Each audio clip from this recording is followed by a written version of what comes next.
Henry resilient in disguise. Power Rangers pride, flashing in his eyes, in his eyes, in his eyes. Ninja moves, sliding stealthy through the dark. Grape soda, fizz and juice flowing, leave a spark. Potato salad on the side, keep it sweet. Falcon punch to the whales, hear they songs retreat. Backhanding clown, eagles crash and collide. Juice a squad standing by. Ready for the ride, yo, we rise from the dark, bringing light to the fight. Let them cook, Henry's got the rhythm, let it ignite. Blueberry pancakes, we feast on the truth. This SpongeBob bloaties, we bring the raw proof. Yo, we rise from the dark, bringing light to the fight. Let them cook, Henry's got the rhythm, let it ignite. Blueberry pancakes, we feast on the truth. This SpongeBob bloaties, we bring the raw proof. Go ninja, go ninja, go! Two legends link up, no static, zero drama. Henry resilient and stay humble, calm like Dalai Lama. Ecto Cooler, high C, neon green in the cup. Sipping slow while the beat build up. What?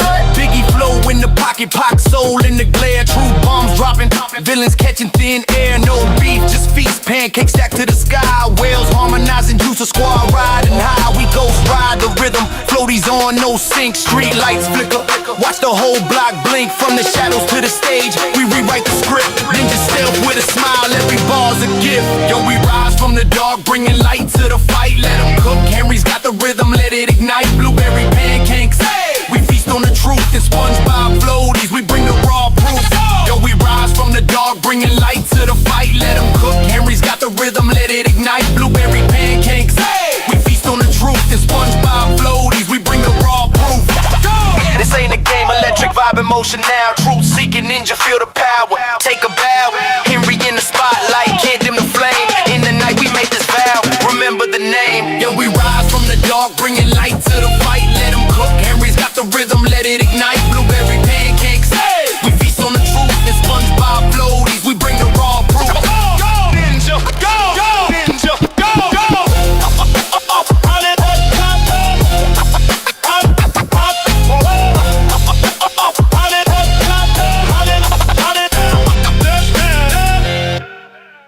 Yo, what up?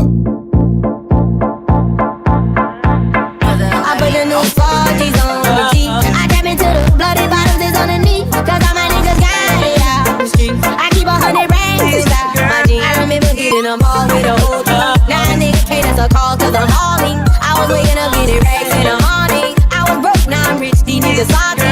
All this designer on my body got me drippin'. Straight up out the objects, I'm a big trip. If I got up on a lean, I'm a sip. I run the racks up with my queen, but I got rich on all these niggas, I didn't forget that. I had to go through the struggle, I didn't forget that. I'm on this side of the baby, and I sit back. These bitches know me now, cause I got the big rack. Cause I'm getting money now, I know you heard that. Young nigga on the corner, bitch, I had to serve crack. Uncle funded me some peas, had to get him bird back. We came up on dirty money, I gave it a bird back. Cut off the rain, and I gave my bitch a new. Either you running y'all gang, or you suit. Got a new Orleans bitch, and man, that pussy voodoo. Ain't on a nigga now. I put the new 40s on the G. I tap into the bloody bottoms is underneath. Cause all my niggas got it out the street. I keep 100 racks inside my jeans. I remember hitting them all with a whole team. Now a nigga can't answer calls cause I'm hauling. I was waking up getting racks in the morning. I was broke, now I'm rich, these niggas salty. I've been waking up to get the money, whoa, whoa. Got a bad bitch ass, daddy, whoa, whoa. Bitch to my toe, twins, I'm fucking a boat. I put it in new AP, just brought it like a boat. I was that bad on my dick, what was you niggas like? I know you turned your back on me just to get some wrecks. I see you swerve back, cause I'm in a black bag. No diamonds on me, fuck a flash, this ain't Snapchat. Cause I been getting paid. Yellow diamonds on me look like lemonade. Got my baby mama, that new vintage. Tryna get a dojo like a sensei. Rolls Royce umbrellas when I'm in the rain. Bye feelings. I got brothers that did the time, I ain't kidding. All these rappers just talk about it, I live. Going up, I ain't got no sky limit. I tap into the bloody bottoms is underneath. Cause all my niggas got it out the street. I keep 100 racks inside my jeans. I remember hitting them all with a whole team. Now a nigga can't answer calls cause I'm hauling. I was waking up getting racks in the morning. I was broke, now I'm rich, these niggas salty.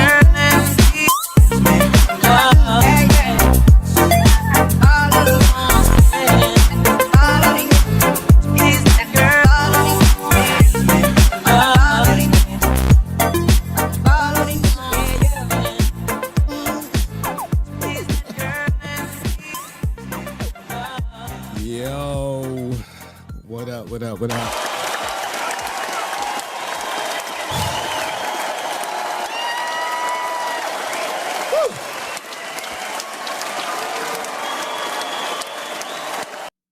How is everybody doing? Give me a second. I am still getting prepped, man. I feel so bad.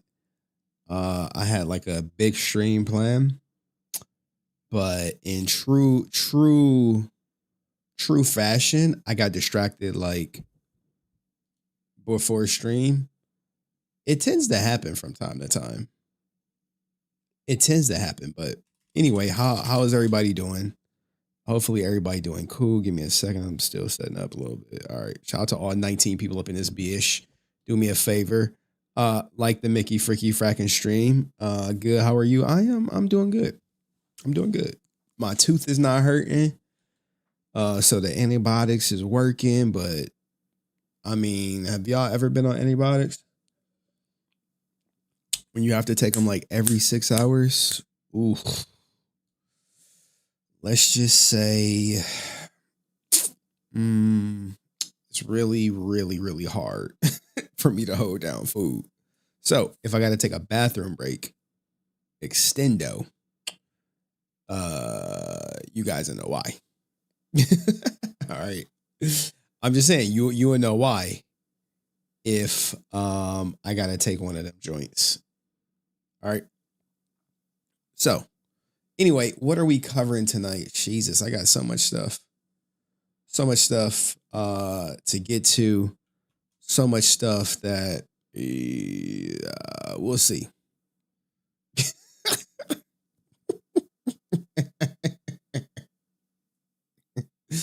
We'll see. We got a lot of topics. We're going to kind of get to these topics like relatively quickly. And it could potentially be a really long stream or a really short stream. Direct, Radiant Black, Johnny Young Bosch. What's that? Oh, where's Drakkon? Drakkon. Start. All right. Yeah.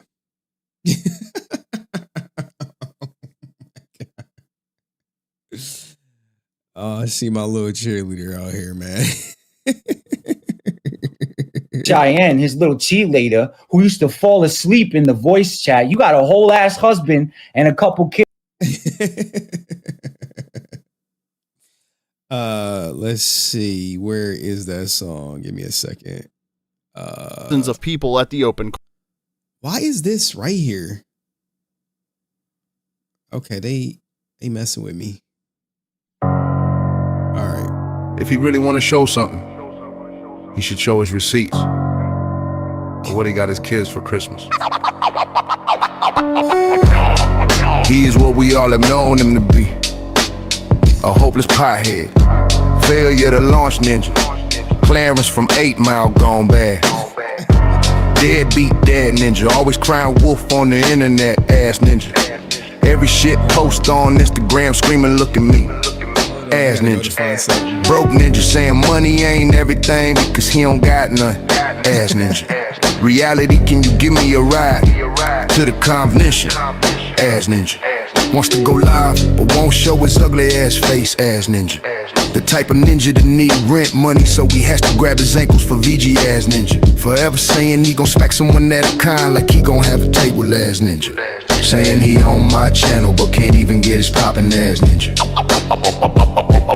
Go living only got like 7 people watching, ass ninja. And them 7 people be all his troll accounts, ass ninja.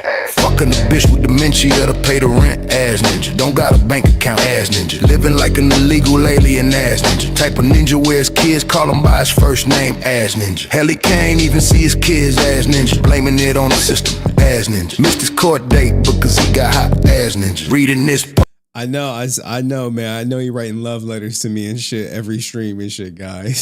With a glass of just do the world a favor and already you bitch. Rican is the type of ninja to talk tough, but never been in a fight his whole life, ass ninja. Calling everyone rats, but he the real snitch, ass ninja. Talking about he gon' tell Monica brother, ass ninja. Give Chan husband a professional phone call, ass ninja. Try to get with any woman, ass ninja. The type to get fired from jobs for making women uncomfortable, ass ninja. Working multiple minimum wage jobs, ass ninja. His boss still in high school, ass ninja. Asking him why you 40 years old and want a bag groceries, ass ninja. He wild driving my car, you missed the spot, ass ninja. 40-year-old loser by every definition, ass ninja. Mad at his baby mamas, been cases since they like BBC's, ass ninja. Having phone sex coming in his hand, ass ninja. Only payrolls and he can fuck is a bitch with dementia. They're like 20 years older than him. Asking for people to screenshot what I write in Discord, ass ninja. Reading this is the highlight of his day, ass ninja. Because he don't have a life, ass ninja. Every stream he do is about Henry Resilient, ass ninja. Laughing while reading this because he happy, I'm talking about his loser, ass ninja. He thinking of a shit post now to put on IG right now, ass ninja. He put more time in hating Henry than anything else in his life, ass ninja. He scared her. He wanna watch my next stream, ass ninja. He the type of ninja mama don't even say happy birthday to him, ass ninja. Playing like he upset his grandma died, but didn't even attend the funeral, ass ninja. Fake outraged at memes, but won't even go at TJ, ass ninja. Getting tricked into hating me for life, ass ninja. Always saying he got bombs on people, but never drop them, ass ninja. Delete the playlist of what you miss, ass ninja. Yo, I song is where it's at.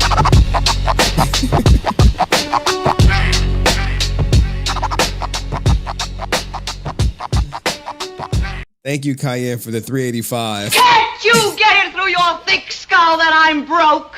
Dead, flat, stony broke. See? I've got $3.85 in my purse. All right, so what are we covering today? Whoa. Snap. Donald Nevin out here, man. I got money. Donald Nevin out here. Oh man, here's to another great stream from Henry Resilient. Shout out to the Resilient Army. Yes, man. Shout out to the goddamn Resilient Army, man. I hope y'all all stay resilient. Stay resilient, bitch. Everyone is awesome and better than the people who not the Thunder Buddies. Yo, it was like some Thunder Buddy sympathizers in my comment section. They thought I would have some sympathy. I was just like, Nope. But yeah, they will always nag, bish, bro. Facts. Oh, it even has a sound. It goes nag, bitch.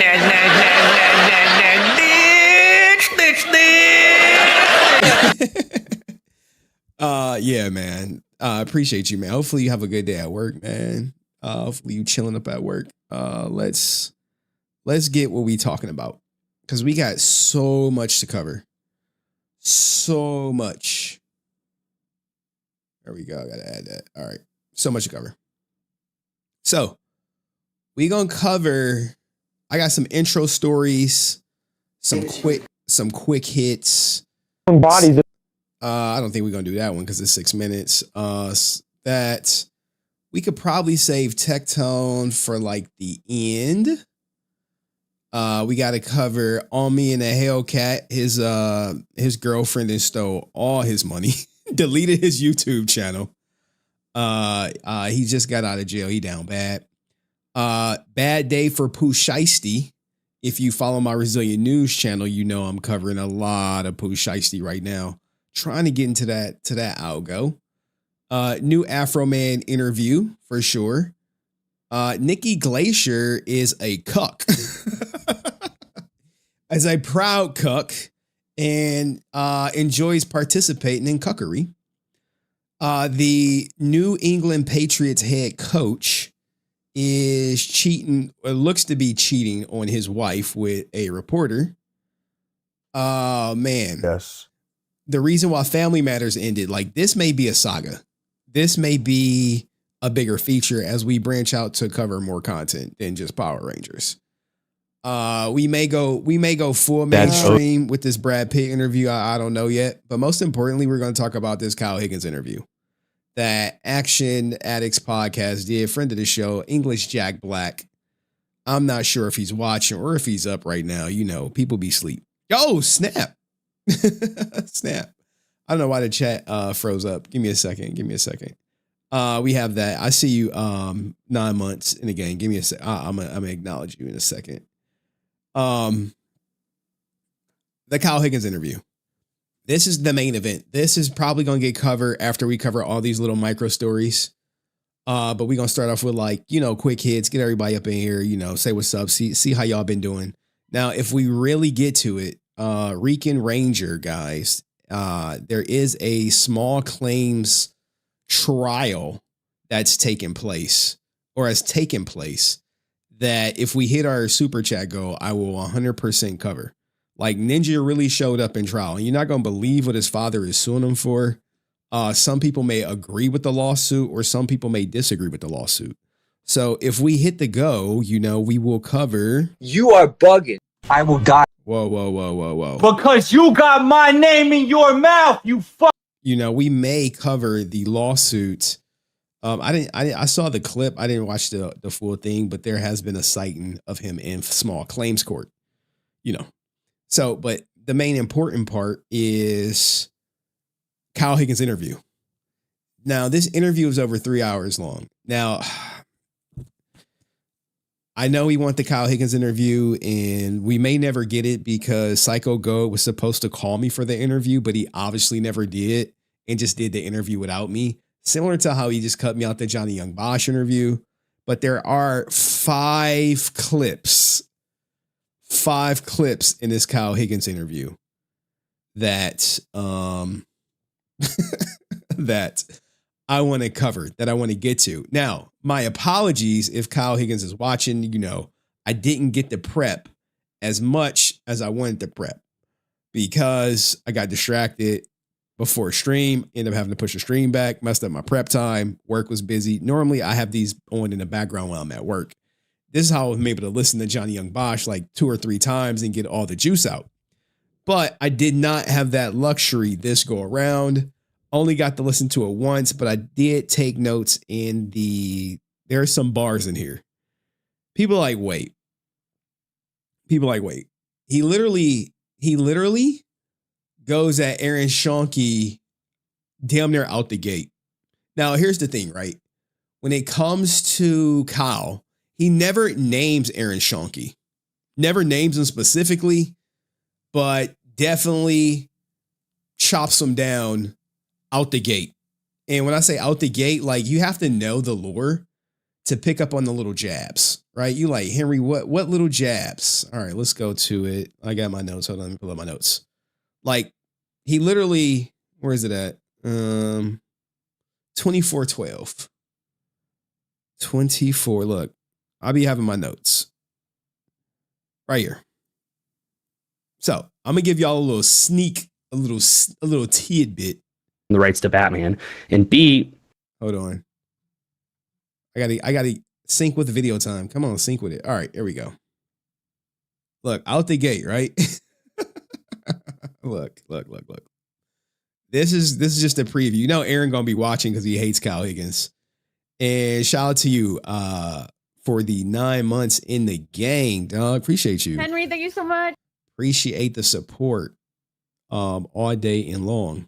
So he comes at Aaron right out the gate. Now, he doesn't necessarily say Aaron Schoenke throughout the whole interview, but there is some good parts. Like, for example, Aaron Schoenke will never work with Warner Brothers. And there was like a Grayson trailer that was really cool. And then Sandy did a World's Finest thing. And anyway, there was all of this kind of attention and interest around this kind of stuff. But the fundamental problem always was, he's talking about fan films. You can't do much with that. If you're getting millions of downloads of Batman Dead End, great. But A, you can't monetize that because you don't own the rights to Batman. And B, Warner Brothers is not going to hire you to direct Batman. Because that's just not the way it works. That's a truthful statement. What are the odds, right? Look, what are the odds? What are the odds? Now, he is clever. He's a writer. He's probably written thousands of comic books to make money. Literally, people are paying him to write. All right. Literally paying him thousands of dollars to write. And he this is 24 minutes in. And for the most part, it's just oh, hey, What's going on? Yada, yada, yada, blah, blah, blah, blah, blah. So he uses another person. Like he look. Like this is going to get highlighted to hell. I promise you. I'm too like, this was pre-YouTube that I'm talking about. This is like 03, 04, 05, 06, like in that kind of space. And there were all these fan films that were being made too. So like Sandy Calora did that big Batman Dead End film that was Batman versus like Alien and Predator, and it like really blew up. And you know, it was probably like a $40,000 short film, right? But we hadn't seen. Remember, dying is easy. $37,000. Stop the cap. Someone really do that like that. I mean, certainly there were Star Wars fan films, there was droids, there was, you know, things like that. But the Sandy stuff took off, and there was like a Grayson like trailer that was really cool. And then Sandy did a World's Finest thing. And anyway, there was all of this kind of like attention and interest around this kind of stuff. But like the fundamental problem always was, you know, you can't do much with that. Like, if you're getting millions of downloads of Batman Dead End, great. But like, A, you can't monetize that because you don't own the rights to Batman. And B, Warner Brothers is not going to hire you to direct Batman. Like, because that's just not the way it works. That's not going to happen. And so I was kind of looking at that. You know, Aaron watching this crying, he punched in the air. So we got to get to that. But most importantly, we're going to start with, and it's a lot of stuff in there. We're going to talk about Drakkon through and through. Obviously, Aaron comes up in there twice because there's a line about plagiarism of Soul of the Dragon. Right here, let me make sure. Okay. Do you have any thoughts on the fact that there are people out there who believe that Soul of the Dragon's story was plagiarized? Fucking straight shooter. Bro.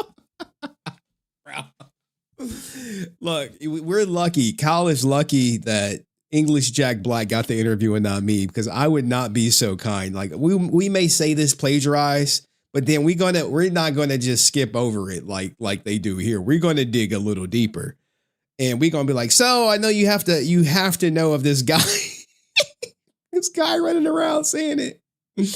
Oh, I don't think he's saying it no more. Aaron is not saying Soul of the Dragon was plagiarized anymore, because like after we showed that it wasn't, and I've showed it, and I know that there's Facebook messages of this guy out there in the ether just floating around from him exactly.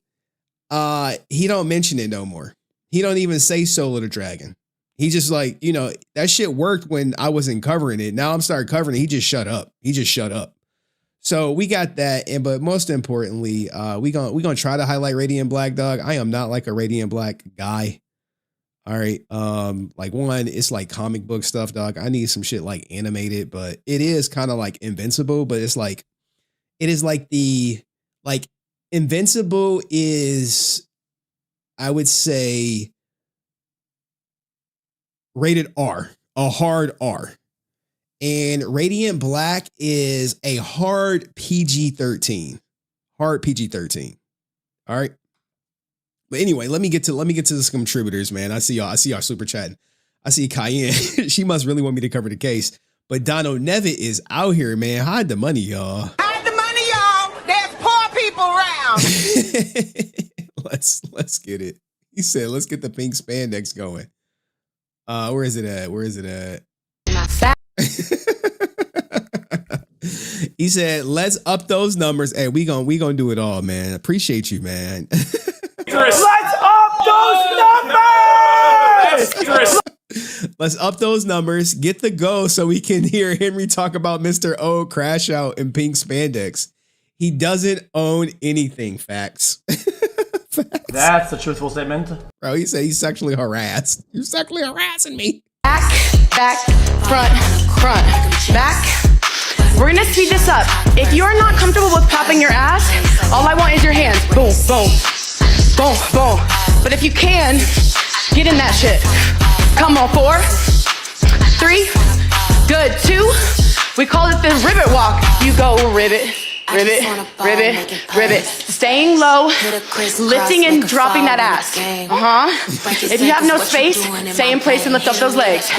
Santa sleigh, you go Santa sleigh, bring the gifts. Santa sleigh, bring the gifts. Santa sleigh, bring the gifts. Santa sleigh, bring the gifts from the top. Look, I could probably, can I just put this on repeat? Let's see. Back. Yeah, we could just have it on repeat for y'all. I see a bunch of donations coming in. Let me read all of them. Play the peak. Let's do it. Haters gonna hate from Cayenne. Shout out to Domrock. Accomplished author doesn't think twice nor talk about nobody like Aaron Shirka. Great interview, man. It was a good one, man. That's a truthful statement. It was a great interview. It was a little technical for me. I was like, dude, I'm not into this sound stuff, man. They was talking about the sound. I was like, bro, does it sound good in my car? Does it sound good when I play it on my TV? All right, good. Shout out to the real present fathers. I know, man. I just had my daughter for like a lot of time. So I won't see her until next Wednesday. I mean, I FaceTimed her today, but I won't officially see her again till next Wednesday. But salute to all the fathers out there, man. It's tough being a father. I actually got like Darius McCray talking about the family court stuff. I was just like, bro, he cooked. He went in there trying to argue jurisdiction. It was just all bad. Shout out to all the e-beggars out here.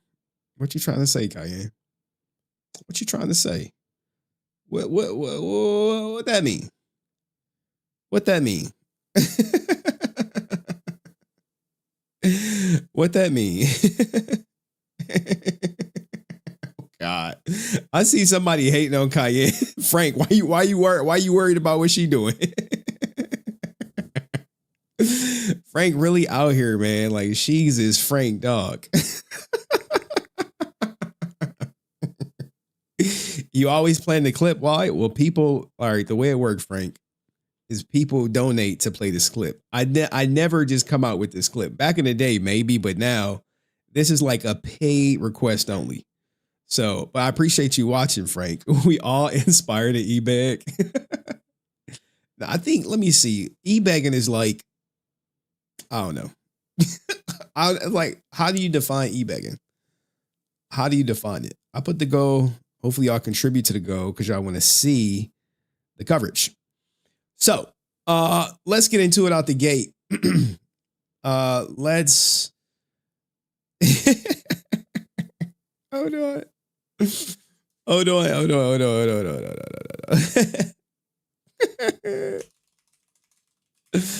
I gotta get it.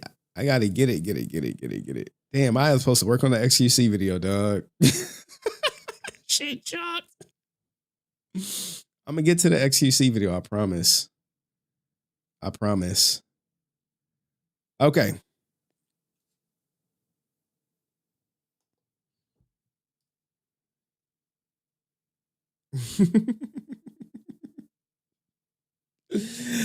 People who have no money. Oh my God, Cayenne. Oh my God.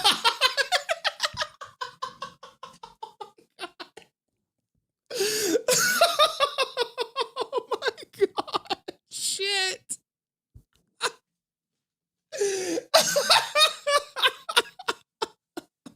She dropping bombs.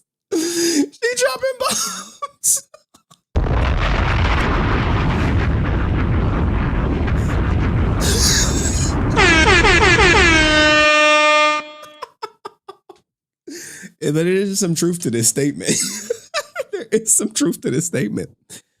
I guess this is to you, Frank. I don't know, man. Did we time out Frank? People who have no money always count others' pockets for some reason. Oh shit. Yes. That's a truthful statement. Look, people who be broke, they be like, yo, why'd you give him $2? Oh, shit. I be like, what the fuck? I'll never forget that. Like, she was like, yeah, he was upset that I did a $2 super chat. It was like, what the fuck? All right, come on, man. Look. We can't be getting sidetracked. But yeah, this is true, Kanye. Shout to Chad. Hold on. I gotta play this goddamn soundbite. Give me a second. I gotta load it up. That's the problem. I haven't loaded it. Hold on. Where's that? Jesus Christ. Where is it at? There we go. Yo, shout to Chad Chala. Wakanda forever. Oh man, like Rican's so dumb. He don't understand that. Like he still get manipulated without direct communication. It's the funniest thing ever. All roads lead to Rican. Because you got my name in your mouth. Everyone has been reconized. Oh God. And your fans are really Rican fans. You aren't stopping issue, lying cornball. And I'm gonna laugh my backside off while holding issue 0 of Ninjetti when the book drops. Yo. Hold on. What are we getting first, guys? Ninjetti or Mythos Force? Which one? Asking for a friend. Which one are we getting first? Bro. And like, you know he's watching this, right? And it's so funny, right? For $2, they can inspire 24 hours of love letters. You like, what love letters? Like love letters like this one, right? I'm about to show you a love letter. I saw Chef Maku type in the chat, but I appreciate you, Chad.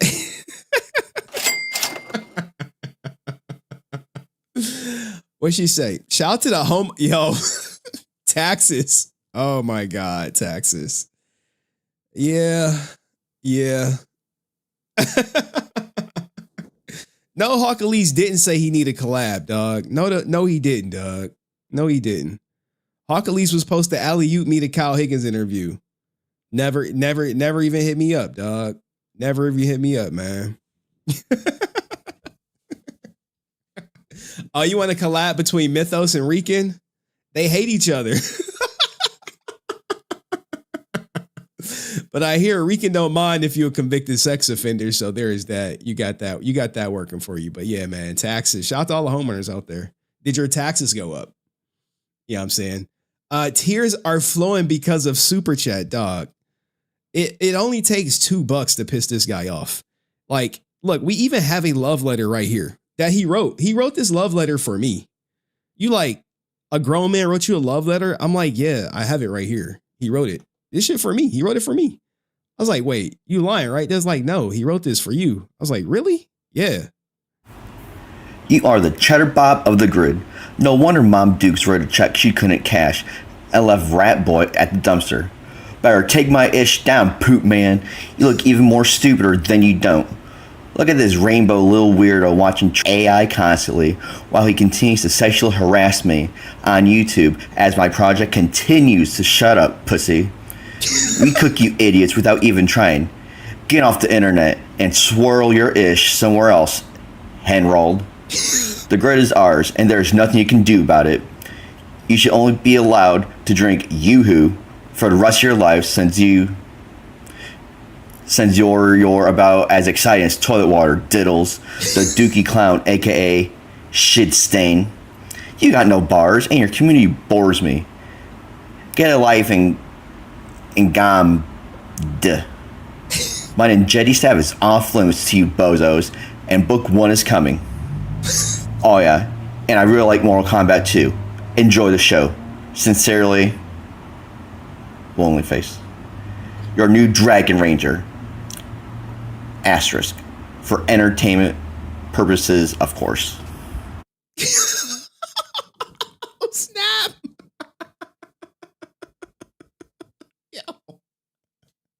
Hey, yo, what the fuck?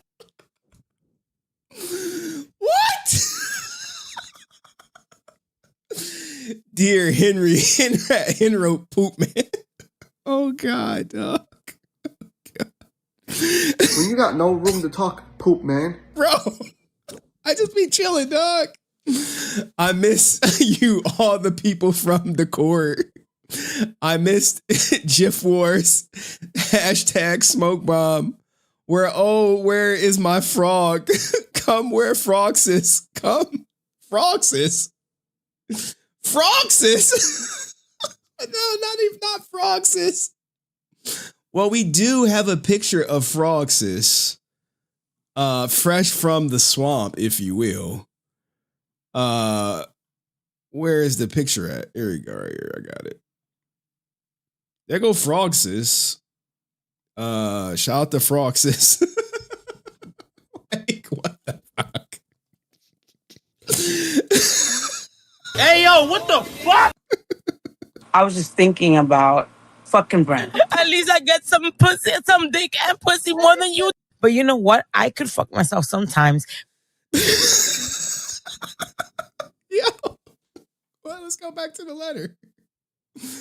Let's go back to the letter of the law. I miss everyone with all my heart. Is that psych?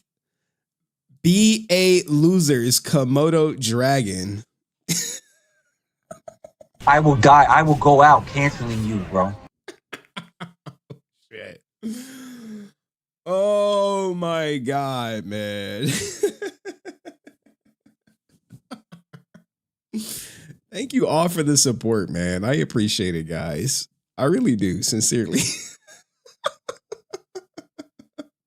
Speaking of Froxus, homeless bums always worried about people with homes.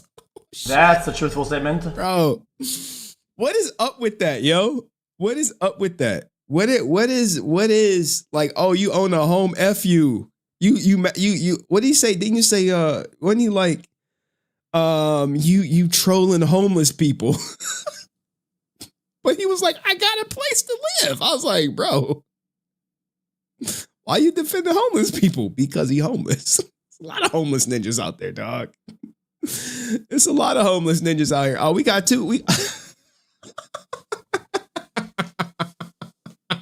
Oh, shit, Hawkalese. I'm looking at the super chats. Oh, no. Hawkalese. There's no bigger Rican fan than Chad Chala, man. Like, you know what I hate, yo? Sometimes Chad, I'd be like, bro. Yo, shout to Chad Chala. Wakanda forever. Because he knows Rican is watching right now on like some internet public Wi-Fi at like a homeless shelter or a library or maybe like a McDonald's parking lot. You know, you sit in the inside or you sit close by at the bus stop or something to pick up the Wi-Fi. He knows he's watching. Like he probably is crashing out right now, live. And that's when people that's when they go in the most. Like when he showed that he's watching live and he started like shit posting 1,000 times and people get wind of it, they be going hammer jammer on him. Like hammer jammer. Speaking of Hawkalese, we do have a picture of Hawkalese for Easter. I didn't get to show it last time, but I'm showing it today since he chimed in. Like Hawkalese, what the fuck is this? Bro. We got Hawkalese in his Easter bunny get up. So shout out to Hawkalese though, man. Hello, I'm done to ask you about some pending charges. One of your employees, yo, hold on, I gotta find it. Is this it? Yeah. My name is Officer Sanchez. Yo, Hawkalese, what if I told you I had a voicemail from young Crash Out too? Doing the same shit. I had to give it to the police. Like, hey, look at this. They called that. It was like, hey, what the fuck wrong with you? I'm looking for some information on a employee of yours. We just wanted to make you aware of some pending charges and things being said about this person. So we're looking to get some statements and some information and move forward with some allegations and things you need to be aware of. So if you can give me a call back and let me know when you have some time, that'll be greatly appreciated. Thank you. Like I said, play Young Crash Out. Not yet. It's going to come out. The Young Crash Out voicemail will come out. I promise you that. I promise. I promise on everything I love, it will 100% come out. Timing is everything. Remember, like I sat on Officer Sanchez for like a month. I think the mods knew about it. The mods heard the Young Crash Out voicemail. But I sat on Officer Sanchez for like a month because I had to wait till certain things took place before we could do it. Oh, but yeah, Young Crash Out did the same thing. I was just like, these guys are fucking losers. Like, who raised them? Well, obviously not their fathers. Obviously not their dads. Like, where's the song Daddy Wasn't There?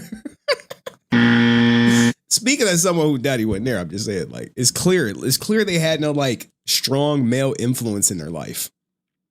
It's like evident. It's evident. But yeah, shout out to Hawkalees, man. Appreciate you, dog. Again, oh hell no. Bro. I see y'all going in, man. Did I miss a stream? Oh yeah, I missed Monday. I couldn't stream Monday. I had my daughter. I was like, dude, I can't. Like, it was a long weekend. Like, had her Saturday, Sunday, Monday, Tuesday. And that's me coming off of having her for a super long extended period of time. If you don't see me streaming, it's because I got my daughter. So, anywho.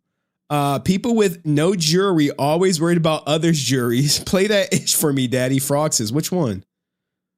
Which you want me to play, Francis? Ribbit. Which one? What you want me to play? We'll give y'all a new one. Where is it at? Live your life now. Ooh, 2, 3. Tócate. Ooh! Touch that beautiful leg of yours.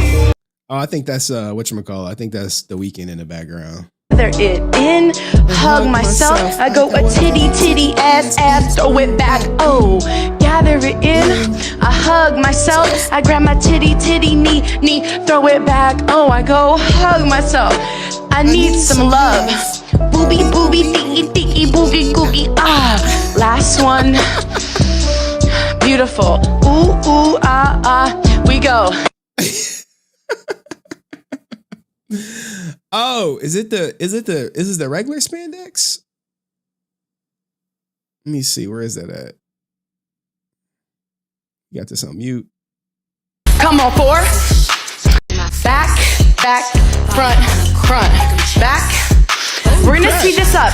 If you're not comfortable with popping your ass, all I want is your hands. Boom, boom, boom, boom.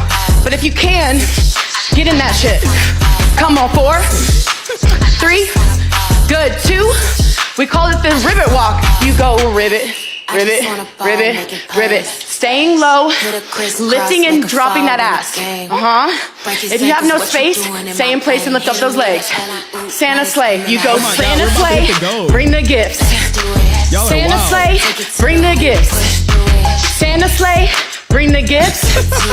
Santa Slay, bring the gifts from the top. All right. Wow, dog. I appreciate this, man. Shout out to y'all. Really want to see Rican in court, huh? Okay, we're gonna cover it. It looks like it. Been ninja watching for a while now, but tell me, bro.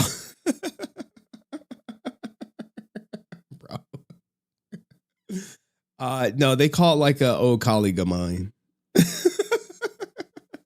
An old colleague. But like, they don't realize that's like my dog. that's my dog. It's 2011, yeah, 15 years in the game. You know. So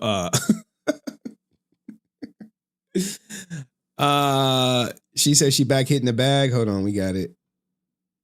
Where's that hitting the bag at scenes? And you watch the people cheer while you see me ready to go, hitting the And bag I told you I'm behind, bringing hitting you up your when you're bag, up. waiting for that. And you Donald said, nag, nag, nag, bish. And then we got to get the Hawkleys. Whatchamacallit? Hold on. Oh, it even has a sound that goes nag, nag, nag, nag, nag, nag, nag, nag, nag, bitch, bitch. Your boy Brett came to a WonderCon panel. Yo, did you see the Bat in the Sun panel? Can you come up and talk about it if you saw the Bat in the Sun panel?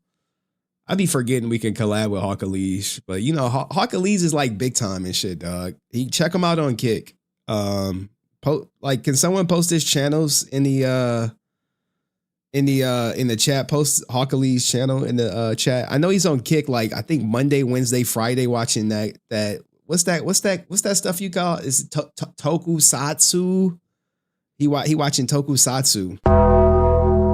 So if you into that, go check out Hawkleys. He actually a better content creator than myself. But he do it full time and shit. Like I'm like, you know, and he connected to like Kyle Higgins and shit. So he don't be giving me this stuff, man. He like when he be like doing at the events and shit. He like, nah, I'm shooting a podcast, so I got to go. So damn, he missed it. He was shooting a podcast, so I got to go to WonderCon late. Fuck. I know, dog. I know. Henry claims me. Oh, shit. Blake claims me. Blake claims me. Oh, I'll be claiming Francis. Did we hit the go? All right. I think we like one away from the go. But let's cover this first one. Like, let's get to this content real quick, and then we'll cover it. Should we hit the go? Right here. Because I want to do this one. I want to like set this out like nicely. Ninjas be sending me messages while we live, Mr. Level.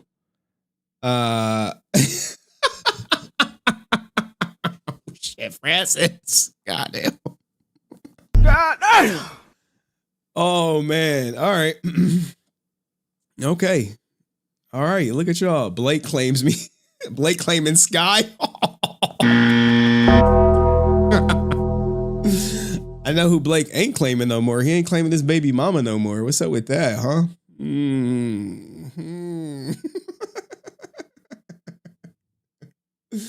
She want that Officer Sanchez. All right, give me a second. Let's get Officer Sanchez back up here.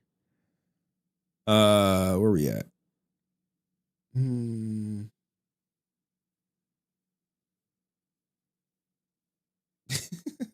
Yo. This happened because of Blake. Like, imagine this, right? Like, this how stupid Rican is and Young Crash Out or whatever. People post stuff and then they do it so dumbass people like Rican and Young Crash Out act on it.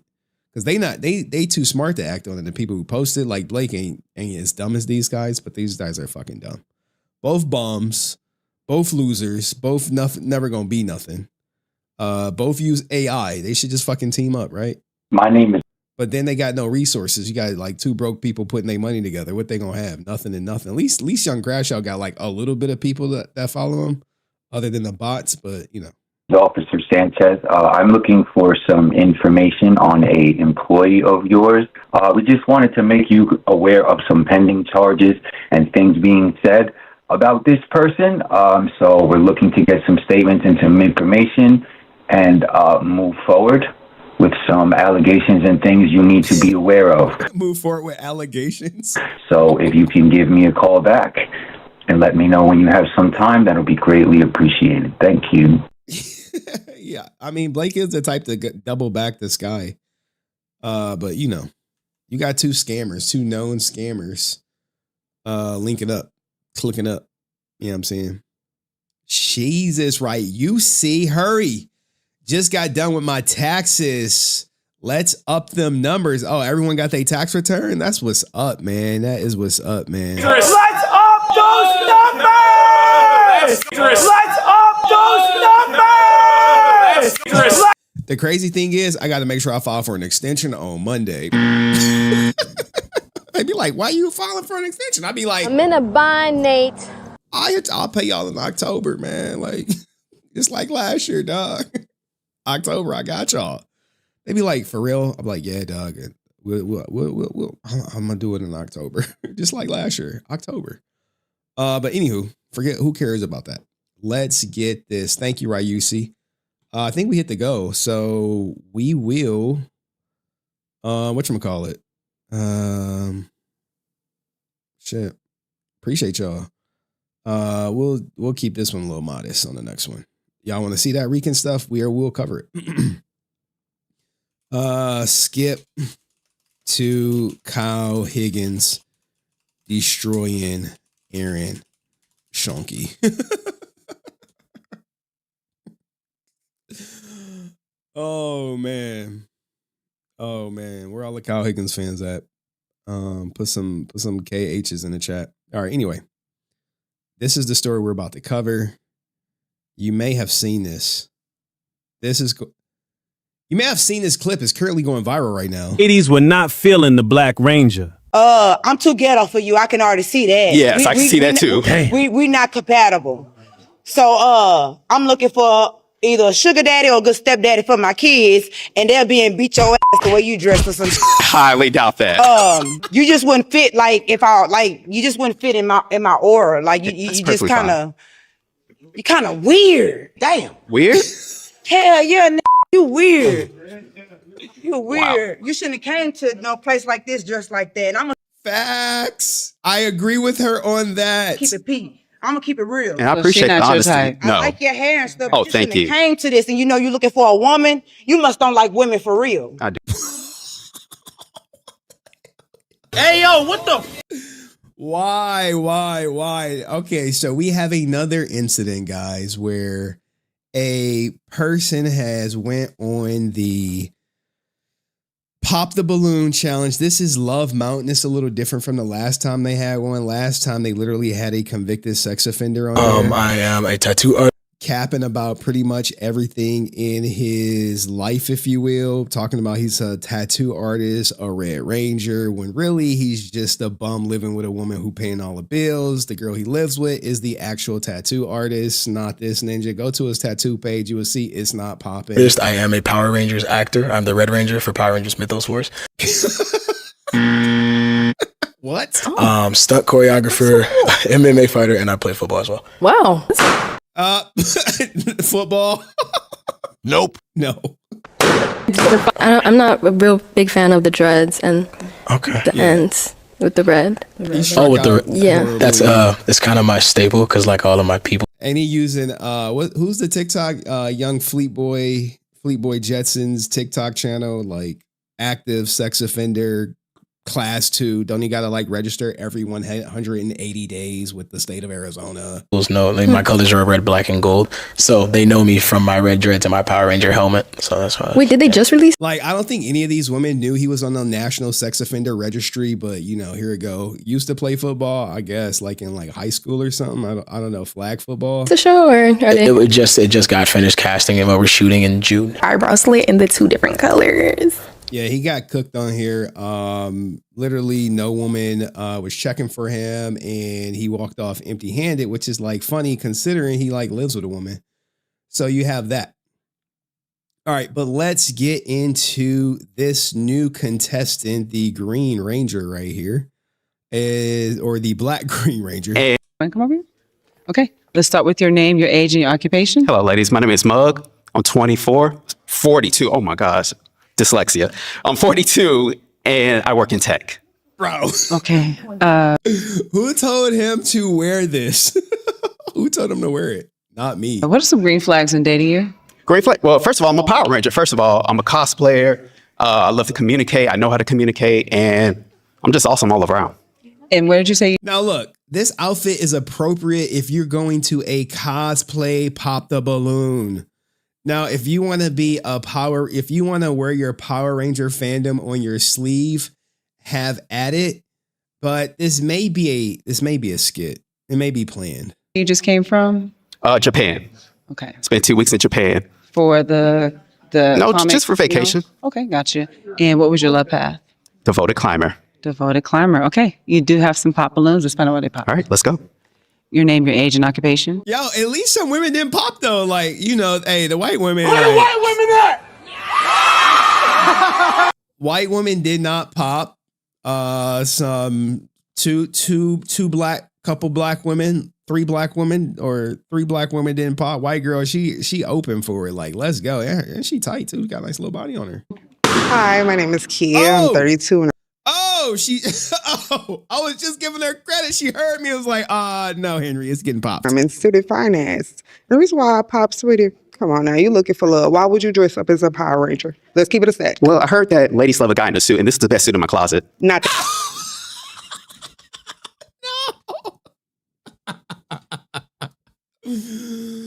Oh man, look, do you see her face? she like, is this ninja for real?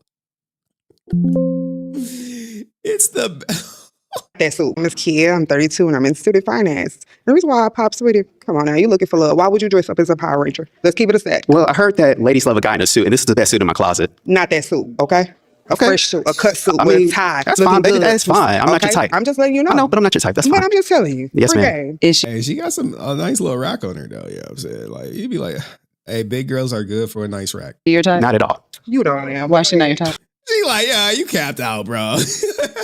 I think anyone who likes this guy is potentially his type. Go ahead. Just, I got that mean girl energy. What is it? Well, she's interrupting me, but I normally don't approach girls like that. She's just not my type. She seems like the hood type. Thank God. Thank God. Your name, your age, and occupation. My name is Brianna. Oh, I am. He struck out. He struck out already. Goddamn. 33, and I work in healthcare support, and I'm a content creator. Healthcare support is she works at a call center, guys.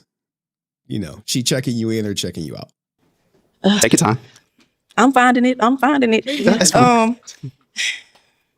I'm trying to keep it respectful. I'm from Mississippi, and I just got to tell you how it is. Like, you just too old to be wearing a Power Ranger. Like, my kids dress up like this, and I just can't take you serious, baby. Like, you in your 40s, and why are you dressing like this? I can't. I'm probably not your type, and that's cool because how I talk. So I probably give ghetto and ratchet too. So it's just a no. I'm sorry. Yeah. Sorry. That's fine. I appreciate that. No, she content creator OF.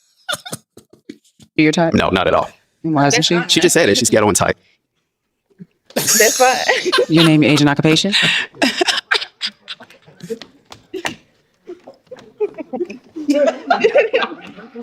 I'm sorry. I really think this is a skit, guys. You know, we've gotten to the point where people are planning content that will go viral. Like, this is definitely going to go viral, but it is what it is. Lord have mercy, Mom. I'm sorry. Breathe. Okay. I'm Unique. Nice to meet you. I'm Likewise. 31. I'm from Houston, Texas, East Houston, baby. Hey, sound, baby. I'm too ghetto for you. I can already see that. Yes, I can see that too. We not compatible. So I'm looking for either a sugar daddy or a good stepdaddy for my kids, and they'll be and beat your ass the way you dress or some shit. Highly doubt that. You just wouldn't fit you just wouldn't fit in my aura. Like you just kind of weird. Weird? Hell yeah, you weird. You weird. Wow. You shouldn't have came to no place like this dressed like that. And I'm gonna keep it P. I'm gonna keep it real. And I appreciate the honesty. I like your hair and stuff. Oh, You shouldn't have came to this, and you know you're looking for a woman. You must don't like women for real. I do. Just not you, so. Your name, your age, and your occupation. My name is Tisha. I'm 30. I'm a genetic coordinator. Nice to meet you. Another admin. I'm a nerd. I watch anime. Me too. Going to DreamCon? I'm sorry. Are you going to DreamCon? No, but that's fair. Like, there are women out here who's like, yeah, I'm a nerd and I'm this and I'm that, but they're not going to conventions. I feel like our first meeting, I look like this. I don't look probably how you expect, but I don't expect this. That's like, fair. You came out like it's Halloween. I'm not feeling it. That's fair. Okay. Is she your type? No, ma'am. And why is very respectful, very beautiful lady, just not a lady that I would approach personally. Likewise. Thank you. Your name, your age, and occupation. 40. I forgot. Lace front. 40. I was about to say I'm from New Orleans, but I don't even want to say that. I have a home health care business. I'm not a rapper and none of that. She's a STNA, home healthcare A. You could do that as like a single operator. You can just be contracted. Sometimes it's mostly by people's your family members be a caregiver. No more. I don't even know what's going on. I'm not trying to be. Oh Lord, I forgot. 40. I was about to say I'm from New Orleans, but I don't even want to say that. I have a home health care business. I'm not a rapper and none of that no more. I don't even know what's going on. I'm not trying to be, oh, Lord, Father God, Jesus. He too young. He just too young. And I'm 42. And you're 40? Oh, I was trying to find an excuse. I thought you said 24. No. She checked out after he said 24. Oh, I thought he said 24. I'm not trying to be, oh, Lord, Father God, Jesus. He too young. He just too young. And I'm 42. And you're 40? Oh, I was trying to find an excuse. I thought you said 24. No, 40. Oh, I thought he said I did say 24, I'm but I meant to sorry. say 42. Wait, you said 24 at first, though, 42. I'm 42, ma'am. Oh, he still got one to life. Oh. She still got her balloon right here. I think she about to pop though. It's giving a little radio-ish. Yeah. I'm sorry, repeat that? Radio-ish. Radio-ish. Oh, okay. Got it. No. She's trying to pop, but don't want to like interrupt it. No, it's okay. Don't apologize. He ain't your type. I got you. Yeah. Is she your type? No, I don't do the metal on the face. I'm sorry. Right. Oh, baby, please. Thank you. And the gold tee. Yeah, thank you. Your name, your age, and occupation. Hey, look. My name is Angelica. I'm 31 and I'm a live-in caregiver. To be honest, actually, your suit is unsettling, but when you explain why, the fact that you like cosplay and stuff, I kind of understand. And I feel like you wanted to enter the room with a boast as far as per one of your interests. I get it. Hey, she nice little body. So that wasn't it for me. What it was for me is I did not like how you're so quick with it with your response and trying to defend yourself in a way. Like, I understand the setting, not saying that I feel like you felt like you were being more attacked and you weren't really open to the possible criticism that you could, be receiving coming here today. I didn't like how you responded to that. It made me feel like you have what it takes to argue and go back and forth with a woman. And I mean, that's what it seemed like to me. If I am wrong about that, then I am, but that's what it's like. So that's really why I was like, no. I mean, as far as I guess, like, I consider myself somewhat of a beautiful weirdo. So I mean, I get it, but I'm just. You don't like Power Rangers? No, well, for real, no. I'm not into cosplay. It's not. But one thing about me, when I'm getting to know somebody, like, we don't have to like all of the same things. That's boring. So, like, say, for instance, like, if we were to match, not saying that we are, because I've already made my decision, but if we were to match and you would invite me to like a cosplay, I would go and I would be open to experiencing your world, because that's the type of person I am. Because I'm sure it's stuff I like that you probably wouldn't be necessarily interested in. But overall, it's a no for me. I ain't like that. Sorry. Is she your type? Honestly, yeah, she is. What makes her your type? She's slim, petite. I mean, I'm doing Tough Mudder next year. I'm trying to get Ranger fit if you want to join. Oh, shit, he said slim petite. As soon as he said slim petite, she screwed her face up. Look at that. You see that? Let's rewind it. Interested in. But overall, it's a no for me. I ain't like that. Sorry. That's fair. Is she your type? Honestly, yeah, she is. What makes her your type? She's slim, petite. I mean, I'm doing Tough Mudder next year. I'm trying to get Ranger fit if you want to join me in the future. They like, oh. Oh, man. We might could talk about it. All right, say.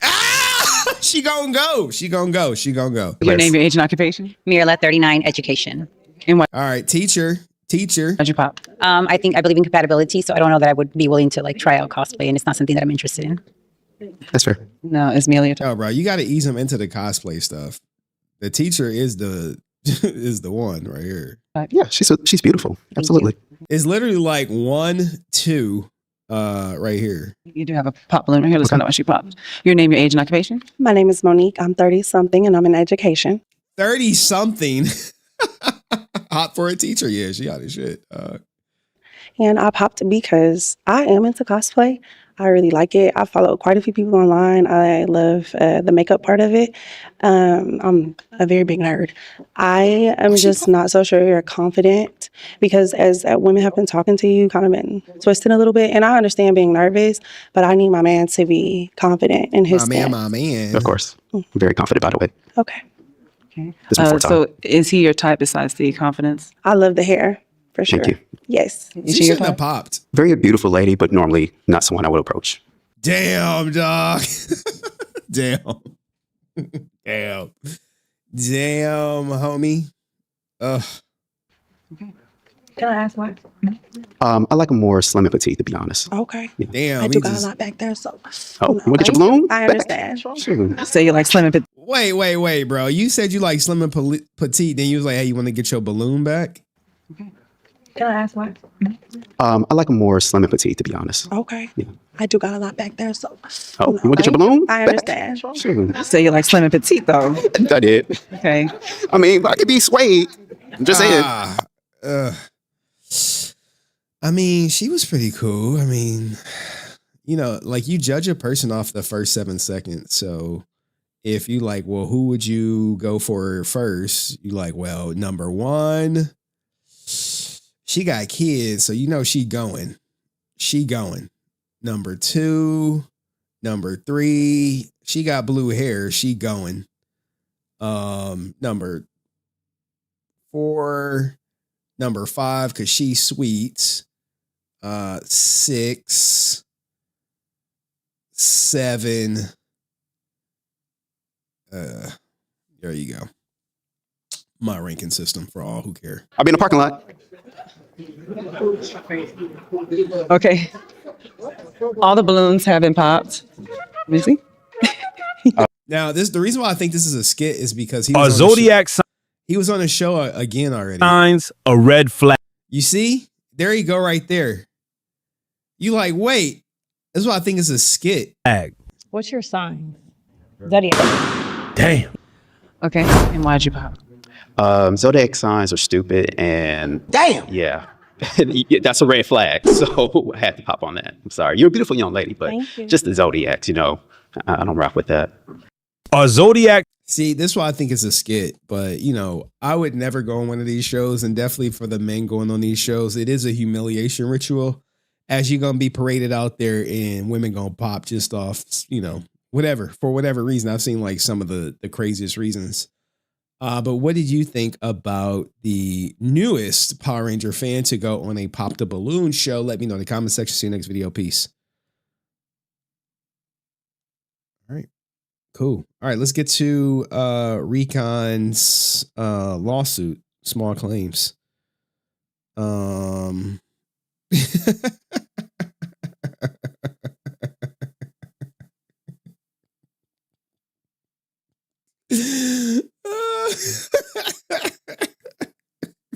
Hold on. Hold on. All right. Let's get to the lawsuit. Give me a second. I got it. Was it here? Where was it? Was it in the shrine?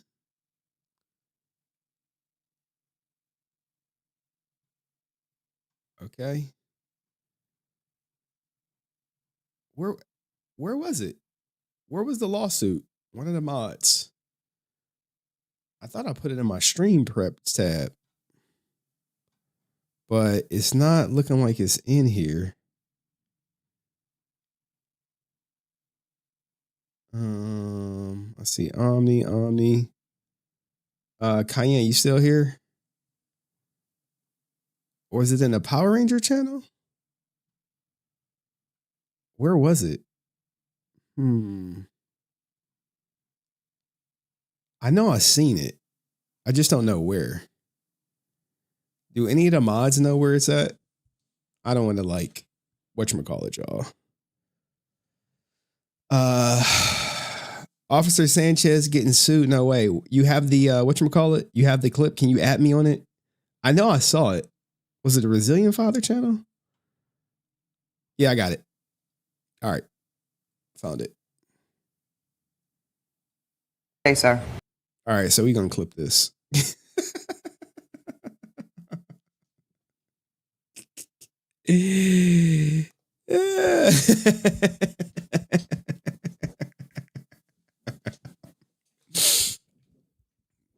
I need to get the little banner at the bottom.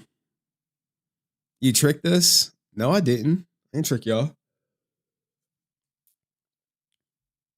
So it looks like Recon Ranger is getting sued by his father. Let's hear it out.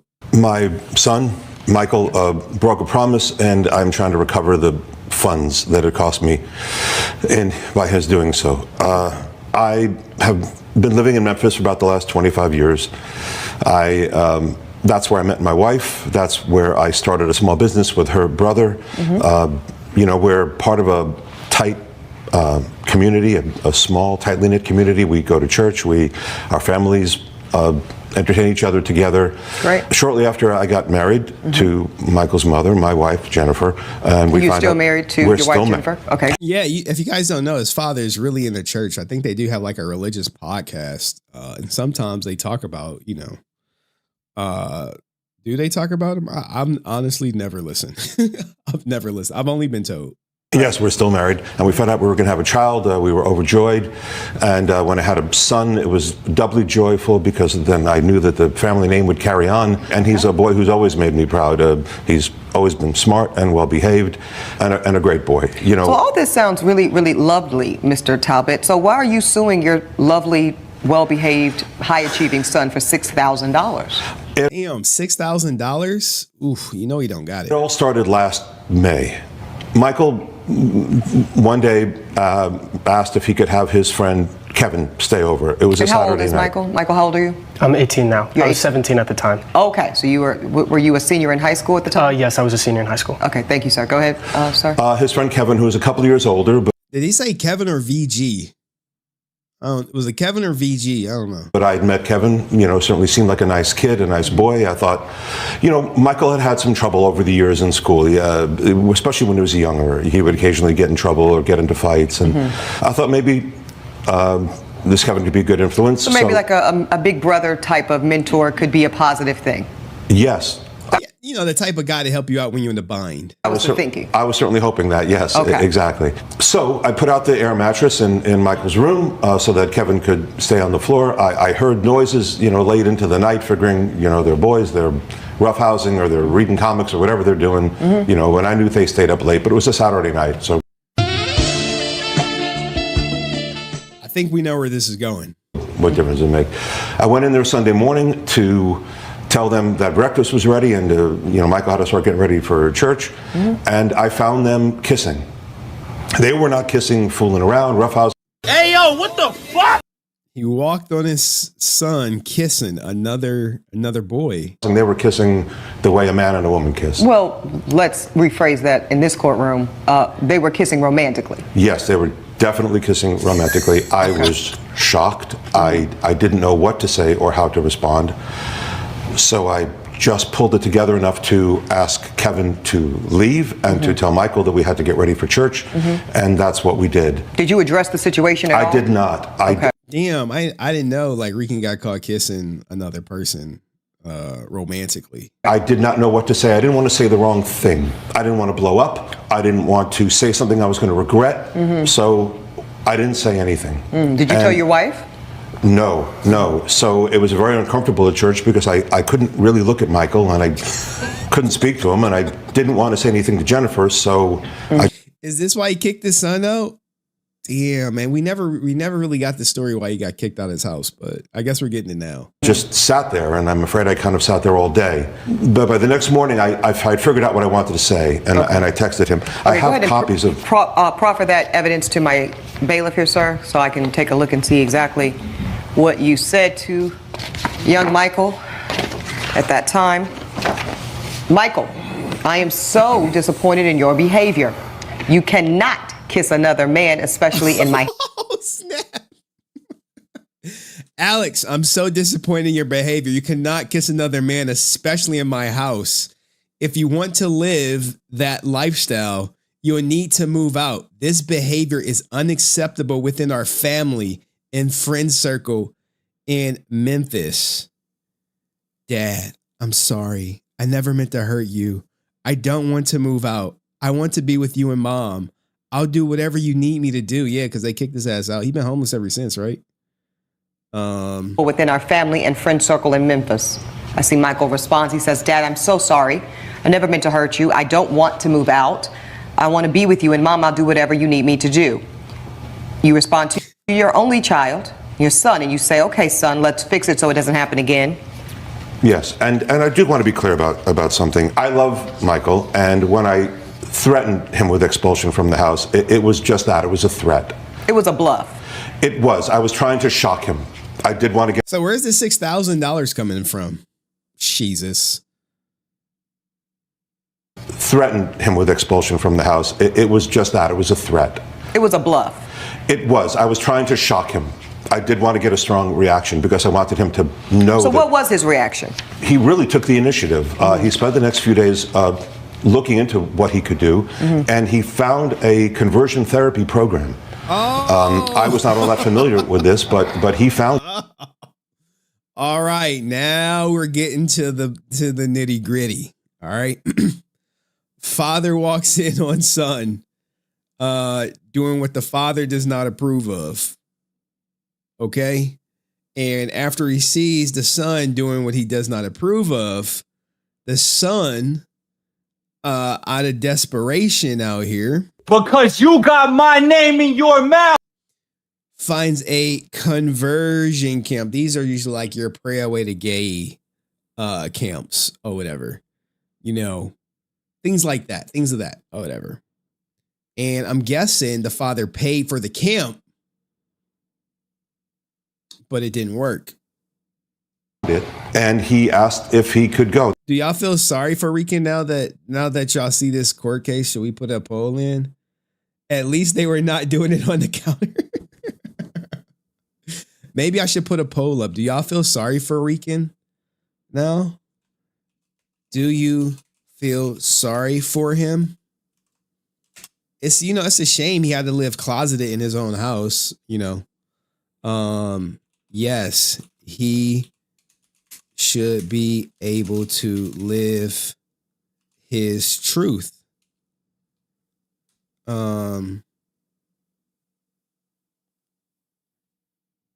Yes. He need, or no, pray away the gay. Away the gay. Now, my best friend actually, did he go through one of these? No, but that his family was not accepting. Come out. Closet. No. Yes. He needs to come out. Let me vote, guys. Vote in the poll. But let's see. That is the next. I see this. Dad, I found a conversion therapy program online. It's for 3 months, and I'll need to go every weekday from. Oh, snap. If I go, can I continue living here? 8 to 5 p.m. for June, July, and August. So this is 3 months. If I go, can I continue living here? Yeah. Wow. I mean, does this make me have a little bit more sympathy for him? Nope. No. But the comments section seem to have some sympathy. Here's the full video. I don't think we need to watch the full 18 minutes.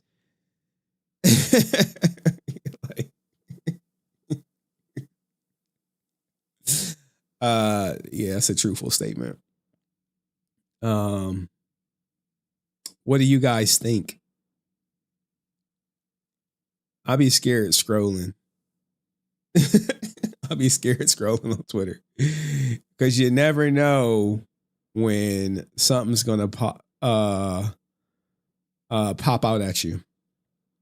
Imagine raising a whole human being just to treat him like stock options trade. This man needs a refund for his parenting classes first. Oh God. Now clearly this is satirical, guys.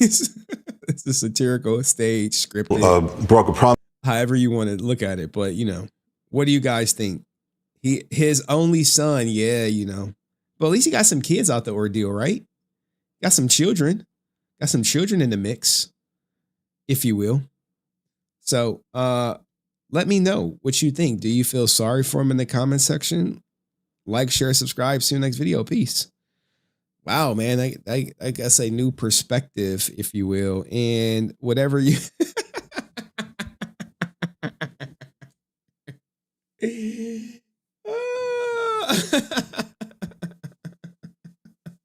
And I guess he's crashing out live.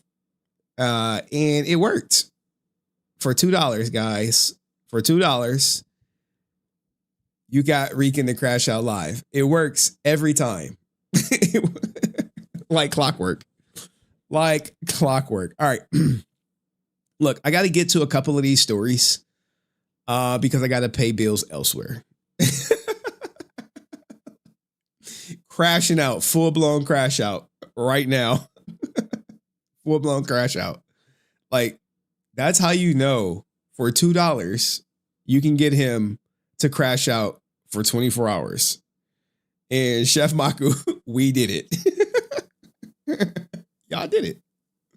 I didn't think I knew it was probably going to happen.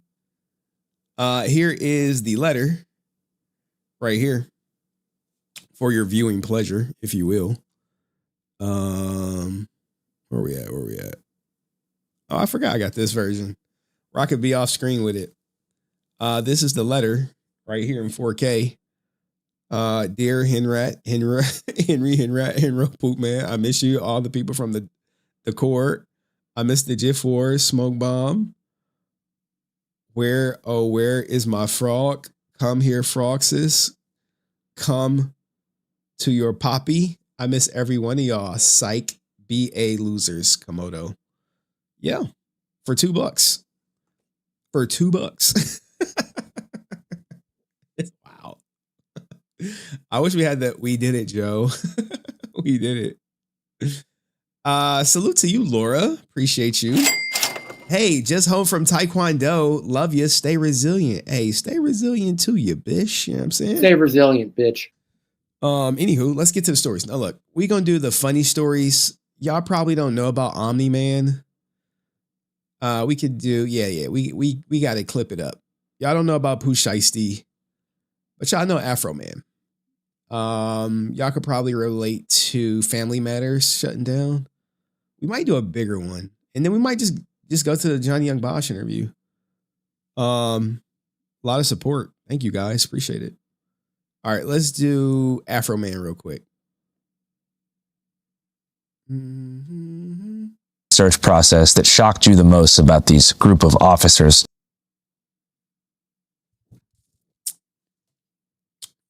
I really hate that it loops. I need to remove that page. All right, y'all ready? This is for the Omni-Man is the GOAT. I meant Omi and the Hellcat. Trust me, I'm watching Invincible, dog. You watching Invincible, RUC? Oh my God. Oh my God. I hear Conquest might be alive, dog. I was like, no way. I don't want to spoil it for you, but he might be alive. Like, he's just too good of a character to just be killed off. Like, bro, why are we killing him off?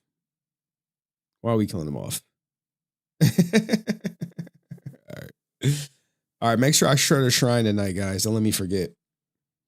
He's like, oh, I need to catch up. Yeah, dog. There's so many shows out right now. You got The Boys. You got Daredevil. I'm watching DTF St. Louis. So it's a weird little slow burner. Make sure nobody texting me. You know what I'm saying?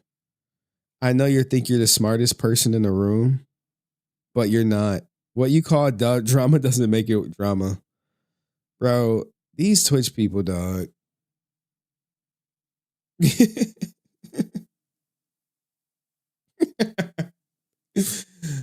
Bro, man, the Twitch people crazy. Y'all think Rican crazy? No. No. Fucking, he looks sane compared to some of these Twitch people. All right, but I'm about to start recording this Resilient Father style video.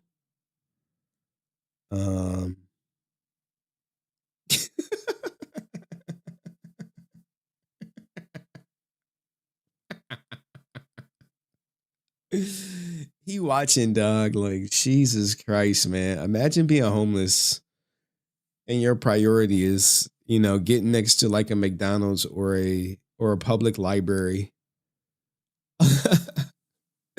I said, I'm sorry, Daddy. I never meant to hurt you.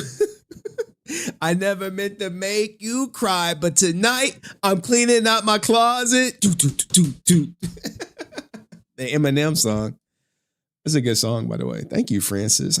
Appreciate you. Henry, thank you so much.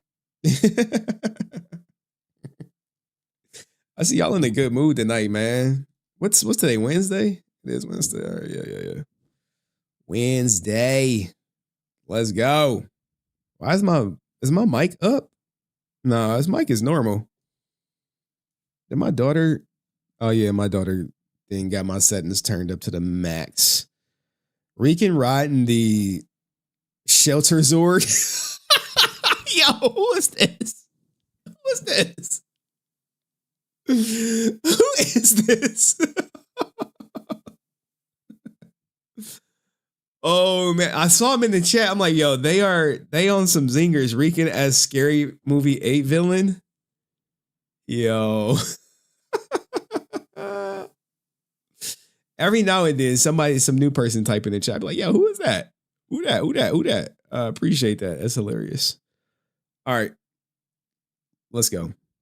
Afroman recently has this interview that's currently going viral now. Let's check it out. What did you learn throughout the, lyrical research process that shocked you the most about these group of officers / plaintiffs? How they were criminals worse than me and they shouldn't be in my house. Like, I smoke a little weed, I chase women, but I'm a law-abiding, tax-paying citizen. Brian Newland's a pedophile. His brother's a pedophile. Mike Eastep has an ex-convict for a wife. I believe birds of a feather flock together. I mean, people never said that saying for no reason. Sean Grooms, he lied, said I'm the reason for his divorce. I made his wife my only witness. So he's a liar. Now, let me ask you a question. Should a liar be a deputy sheriff? Answer my question, brother. Should a liar that got all of that power and access to your life and freedom, should a liar be a deputy sheriff? No, he's got to uphold the Constitution. Amen. So look at these motherfuckers they got walking around in my house. They got a liar walking around in my house. They got a pedophile walking around in my house. They got a thief walking around in my house. And then they got a vandal. They got an insecure vandal that don't even know if I fucked his wife or not. Did you? You know what? I'm going to just say yeah. I think people really fell in love with how unfiltered Afroman is, man. And I'm so happy for all his success. Let's keep it going. It feels better when I say yeah. I think about him flipping off my camera. Yeah, you know, he don't know. He's at home having unnecessary arguments, beating her ass. You know what I'm saying? I think I might, I seen her. I seen her the other day, man. Hey, baby got back. So I don't know. Hey, man, I might have to look into that. I might have to do a little investigation there. Hey, because Randy gonna fuck up. He gonna fuck up. Oh, man, you got to love it. And look, he actually had way more to say. He went in a little bit more on the inspiration for pretty much going at all the officers and literally broke down everything about them and how he truly feels about them. Officer Sean Cooley is Officer Pound Cake. He's the biggest star out of all of them. I don't know. I think Lisa took his place. Lisa's down on this totem pole. Randy's number one. Randy's the man. Officer Randy Walters. His name is Run the Stop Sign, Wreck It Randy. We're not required to do that, Walters. That's his name. Yeah. And what can you tell us about him? He's the guy that inspired me to make music about the whole situation. Randy Walters is the son of a bitch. The worst thing I said was Randy Walters is a son of a bitch. That's why I fucked his wife and got filthy rich. But I said that to Randy Walters. I didn't say that to the police department. He's the guy that pissed me off and cracked a smile. He thought it was funny that my door was on the floor. So he was the most pompous douchebag of them all? No. After I started watching the body cam footage and my house village, Brian Newland was like a human snake. All of this came from him. He rammed the door, he kicked the door in, he was reading my bank statements, he wanted in my safe, and he always stayed out the camera. He didn't want to be on no FaceTime with me. He was trying to get me. He didn't want me to put a face to him. You know what I'm saying? I got more respect for Randy Walters than Brian Newland. Who disconnected the surveillance cameras? Lisa. Lick 'em low, Lisa. What's her nickname? Lick 'em low, Lisa. Full of shit, Phillips. Lick 'em low. Lisa, lick 'em low, Lisa. What makes her lick 'em low? I was just mad at them all for... But I mean, like, what's the inspiration for the nickname? I like to keep the same consonant going. So her name was Lisa, so my brain just took off in the L section. I was like, Lisa. Lick 'em low, Lisa. I got the triple up, cuz. 3 names for the set, cuz. Lick 'em low, Lisa. And then her name was Phillips. So I was like, lick 'em low, Lisa. Full of shit, Phillips. Now, here's the thing, right? Now, if you are new to the Afroman case, you may have forgotten about some of the people that he covered and some of the things that were said, but we have it right here for you. Just a quick little funny refresher, if you will. Sean, you were called Officer Pound Cake by Mr. Foreman? Multiple times. You received hundreds of pound cakes at work from different people. Okay. Is it true that Mr. Foreman called you a hunchback? Yes. And specifically compared you to Quasimodo? Yes. Can you tell me what fact about you that receding hairline or dipshit refers to, please? I'm sorry? So, you were called a couple names by Mr. Foreman, one of those being, what was it, Beetle Bailey. Yes, sir. Does anyone believe you're Beetle Bailey? Probably not. That's a drawn cartoon. Beetle Bailey is a cartoon that's in the newspaper. Sure. Been there for years. Okay. So that would be an exaggeration. Okay. And when they call you a son of a bitch, that would be an opinion? I'd say that would be an opinion. Okay. Because there's no way we can prove whether you're a son of a bitch or not. Nah, she's been dead for years. Sorry. I'm sorry about your mother.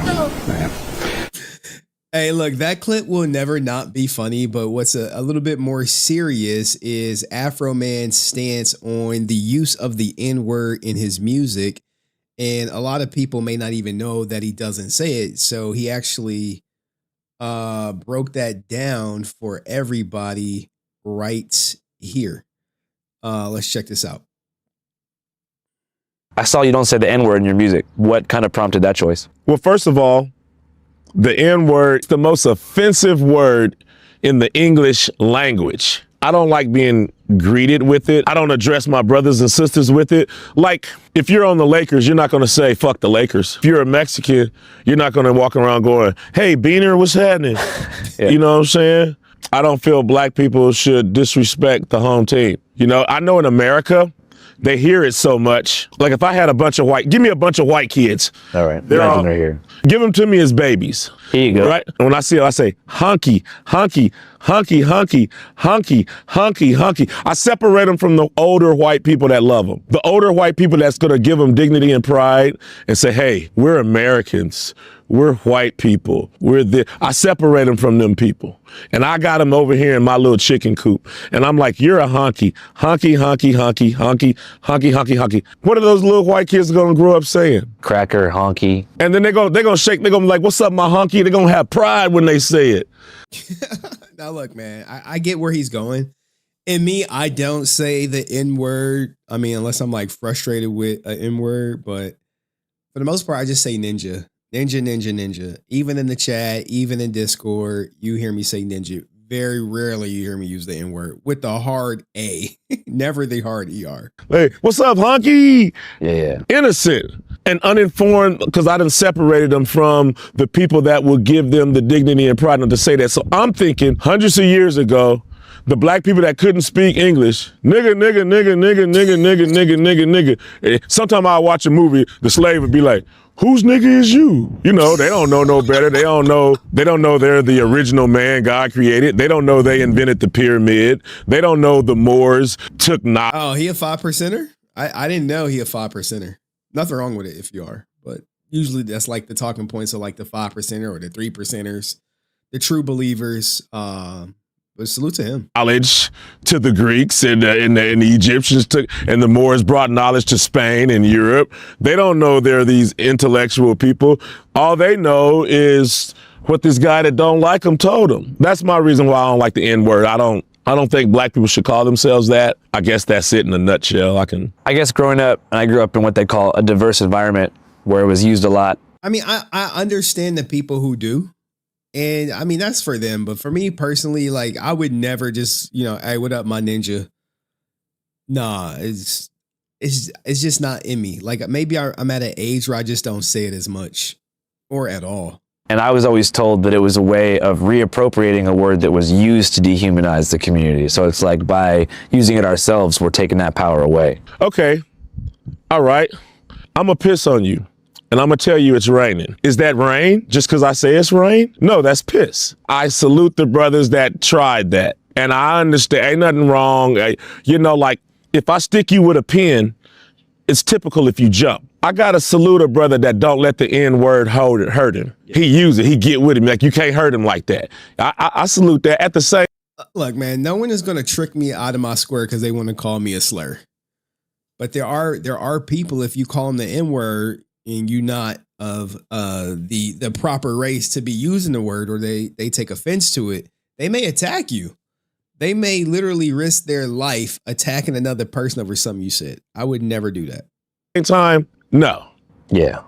At what point in your life did you come to that conclusion? I think when a Mexican walked up to me and said it, I didn't like it no more. You've been back to LA in a while? No, I left LA because of it. I didn't want to go to prison because it was too many people using the N word that wasn't black, and I couldn't kill them all.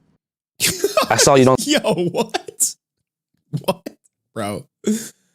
Bro, I can't believe he said he couldn't kill them all is the reason why he never went back, man. Jesus Christ, man. But, I salute Afroman and everything he did for me, for this channel, as we got monetized because of one of the videos. But what do you think of this new Afroman interview? Should we watch it live? Let me know in the comments section.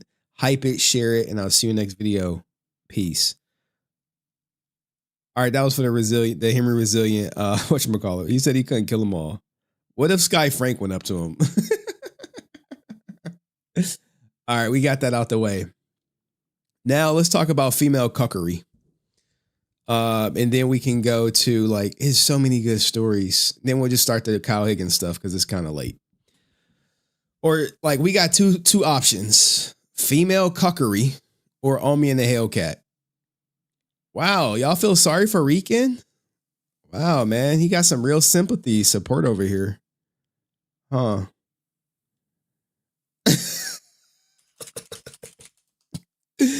Got some real support.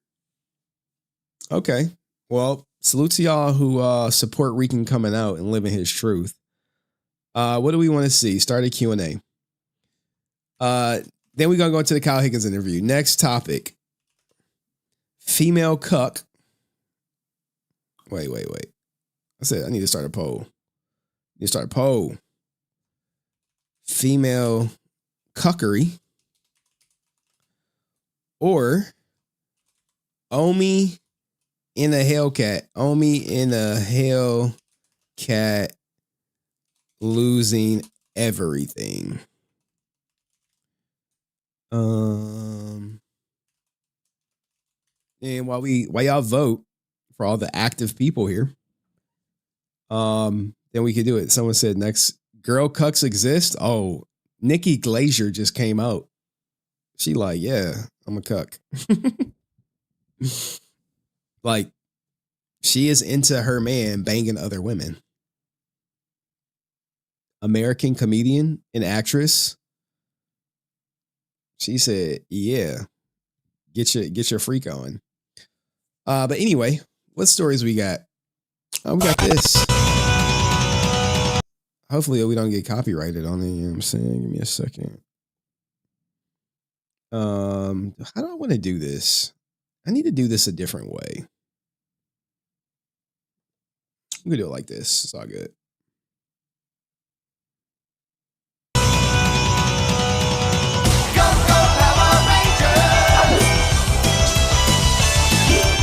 Go, copyright 8. Go, Power Rangers. Go. This don't looks to be AI. Power Rangers. Mighty Morphin Power Rangers.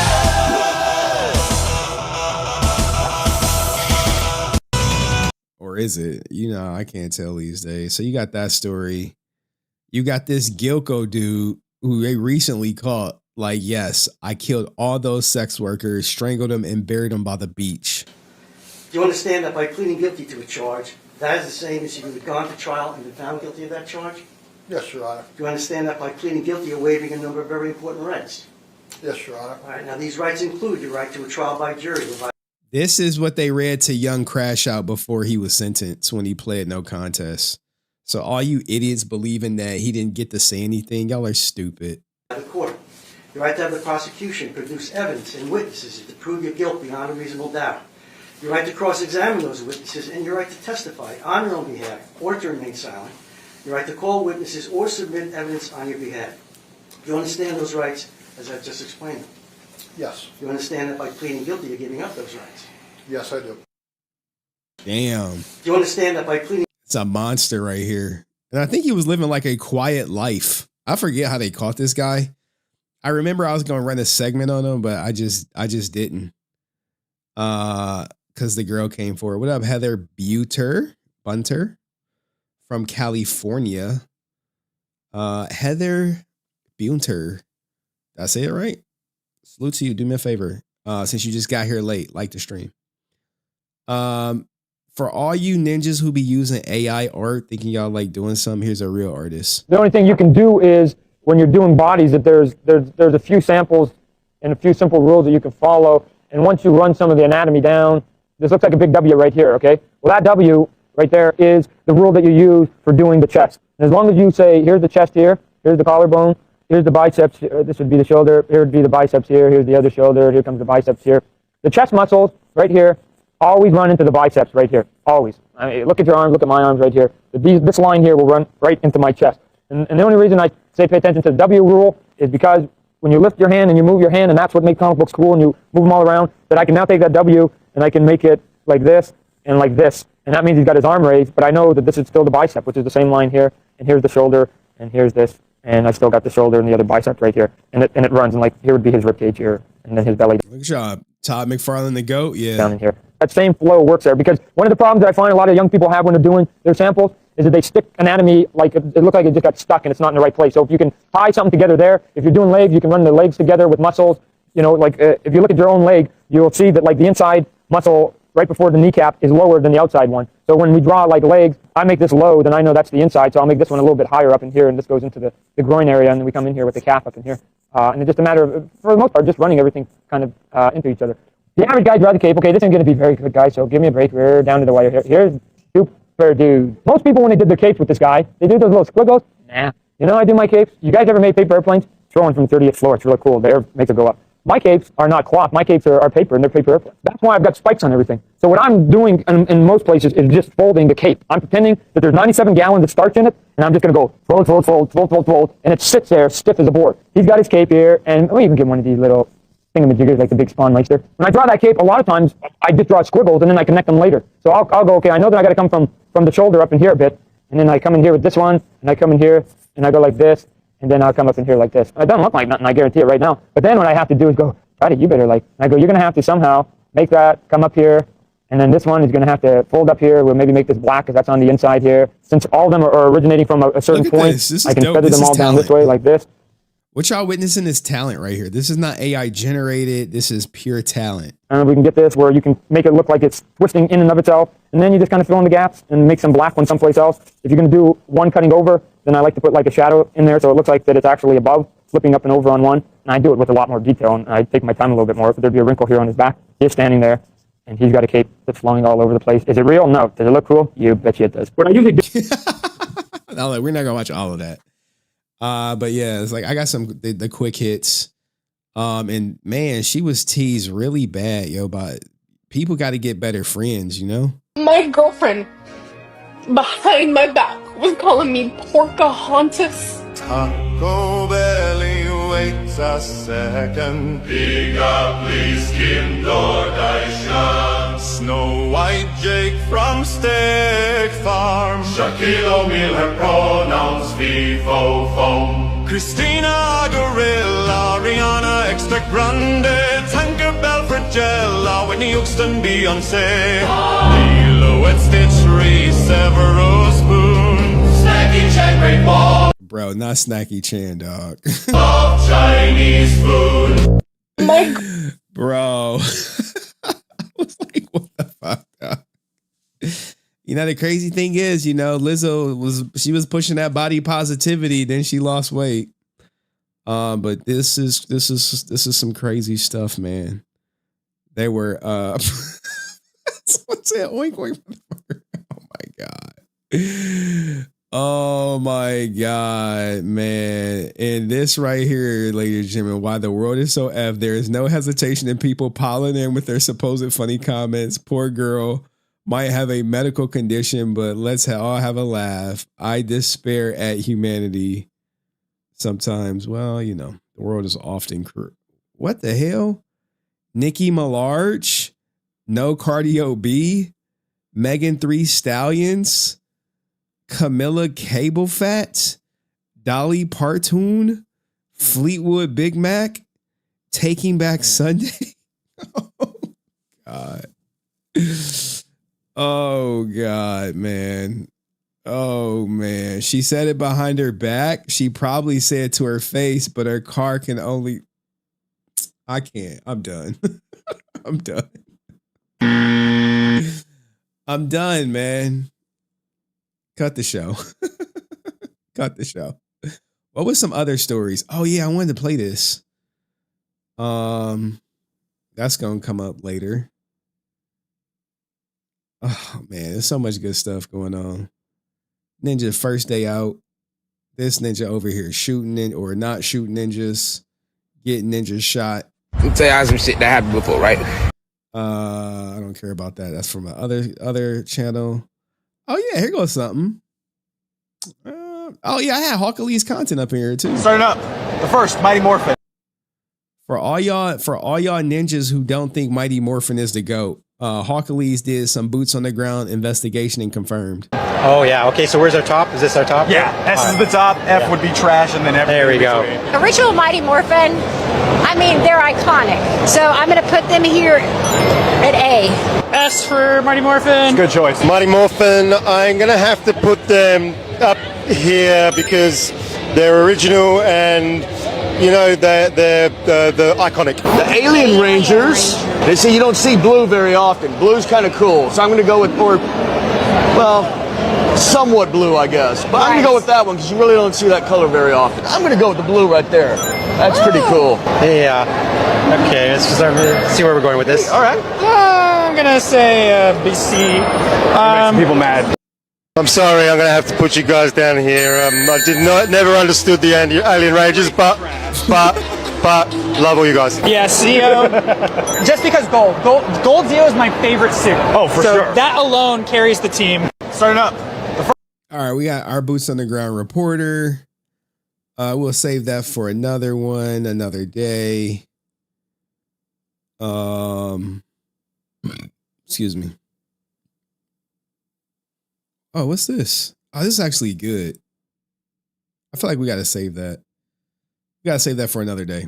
We getting too belabored. Y'all said y'all wanted to cover the female CUCK. Okay. Female CUCK for 1,000, please. Boom. Boom. Then the soulmate. Boom. What's this? We don't need that one. Kanye, yeah, they gun it for Kanye, huh? Over the Wireless Festival.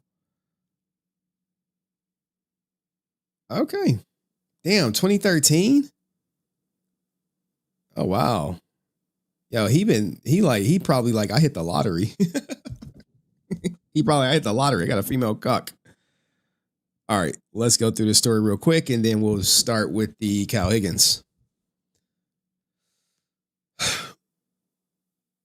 Female actress Nikki Glaser has recently come out as a female into watching her boyfriend cheat or allowing it per se. I know how lame it comes across. I sometimes don't like to tell guys about this thing that I have where I'm like, you know, this is separate than the soulmate thing. Like, I don't care if a guy has a sexual connection with a girl and like he was to use protection and just have sex with her for a night. Like, I literally wouldn't care if my husband did that. I don't know why. I don't know why. If he were to like watch The Wire with her or like do crossword puzzles or like text up, like send memes and stuff, I would be like, what the fuck are you doing? Like, that's our thing. Like, emotional cheating would hurt me, but like physical, I'm just like, I just feel like I understand how sex is for men most of the time outside of a relationship. It's just kind of transactional, and it's just like they just want a nut, and it's not about like, I want to spend my life with this woman. So it wouldn't feel, I don't know. I just wouldn't care as much. So she gets it.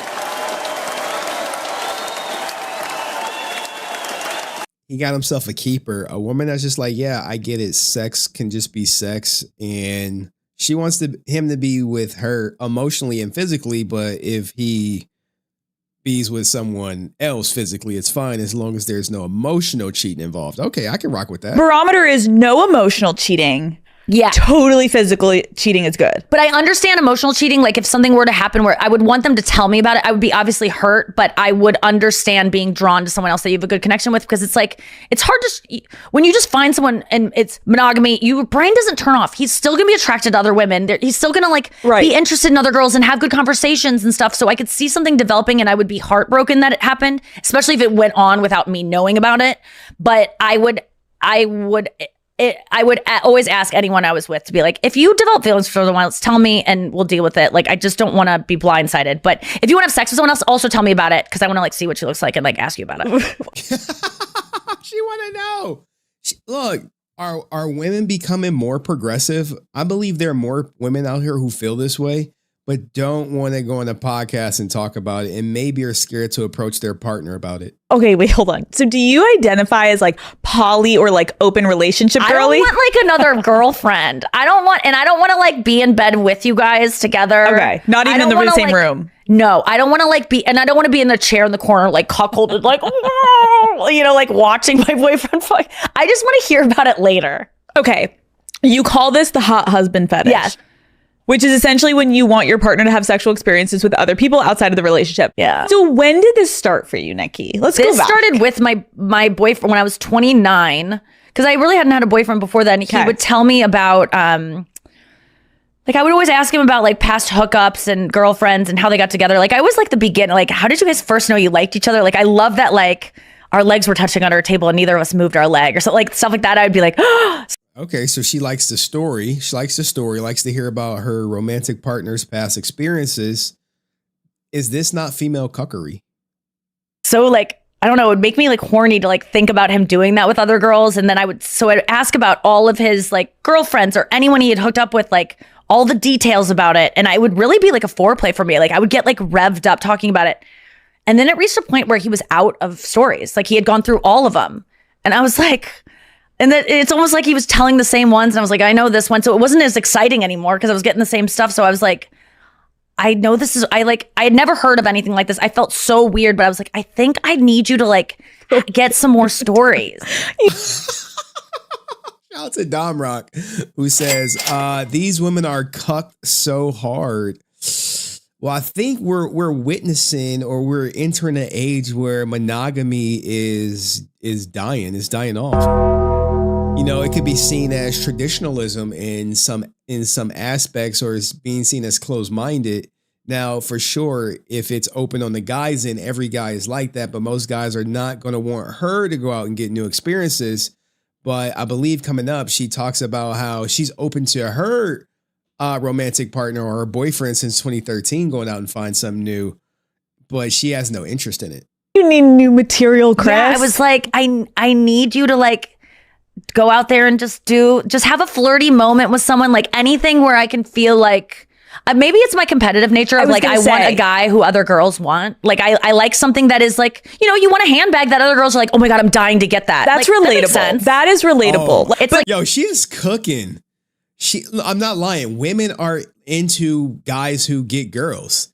They're not looking for the guys going to pop the balloon dressed up like, you know, the Green Ranger, because what that shows is that other women have taken interest in you. So they want the guy that the other women, you know, fawn over. So yeah, she definitely has like that kink, if you will. Showing their value, that they are valued by other women. Because I respect women. and women's opinions. I do. So you then tell this to Chris, and was he like, "This is a trap? You're out of your mind"? They always think it's a trick. Like he knew that I was a sincere person and would not, and wasn't the type of girl to like. I wasn't a jealous person up until this point, so I don't think he was like getting any of that vibe of like she's just trying to test me. So it was like, are you serious? You really want that? Okay, like how should this happen? And so I was like, you know what, if you do it and I don't like it, because I don't know how I'll feel. Like I've never done this before. So Right. I don't know how I'll feel if you're my first boyfriend ever. And so how will I feel if you have a flirty moment with another girl? So just like try it. And if I don't like it, we can stop. And just don't do, like, don't kiss her, but like, see if you could, like, if you get to a place where you're like, maybe you even go, I have a girlfriend, like something like that.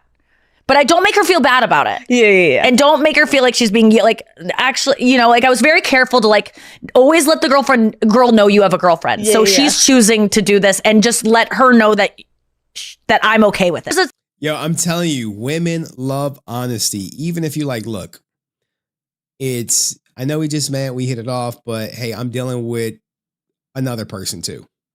And they're cool with adding you to whatever we do. They're cool with it. They're open to it. They understand it. But oftentimes him suspecting it's a trap is right. Like, how often are women out here saying, yeah, it's cool if you sleep with other people, just let me know. Most women are not going to do that. Most men are still going to be like, I don't believe it. Probably a sadness to it, but it's just what I'm into, and I can't help it. And I'm not trying to be cool. Believe me, when I've been single, guys are not into this. It sounds like a dream. Like, oh, I could date a woman and fuck other girls. Like, that sounds like a dream. Guys really like to be like, they like girls to be jealous and to like kind of boss them around and like, I want you. Right. You're like, if go they're ahead, too have free, fun. they're kind of like, what? Like, they think they like it, but I assure you, this isn't getting me guys. Like Interesting. It's never like been a pitch for me to be like, look how cool I am. Why don't you date me? Because you can do whatever you Go want. fuck Like, other girls. They don't like it. Yeah, no.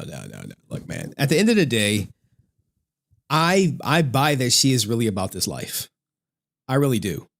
But at the same time, it can be exhausting spinning plates. And then what happens if you do have this emotional connection with this new person?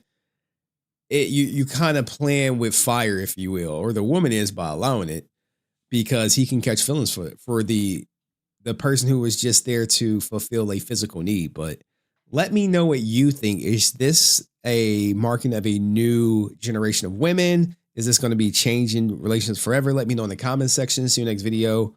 Peace. All right, cool. We got 2 clips for the good. And I can record the Pooh Shiesty stuff in the morning. I don't need that.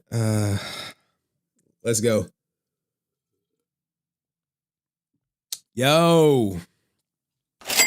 Every time I catch a Henry midstream, I'm like, what? Yeah, dog. If you look, imagine if you've never seen, or you haven't been here for the whole stream, and you just walk in. I'm talking about female cuckery. You're gonna be like, yo, what? You're gonna walk in like, hey, yo, what the fuck? I thought this was a Power Ranger stream. I thought this was the Kyle Higgins interview. Like, where is that at? Like, look, it's coming, man. It's actually coming like right now. So, we're going to skip around a little bit. I actually have to use the bathroom. So, isn't everyone, love is always changing? Relationships are tricky. And, everyone's relationship is not going to look the same, right? It's not. But I think a lot of people want their relationship to look like others, right? And it's just not the case sometimes. Like, people think like, oh, we've been dating, we've been screwing. It's time to live together and then get married and then have a baby. Or what about the person who's like, well, I really never want to live with you and I have no intentions of getting married or having kids, but I do want someone to do life with. And someone could be like, I'm really looking for something more serious, more committed. If you don't want to marry me, and you'd be like, sweetie, we just had sex once. The last guy you had sex with on the first date, were you talking about marriage, or is it just me? It's stuff like that. But if you put it out there, like, look, every woman I date, no marriage. I got a vasectomy. I'm not looking for someone to go 50-50.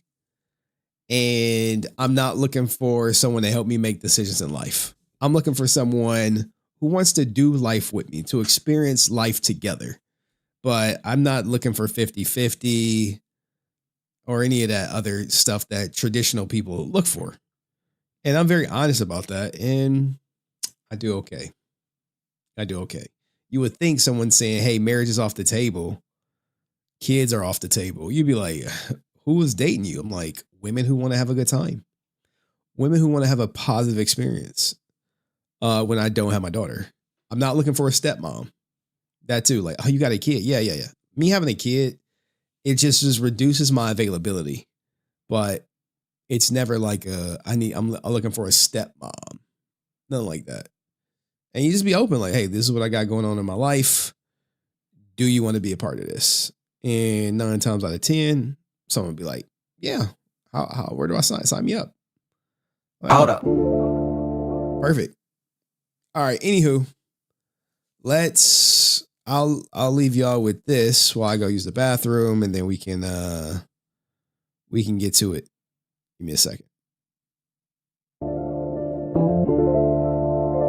Hold up. Got you. Y'all gon' have to miss me with the bullshit. Freaking Ranger out here bumming, never do shit. We need a hero, we need him to act quick.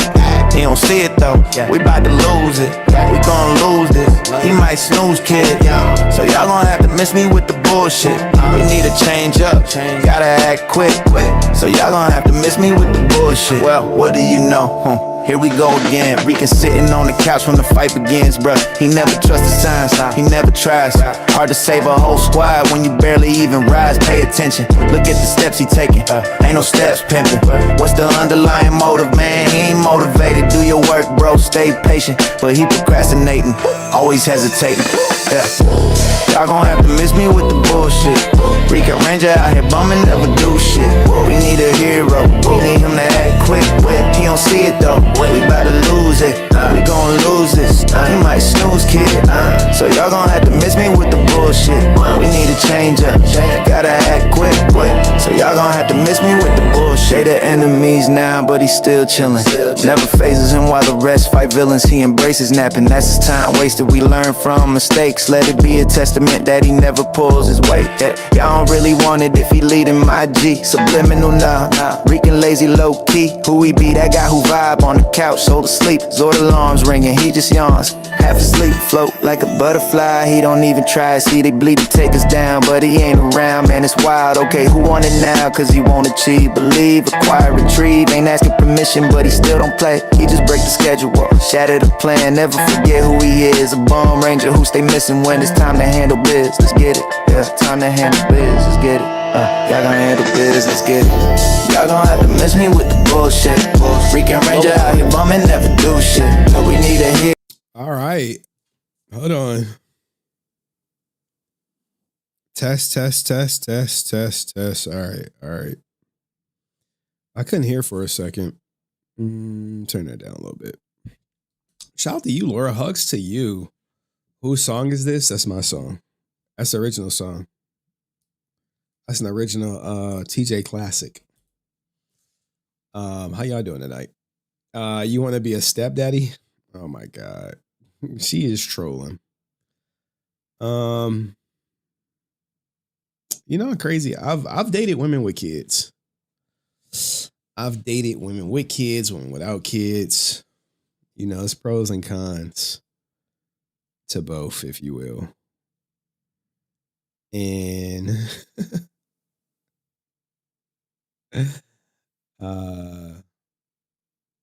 and you know, shout out to the women with kids. Pros and cons. Pros and cons. Trade-offs, if you will. Trade-offs. You know, there are always exceptions to the rule. It's a lot of guys who will say, don't date a woman with a kid. But, you know, if the father is 100% gone, I think that's cool. All right. So we got a lot to cover. I got to find this Lord Drakkon. All right, we got the Nikki. We ain't doing Pooh Shiesty. Did the intro. Did the Omi. Start.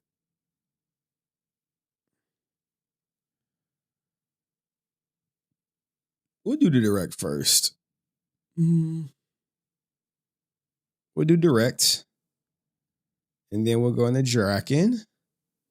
Save Radiant Black for last, because that's what it is. I'm over here organizing my tabs. I mean, y'all can see. So we'll do the direct first. All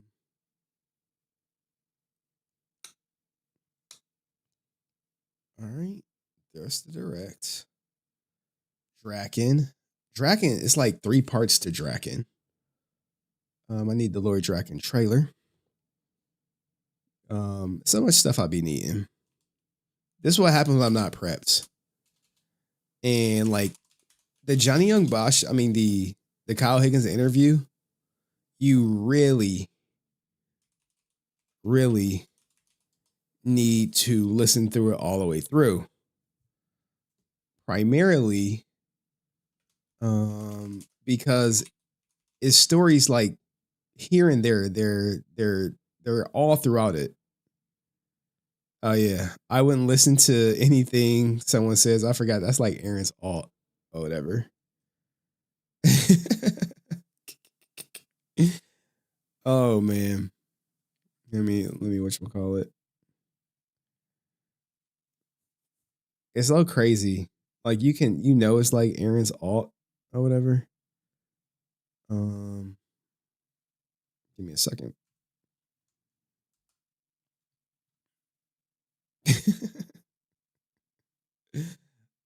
Because it would get posted in like Aaron's comment section anytime the Kyle Higgins audio come up. Like he hates Kyle Higgins. I'm gonna break down why. Lord Drakkon trailer.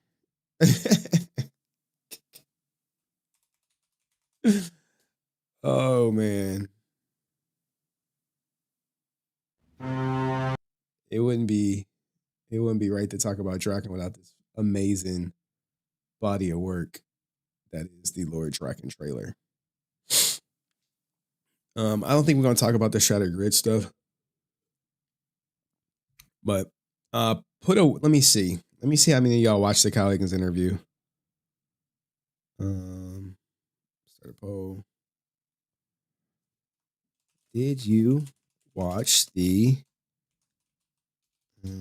Kyle Higgins interview with English Jack Black?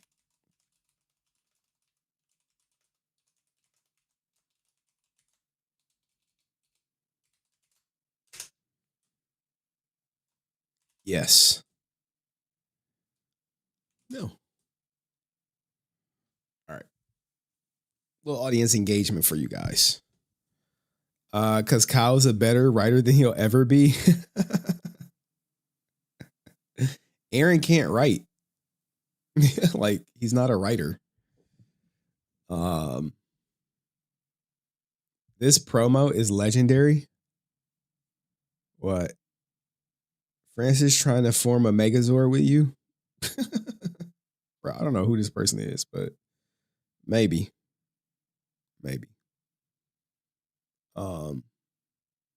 Start, direct, JDF, Johnny Young Bosch, and Radiant Black. Those are the 3 things we need to tie in. Now the crazy thing is we may have to double back to this whatchamacallit.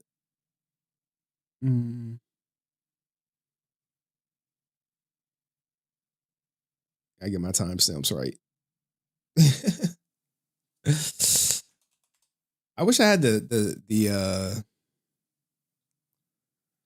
timestamps for like some of the quotes. Missed opportunity.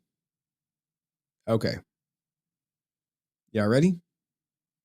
Damn, y'all didn't watch the Kyle Higgins interview? That's crazy. That's crazy. I thought y'all all would have watched it. Sorry, I'm late. What I miss? Everything. Damn, 82% did not watch the interview. crazy. I mean, I thought it was a good interview. It was a lot of technical. I would have probably like, hey, let's calm it down on this technical stuff and let's let's get to the juice. But it's different for me. Oh, I gotta bring up 2 videos for Soul of the Dragon. Where's the Soul of the Dragon? Did I call it SOD? Drakkon, JDF, Radiant Black. Oh, I didn't even create the tab for Soul of the Dragon.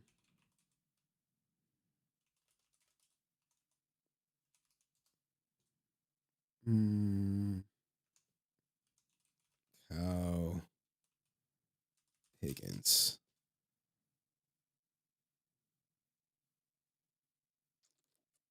Because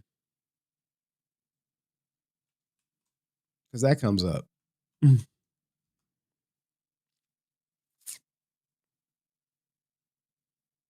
right. New group. SOD. Damn, we're going to be here for a minute. But we're going to get through it. Do y'all even know? Does he say he is Aaron's best bud? Yo. Kyle Higgins never mentions Aaron by name.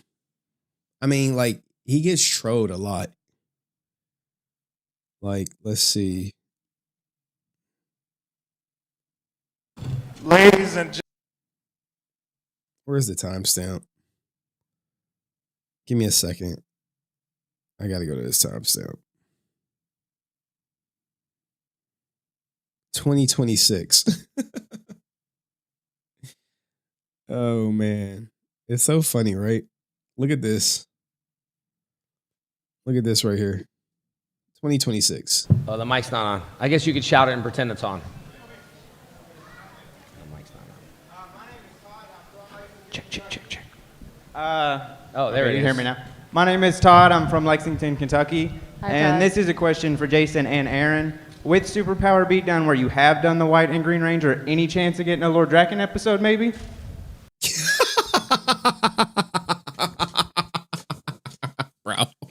Bro. Oh, shit. I'm from Lexington, Kentucky. Hi, and Todd. this is a question for Jason and Aaron. With Superpower Beatdown, where you have done the White and Green Ranger, any chance of getting a Lord Drakkon episode, maybe? For the Superpower Beatdowns, these guys have been filming a lot of Superpower Beatdowns. I mean, I would like to do a Bloodshot Superpower Beatdown, I'm just saying. But anyway, I don't know. I think Aaron was working on it. I'll let him talk for, like, you originally wanted a group or something? Or what were you thinking?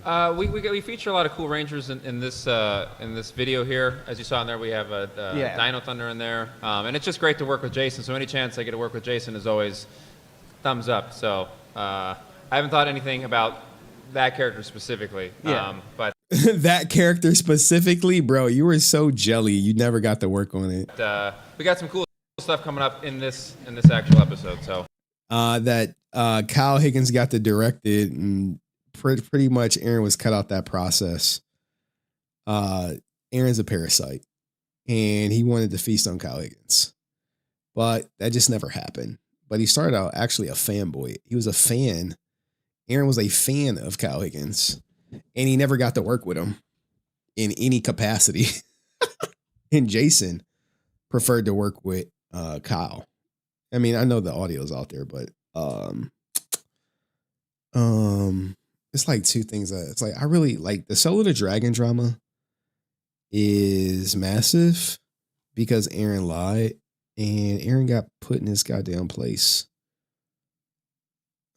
As you guys know, like more than once, like that's one. I did videos on it, right? As you know, JDF was where JDF took away the credit, but I got a little bit more info today. And we'll finish with Radiant Black. So we have Aaron won't direct, Drakkon, which is spread of like 3 or 4 parts. What happened with JDF and Kyle Higgins, which kind of like involves Johnny Young Bosch, Soul of the Dragon, Radiant Black. These were like what I considered like the highlights of this interview that I think you guys would be interested in. However, I think the whole interview is good, but you know, I have to bust this down for my audience. And I think this is the best way to do it. I don't want to use this. I haven't used this in a while. We're not going to use this. We'll use this.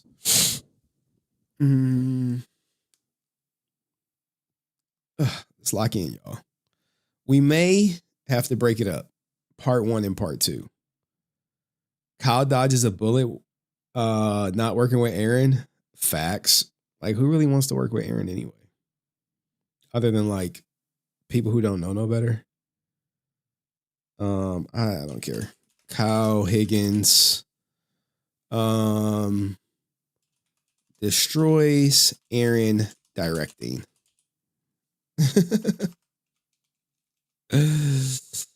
Okay. And I really don't think Kyle cares for Aaron, but it never really comes up directly. So, do me a favor, like the stream. We're about to kick this off right.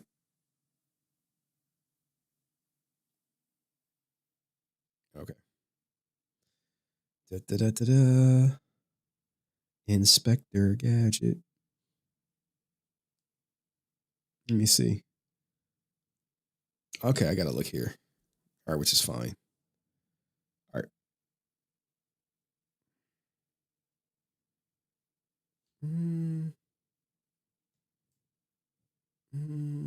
Sorry, I'm over here just going through all my whatchamacallits. Excuse me. Dog, these antibiotics got me like gassy AF. All right. As you guys know, Kyle Higgins, author, American writer, film director, knows about Aaron Schoenke and the shots Aaron has been taking towards him at his expense. Well, recently, Kyle Higgins did an interview with the good friends over at Action Addicts podcast, hosted by English Jack Black. And he literally basically breaks down why Aaron will never, ever, ever work for Warner Brothers and direct any IP like Batman. Let's hear him out. When I came out of Chapman, the film that I made during my senior year was called The League. And that's the one I was just alluding to. And it's about a superhero labor union of 1960 Chicago. So it's a big superhero noir. There's a lot of Batman the Animated Series kind of influence on it.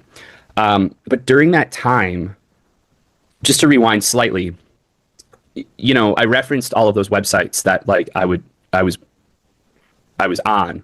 Yeah. Or at least like I was refreshing to see new superhero news, movie news, things like that. There were other things going on at that time too. Like this was pre-YouTube that I'm talking about. This is like 03, 04, 05, 06, like in that kind of space. And there were all these fan films that were being made too. So like Sandy Calora did that big Batman Dead End film that was Batman versus like Alien and Predator, and it like really blew up.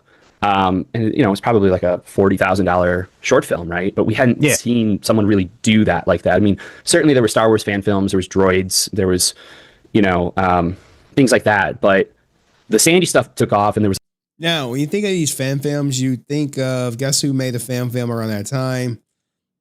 Yours truly, Aaron Schoenke, made Batman Beyond Year One, but they won't show it because they want to advertise The Boys. So this gained some popularity. I believe Aaron was selling DVDs or passing them out. There was like a Grayson like trailer that was really cool. And Sandy did a World's Finest thing. And anyway, there was all of this kind of like attention and interest around this kind of stuff. But like the fundamental problem always was, you know, you can't do much with that. Like if you're getting millions of downloads of Batman Dead End, great. But like A, you can't monetize that because you don't own the rights to Batman. And B, Warner Brothers is not going to hire you to direct Batman. Like, because that's just not the way it works. That's not going to happen. Did you guys hear that? So essentially creating your own fan film, making that gets millions of views on YouTube is literally the worst way to try to get Warner Brothers attention. And they're not going to let you work on Batman. But which begs the question, how did Kyle end up working on IPs like Batman, Nightwing, and even Power Rangers? But let's let him cook that one more time just so you can let that stick. Okay. Interest around this kind of stuff. But like the fundamental problem always was, you can't do much with that. Like if you're getting millions of downloads of Batman Dead End, great. But like A, you can't monetize that because you don't own the rights to Batman. And B, Warner Brothers is not going to hire you to direct Batman. Like, because that's just not the way it works. That's not going to happen. And so I was kind of looking at that. And as I was deciding to build what became the League, I figured, you know what? Based on the resources I have here at Chapman, and like I had a background in visual effects as well, to the extent that like I'm very versant in it, but there's a ceiling on what I can do myself. But I was a pretty proficient sound designer at Chapman and editor, and I thought, you know what, like for the same amount of money as something like a Batman Dead End, like I could build my own thing, and it can be inspired by and kind of like a love letter to the types of stuff that was a big influence to me that I love in the space. You see that? He's like, I'm not going to rip off these IPs, but make a love letter to it. And he takes another shot at Aaron Schoenke. He doesn't say his name specifically, but I'm going to break it down how you can know beyond a shadow of a doubt, even though it sounds like he's kicking information, which he, valid information, which he is. He's also just basically explaining why Aaron Schoenke literally will never direct any big name IPs outside of his parodies and crowdfunding Kickstarters. He's about to say it right here. But like the key is to make it, to play it straight, like to do it as a wholly original thing, not a pastiche, not a parody, and like build out something that could become its own world. And I thought with that, I would have a chance of attracting interest. And that is what happened. So, I put the short film out, and one of the people I'd hired on it was an illustrator named Eric White, who was a comic book illustrator and also, he's a cartoonist because he writes and draws his own stuff. So he puts his own thing out, the League, which is like a homage. But the reason why Aaron will never, ever do it, because he thought that because he had a YouTube channel that got millions of views on a Batman IP. You see this Joker right here, 28 million views 10 years ago. Batman versus Deadpool, 25 million views 10 years ago or 12 years ago. Batman versus Darth Vader getting all these views. You're like, oh my God, he's going to be a director for Warner Brothers. Nope. No, not even close. Here's the thing, right? Where Aaron really shot himself in the foot if he didn't do it right then and there, he definitely did it here, is by promoting this petition that I've shown in the past, Aaron Schoenke to direct for DC Comics, Warner Brother, HBO Max. No. Nope. Never going to happen. Guys, the best way to get a directing job is to direct your own IP and do it, or a new IP, and do it to a point where you attract the attention like Kyle did, because Kyle would use the League as a starting point, and people start introducing him to the movers and shakers in the industry. And he landed his first comic to write, which was Nightwing.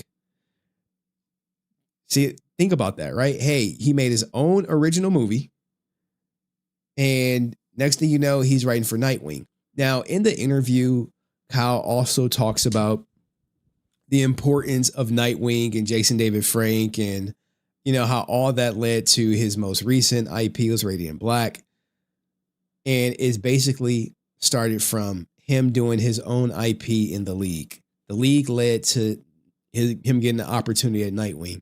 Now, when you get that opportunity to do Nightwing, he did it so good, if you will, that they were like, hey, what do you think about Power Rangers?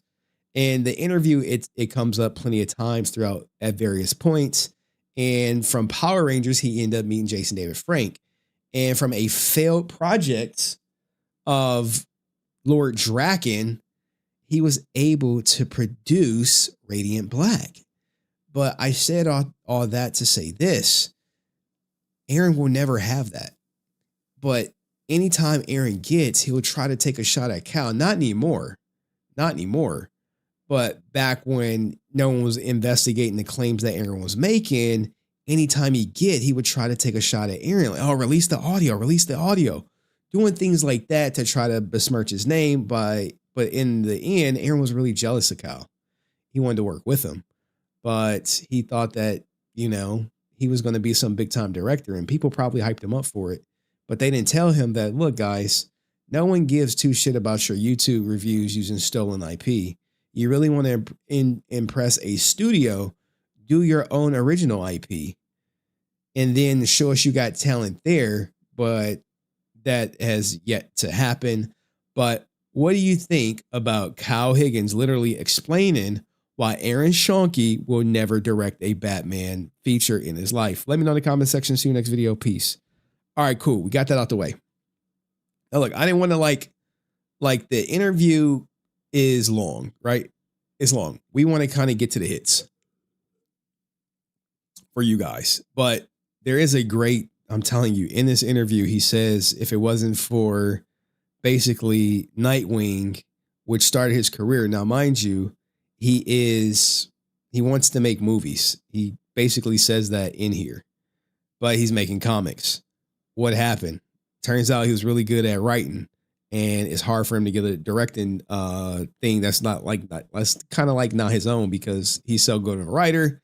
And when you have these big Hollywood studios putting up millions of dollars, how many are going to go out and, back a director who never had a budget of millions of dollars? Now, in my industry, it's pretty much the same way. You get graded off of how the bigger the project you are able to successfully manage and deliver. The higher the budget, the more trust they give you. This is why you see certain directors who always get work, and new directors are few far in between because people are scared to go out on a limb. Hold on. You're itching. All right, now let's get to Drakkon, if you will. And then it'd be the good stuff. All right, so here's the thing with Drakkon. It is so many different chapters of Drakkon. I think I got them written down right here.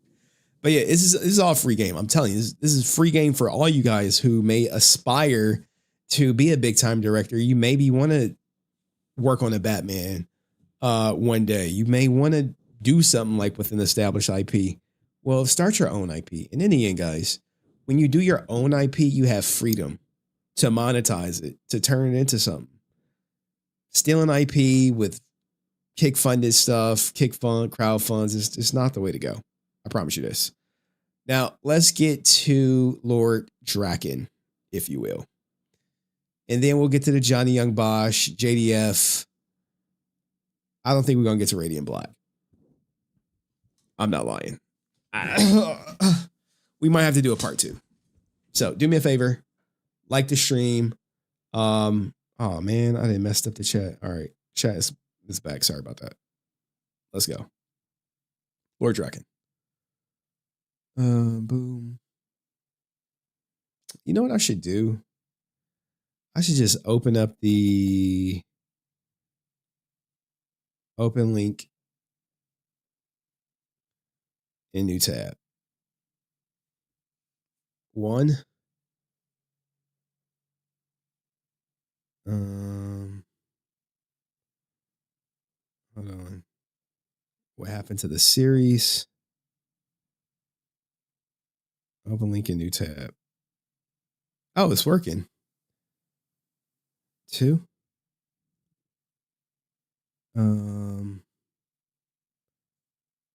Snap. I didn't think it was gonna work. Drakkon series to Hasbro. Open link in new tab. It's working. Oh, I'm so happy.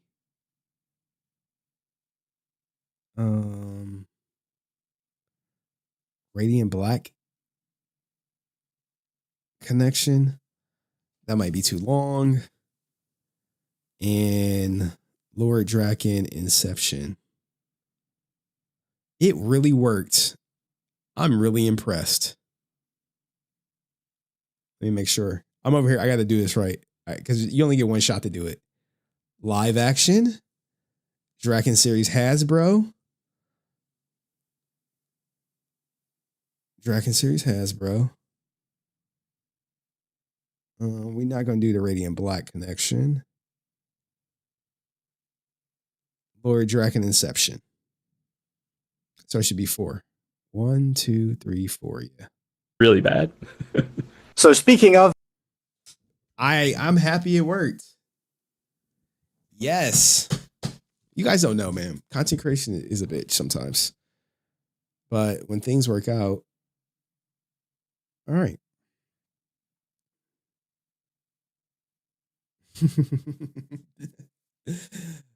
Oh, man. Anyway. It's the wrong one. Lord Drakkon origin story. And the juice comes after this segment. We get to the Johnny Young Bosch JDF stuff, which is like it's a decently long story, if you will. All right, let's go. Pirate Bill, what'd you type in the chat? Why you whatchamacallit? Why you redact it? What is this? I gotta show the shrine. It's White Knight and Aaron the Black Bandit. Just because Henry is black doesn't mean he has to be in the black suit. Oh God. What is this? Y'all are so stupid. Oh man, who created this? Who? Why? What's the purpose? What's the purpose? Stupid. All right, anywho. Drakkon. And right here. Okay. Most people have no idea that Lord Drakkon was actually Kyle Higgins' personal character creation. And it started with the live action trailer that kind of went viral that everyone saw from like way back in the day. Let's play it real here. Isn't the smallest chance of victory enough of a reason for us to keep on fighting? The world needs us, Rangers. One day the great responsibility of being a Red Ranger will fall to you. Take the world from evil. Stand by your allies. Never run from a battle. My mission is to bring you back. Ready! Let's rock it! Yeah! Silver! Black! Pink! Blue! Yeah! Whatever we do, we have to do it together. Power down!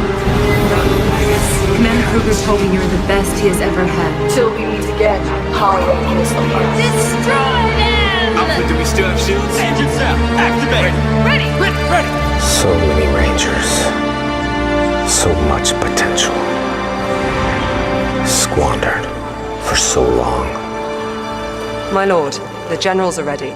They simply await your command. What's important to me now is my friendship with all of you. I don't ever want that to change. It won't, Tommy. You'll always be one of us.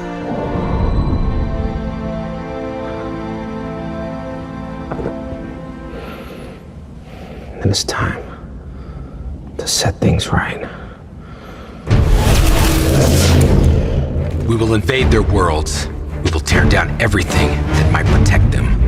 And then, when it's too late, when they're powerless and alone, they will realize the truth. They could have been gods. Oh, man, this is the best thing for Power Rangers that never happened, unfortunately. So let's get into how did live action Drakkon come to be? That short you did with Jason Frank. There was a short you did with Jason Frank where he got to be live action Lord Drakkon. It got clips of the old show playing on these like holographic screens, and it was it took the internet by storm, I think would be putting it mildly. Yeah. It definitely spread a lot, for sure. There was a conversation when we put it out, because we put it out through Jason's YouTube, and then very quickly other sites, including like IGN. Yeah, IGN definitely. Oh, no. You know what? IGN didn't rip it. That's actually what had made the conversation happen. A bunch of other sites started ripping it re-uploading it as their own video. And so then at that point, IGN reached out to us asking if they could also post it. Guys, when you create content, you ultimately want other people reacting to it, re-uploading it. And what Kyle Higgins is about to give y'all is going to give y'all like some game for all you future content creators. What do you do if you create a viral piece of content? And so Jason and Francis and I all had a conversation about it. And it was like, well, what do you want to do, Jason? Like, do you want to copyright strike the channels that have re-uploaded it as their own thing because you're monetizing on your channel and we're approved from Saban officially, like that this is the distribution outlet? Or do you want it to keep getting re-uploaded because it'll potentially spread it like bigger, like IGN posting it, like that's a 6 million, YouTube channel account. And so what do you do, guys? The answer is you don't strike them. You let them eat. Why do you let them eat? Because guess what? You're going to reap the rewards from the popularity. Now you can copyright claim them to where you steal all the revenue and they get to keep the upload up. But chances are once you take all the revenue, they may just delete it from their channel. So you have this choice to make. Do you want your idea to be seen by as many eyeballs as possible? Or do you want to be as greedy as possible? Originally, I wanted to do 250,000, but Aaron wanted more. Greed. And I believe they let them eat for a minute, right? Jason thought about it and he was like, no, let him post it. He's like, I want it to spread. And so then it just kind of like really exploded outward. Just as we were getting ready to kick off Shattered Grid with issue 25, which was. You see that? You're like, wait, yeah. He was like, yeah, let's let it spread because we're going to benefit more on the back end by the more eyeballs seeing it. That's going to be more interest, more pressure on the studio to green light it because more people know about it. Smart decision. Which was why we designed, doing the short when we did. What was it like shooting the short? Because you were there, right? You were heavily involved in that? Oh, I directed it. Yeah. So I wrote it, I directed it, I produced it with some others, JJ Vasquez and Ramon Palermo. It was awesome. Like, it was very fast. We shot for one day, but we had a several weeks long set build that we did beforehand. And also we had all the costumes made by the Nikki cosplay guys out in, I think they're in Sri Lanka. I don't know what's wrong with my mouth this morning. But that was a whole process because we had to get them signed up with Saban as an official licensee, because otherwise we were making an official short film with unlicensed costumes, and that was going to be a problem. But yeah, I mean, basically the way it came about. You see that? Hey, we gotta get a license to have the costumes in there, because if not, they could sue us, Hasbro. So Hasbro gave their blessing for Lord Drakkon, which was great. Was that, Jason and I were close back then, and we would talk every day, and he was seeing the way that Lord Drakkon was like really kind of taking off in the comics, but also like at the convention. So people were bringing him the books at conventions to sign, like bringing art, like, posters, stuff like that. There were some people starting to cosplay, and he was like, he would text me. He liked to do audio messages. And so he loved to do audio messages. So many audio messages has leaked. And if I'm not mistaken, I've showed back in the day the actual text messages about Lord Drakkon and Aaron being upset that he didn't get to direct it, because why would he direct it when it was literally Kyle Higgins' creation, which we're going to get to later in the movie, if you will, in the video. He would audio message me all the time going like, hey man, Drakkon is like crazy popular. And he's like, I just talked about him in a panel, and like, we should do a short film. Like, we should go do a short film. And, you know, I'm like, okay, yeah, well, that's great to hear the character's working. Like, you know, what the plans we have for him, I think are going to be really, really cool. He's going to get bigger. We should do a short film. We should do a short film. Hey, man, what if we do a short film? We got to be the first ones to do it because someone's going to do it. So we got to be the first ones. Someone's going to do it. Yeah. You think Aaron was like in the wings, like, man, it's getting popularity. Remember, he's a parasite. He's a parasite. So of course, hey, Kyle's like, nah. We really need to do it before your lackey takes a swing at it. And I remember telling him, like, yeah, man, it's tricky. Like, I can't go make a fan film. Like, I'm writing the official book for the brand. Like, I have a direct relationship not only with Boom but with Saban. You see, he can't make a fan film. So most people don't know, but people in the industry call Aaron fan film Aaron. So anytime you hear Kyle say fan film, it's just a jab at Aaron. But most people don't know that, you know, I imagine Kyle probably calls him fan film Aaron also. And, you know, the vice president and president of Power Rangers over there. And it's like, it puts me in a weird position, you know, but then he has to go through the proper channels. He can't just be like, I'm going to go rogue, even though I'm working on the book, go make an unlicensed fan film to get more coverage. See, the problem was at that time, JDF 100% had this little fly in his ear buzzing. Hey, you think I could work with you guys on Drakkon? Nope. No, it's Kyle's idea. Hey, you think I could direct something? Nope. No, you think I could go pitch to some people? Nope. Like, dude, stop being annoying. Like, let me be successful in my success before you over here trying to figure out a way to shoehorn yourself into it.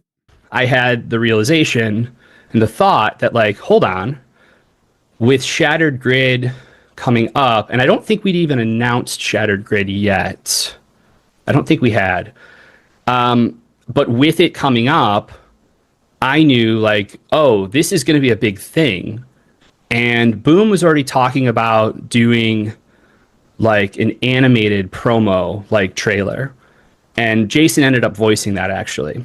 Yes, and that came out before our live action one. Yeah. But I remember thinking, like, hold on a sec. Like, there might be a way to do something under the pretense of it being a promo for Shattered Grid, but also this is the 25th anniversary of Power Rangers. So it kind of all just kind of clicked for me, like, all at once, where I just saw it, like, pushing on, hearing these voices, and they're clips from throughout the seasons of Power Rangers, which proved to be more challenging than you would think because the masters that exist of those tapes. Now they're about to get into some sound editing and all stems. And actually building everything. We don't really need the stems or whatever. We don't need the stem audio. We can actually get right back to Lord Drakkon right here. Like, it was a blast, but we did it all from basically getting the go-ahead approval from Saban to posting it was like 4 weeks, I want to say, maybe 3. I mean, it was wow, they sat on Drakkon for 4 weeks waiting on Saban to watch it and be like, okay, yeah, go. No, 4 weeks. But, like, from starting to, like, build to shooting was like maybe 3 weeks. I mean, it was very, very, very fast. And it was like 11 shots, and I think 10 of them are effect shots. So that was a whole other, you know, part of it that I had to navigate and figure out, and brought in a really good effects house that would do it with us. And then my normal colorist colored it, and Ron Wasserman, who did the original music for the show and the theme song for X-Men the Animated Series. He came back and he scored the short. And then actually, little known fact, so in the moment when Drakkon looks up and Tommy is 18 years old, or younger, I guess, in show continuity, but it's Jason at 18. I really like the visual in my head from the beginning of putting this all together was that shot of, like, doing it over the shoulder, seeing Jason at 18, or JDF, at 18 years old, talking, and it fades away, and the green comes off of his, you know, his foreground, you know, element, and he turns into side profile, and we see him now at, you know, 45 years old. and just like that juxtaposition of then and now and what he was and what he is now, like there's levels to that, both in the story but also in real life, you know. And I that was a really attractive image to me. Well, Jason redid those lines because, again, we didn't have the originals that we could split out. But the other person who talks in that moment is Kimberly. So Amy Jo redid her lines for that moment for us. That's major because, you know, that original scene that you see in the Lord Drakkon trailer right here, there is like that,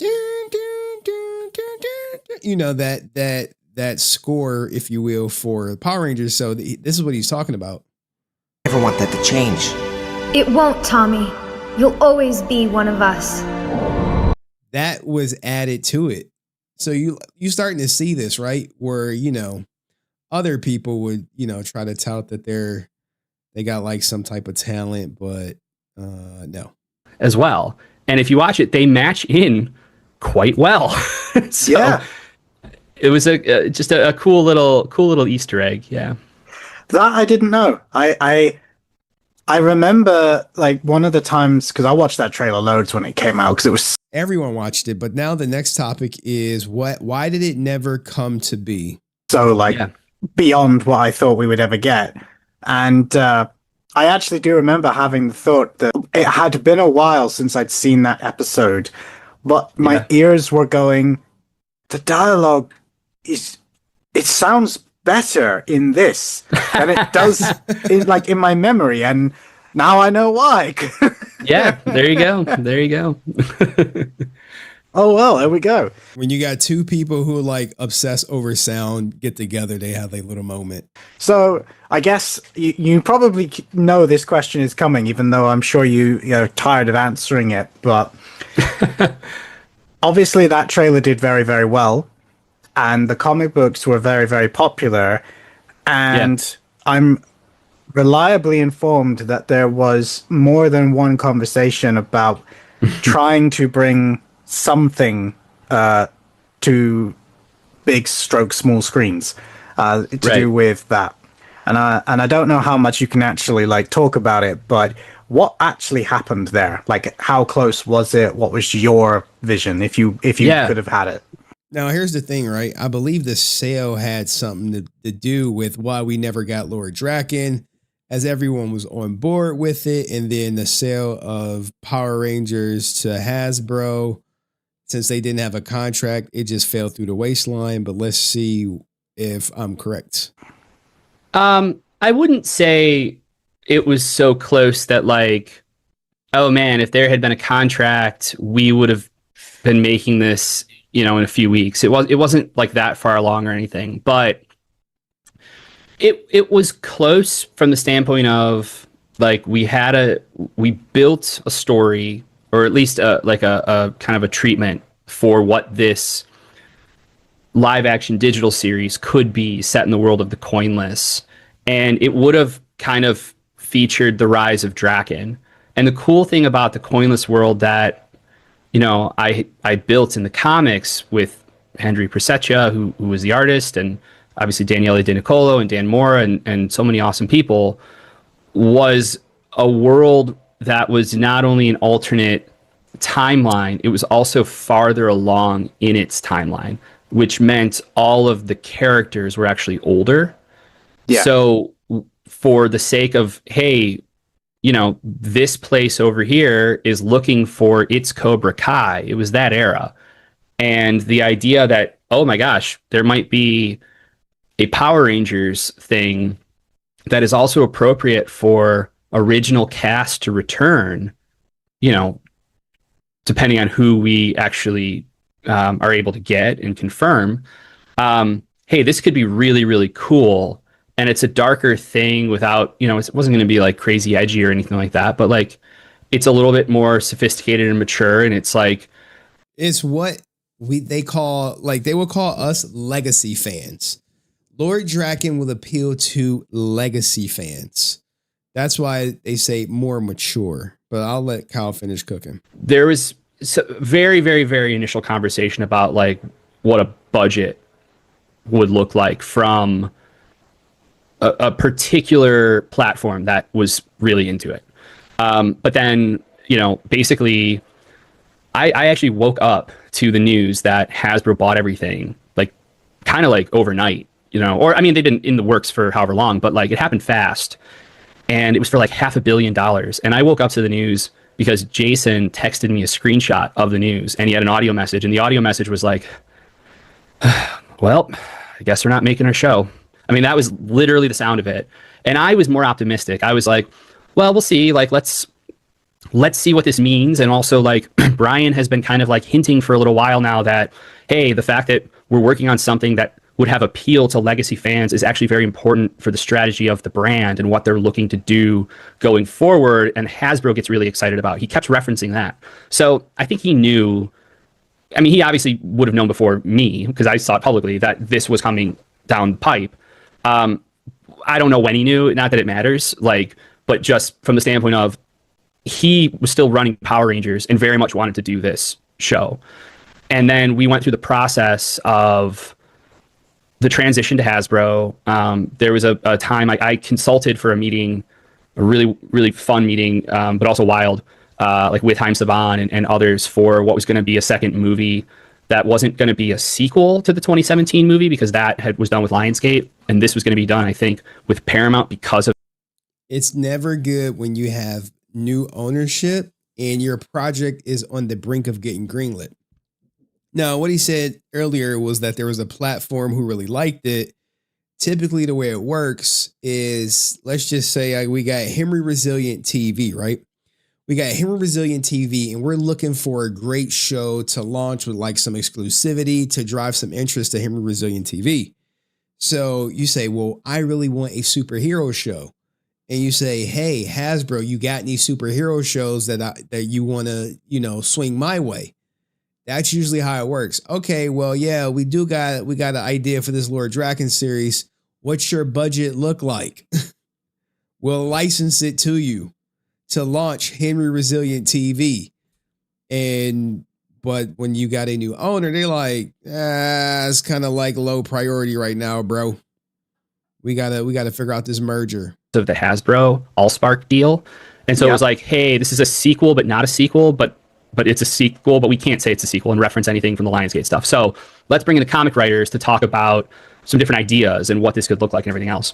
And so during all of that, and even up through like during the Shattered Grid Live, there was part of our enthusiasm to put together Shattered Grid Live was to show certain people at Saban and then it was in that stage transitioning over to Hasbro, like what this looks like and what this could be, if we were to then go do something in the world of the Coinless as this like over the top digital series that we were talking about.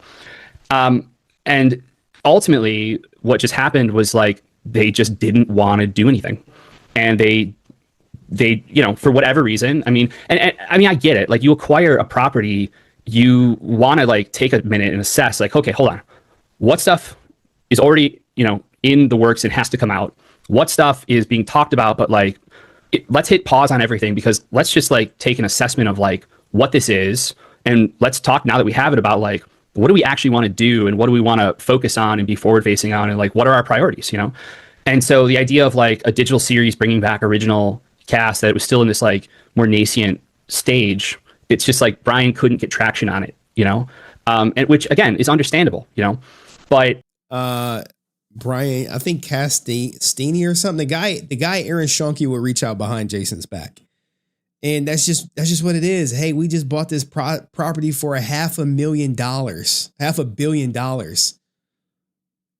Launching this web series with, legacy characters and original Rangers ain't in the cards. We really want to make a new movie, but we can't use anything with the Lionsgate movie. It's not a sequel to that. It has to be completely new. We can't reference anything from that because they own the rights to that storyline, perhaps. It's tough. So you got people like Jason who like, yo, well, what about our movie, our series? They're like, yeah, it's just not in the direction of the new merger. So it doesn't matter if like Haim was like, yeah, I'm all about it. I love Jason David Frank. Anything with him, it does well. Let's put him in everything. He wasn't calling the shots anymore because he sold it to Hasbro. Hasbro like, well, we really don't know Jason David Frank. We're not too familiar with the IP we just purchased. So because we're not too familiar with the IP we just purchased, we just gonna put a pin in that. You like, for real? Yeah, we're just gonna put a pin in that. That's basically what happened on it. And I know it hurt Jason. Like, I know he was frustrated because he felt like this thing was really, really cool. It was the right time for everyone to do it. The fandom would have been crazy about it. But it really just came down to like, it unfortunately is a casualty of like a big corporate, sale.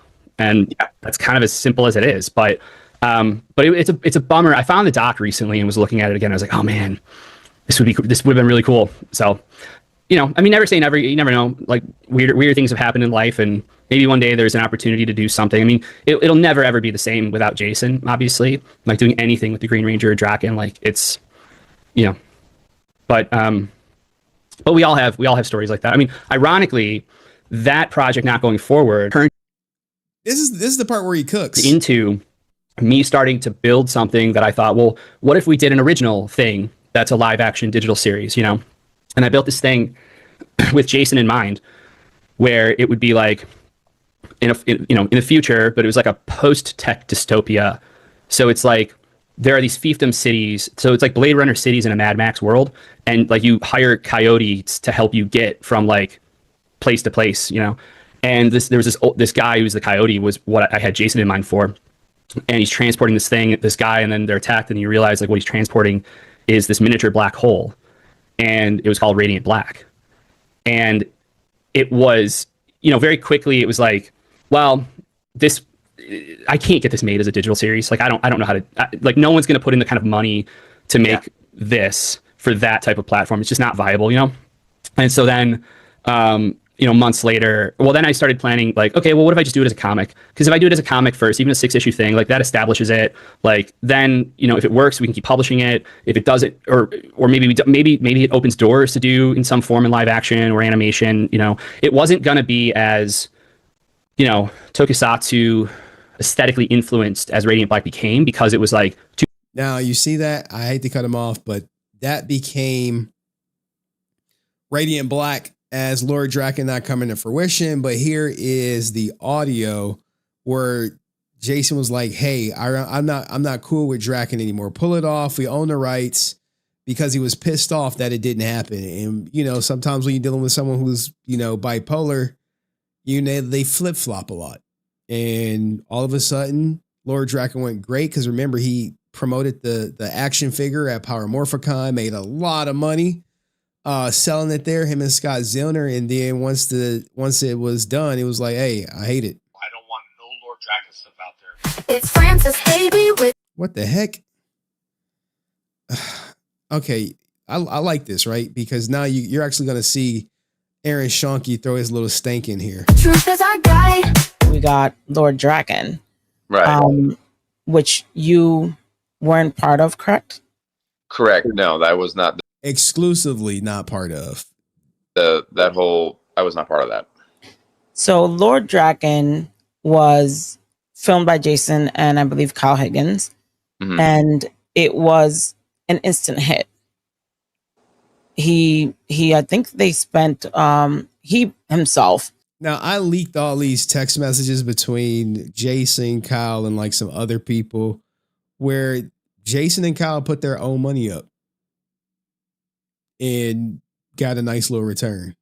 Jason was so happy with the return at Power Morphicon. Funded the project. Yeah. And it became a hit. Everyone loved it. I believe the trailer got over 4 million views or something like that. But then we know that later on in life, Jason didn't want anything Lord Drakkon. Now, the following are audio message between Jason David Frank and his business partners and friends and family. This little disclaimer was literally put in here to like make it seem like it's okay for it to be released, and the family supports this, because you got to remember, Jenna and Tammy don't know shit about this shit. They don't know nothing about it. Also, I think it is very, very important to look at that Lord Drakkon footage. I own the digital footage. All we have to do is send a cease and desist to take it down IGN and to remove it from all necessary platforms. I own it for once in my life, and we can just tell them to take it down. Also, I need, Nicole, you to reach out to everything that has Lord Drakkon on it. IGN, everybody that has Lord Drakkon. I want to send a letter that I own the digital rights, and they must pull it off their channel. I don't want no Lord Drakkon stuff out there. Hey, Nicole, I'm very, very shocked to see the Lord Drakkon Shattered Grid trailer on my channel. We discussed this a long time ago, and I don't know why it's on my freaking channel. I was going through it, and there's a lot we need to organize. Take that off. Delete the whole damn thing. Delete everything from there. I literally just watched it today from someone else's phone. Can you elaborate on that? Now, now let's hear the spin Aaron tries to put on it, man. Let's just hear it out. Well, I think it goes back to a lot of just Jason is always being taken advantage of or betrayed. Because me and Jason pitched a very, very, very similar story about a dark Lord Dragon who traveled across the morphing grid, killing rangers and assembling their powers to basically dominate the world and for, in a nutshell. Basically pitch means usually unsolicited. They never was like, hey, you got any cool ideas for Power Rangers, Aaron? That never was the case. We literally have emails and text messages of Jason being upset that Aaron was going behind his back to reach out to his contacts. But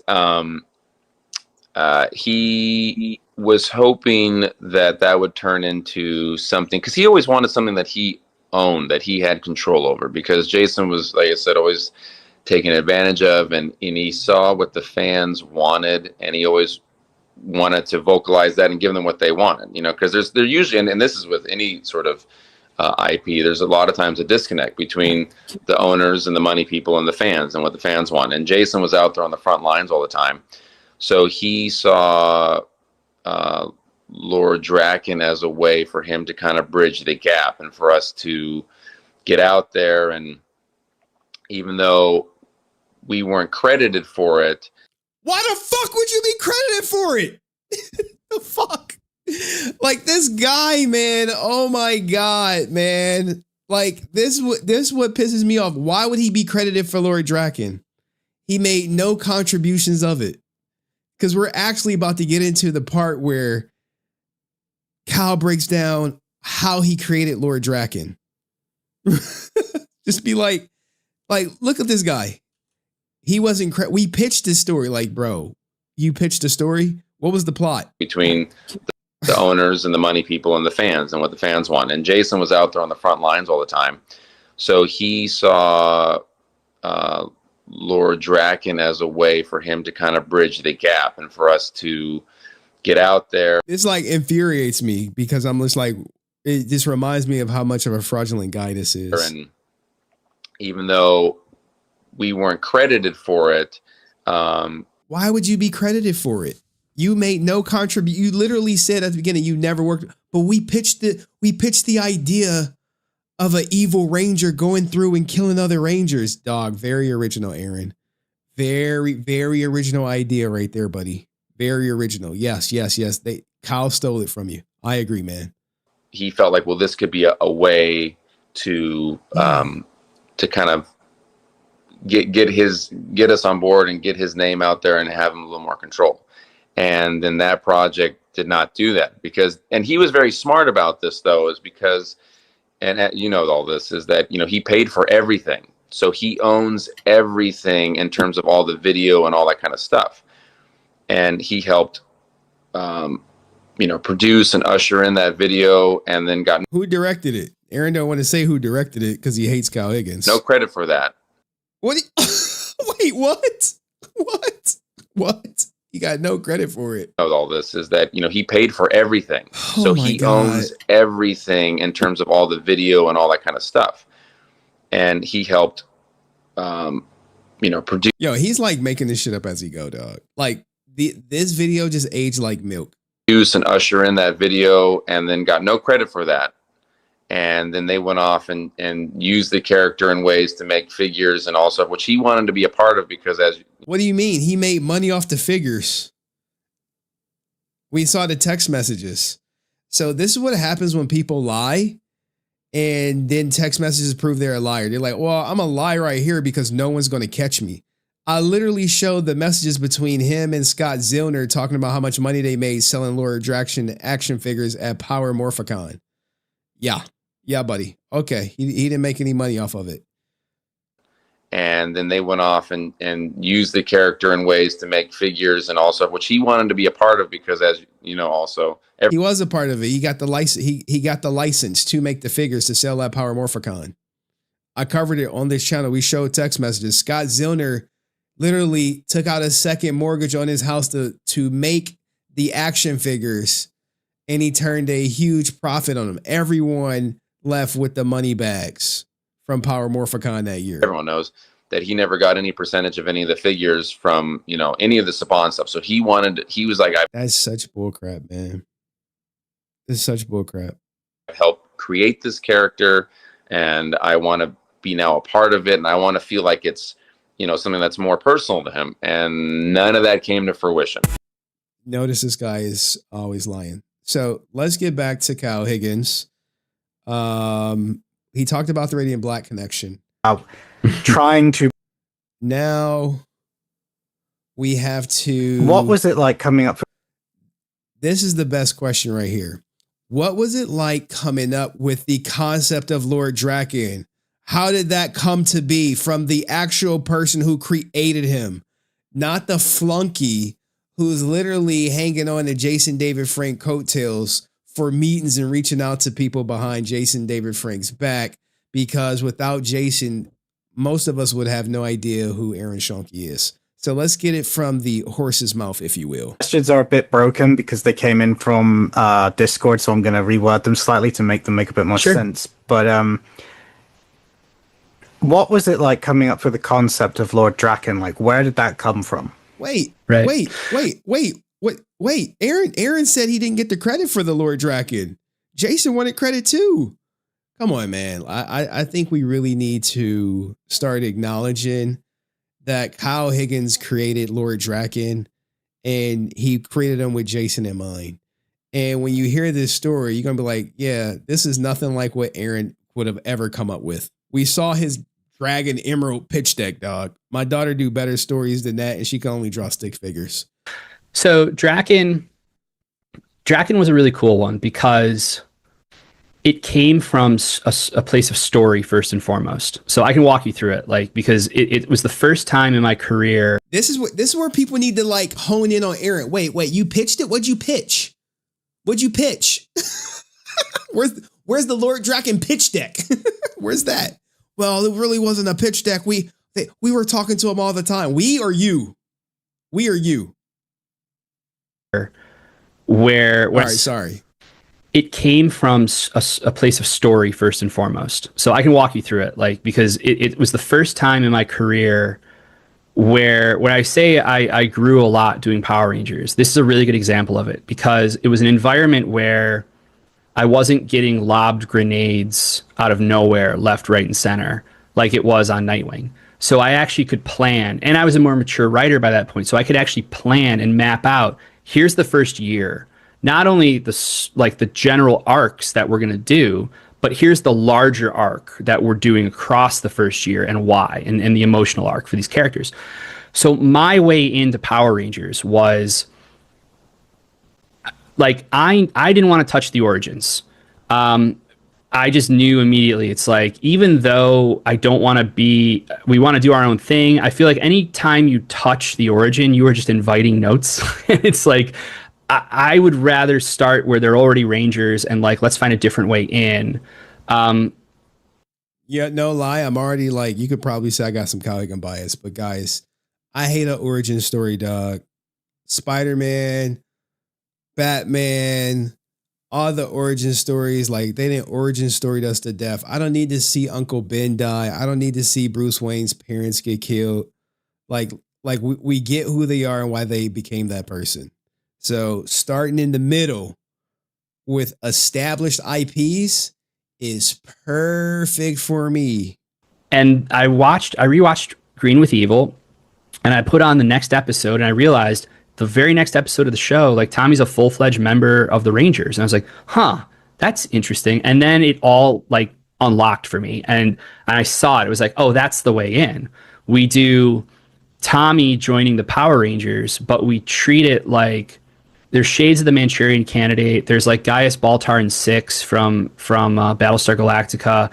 We deal with, if Power Rangers at its core is about the strength of friendship and teamwork, I want to explore those ideas through the lens of a new Ranger joining the team.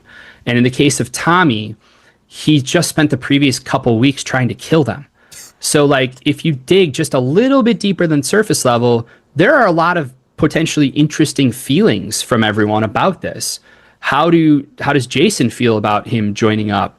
Is everyone on board on the team? You know, is anyone a little cautious about it, or like, we're not sure? You know, how does Tommy feel about it? How does he feel about his actions? Is there regret there? Is there guilt there?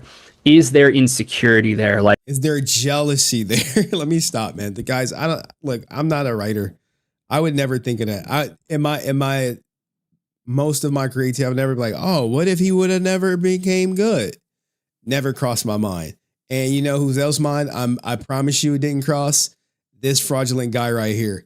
$1,000 says it never crossed his mind, where his concept was we pitched the idea of an evil ranger going around killing other Power Rangers and stealing their powers. Like, bro. But notice you didn't pitch is if the Green Ranger never became good. That never came up. And that was in his most honest of moments as he's trying to convince people that he didn't get credit for Lord Drakkon, even though at the beginning of this video, he said, wait, you never worked on Lord Drakkon, right? No. Oh, okay. Now, Francis, she just like, giving him some grace and just letting him talk because, he needs Power Ranger trust. So he tries to go to Francis. A good thing she's been sick, or, he'd probably be over there, or maybe not. Who knows? But that's usually how I go. You're like, bro, every idea that Kyle ever created originated from Aaron Schoenke, in Aaron's mind only. Like, hey, I was brainwashed and so I could do this, but now that I'm my own person, do I have what it takes to be this Power Ranger, right? And so the story across the first year, which turned into, because we had like one-shot issues, it really turned into like 16 or 17 issues, was basically, in my mind, Green Ranger Year One, where I use the introduction of Tommy to the team as the lens to explore and establish the world of Power Rangers in comics, but also the dynamics with all these kids, right? Well, then the third arc of all that, Saban was like, one of the things that was said to me from day one when Boom came to me to work up a pitch was like, one of the things they were excited about was that Saban was open to like alternate timelines and stuff like that. Now in comics, like Days of Future Past is like, it's a trope, it's a shorthand, but Power Rangers had never really had something like that. So I love that stuff, right? So I designed within the context of this Green Ranger Year One arc for Tommy. Well, the way that you wrap the arc is you have him ultimately in the third arc of this year-long plan. He needs to go up against his greatest fear. So I literalized that by way of an alternate timeline set further in the future, where he chose, when the spell was broken, the Sword of Darkness spell was broken, he chose to stay with Rita and then conquered the world with her. And then wait, where's the Aaron? Do we need to hear the Aaron pitch again? I think we need to hear the Aaron pitch again. I don't think we heard it enough, okay? And because he said they pitched it, right? He's like, we pitched it.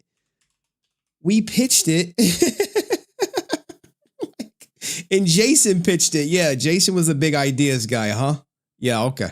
Because me and Jason pitched a very, very, very similar story about a dark Lord Dragon who traveled across the morphing grid, killing Rangers and assembling their powers to basically dominate the world, and for in a nutshell. Stop the cap. Wait till we get to the Soul of the Dragon. So now you have literally Soul of the Dragon was stolen from Aaron, and now Lord Drakkon too. Okay, man. All right.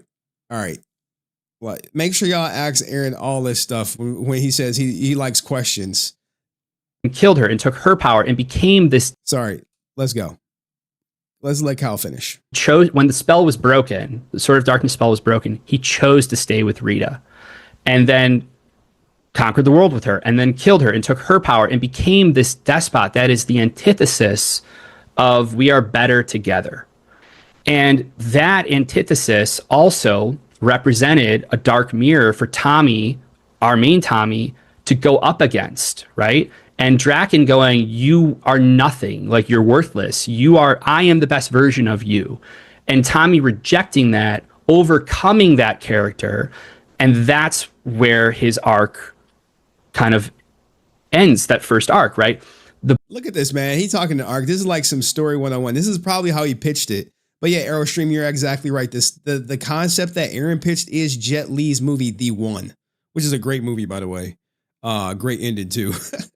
I enjoyed that movie because I saw it on bootleg. But anyway, the run opens with Bulk and Skull interviewing people. What do the Power Rangers mean to you? And they ask Tommy. He doesn't have an answer.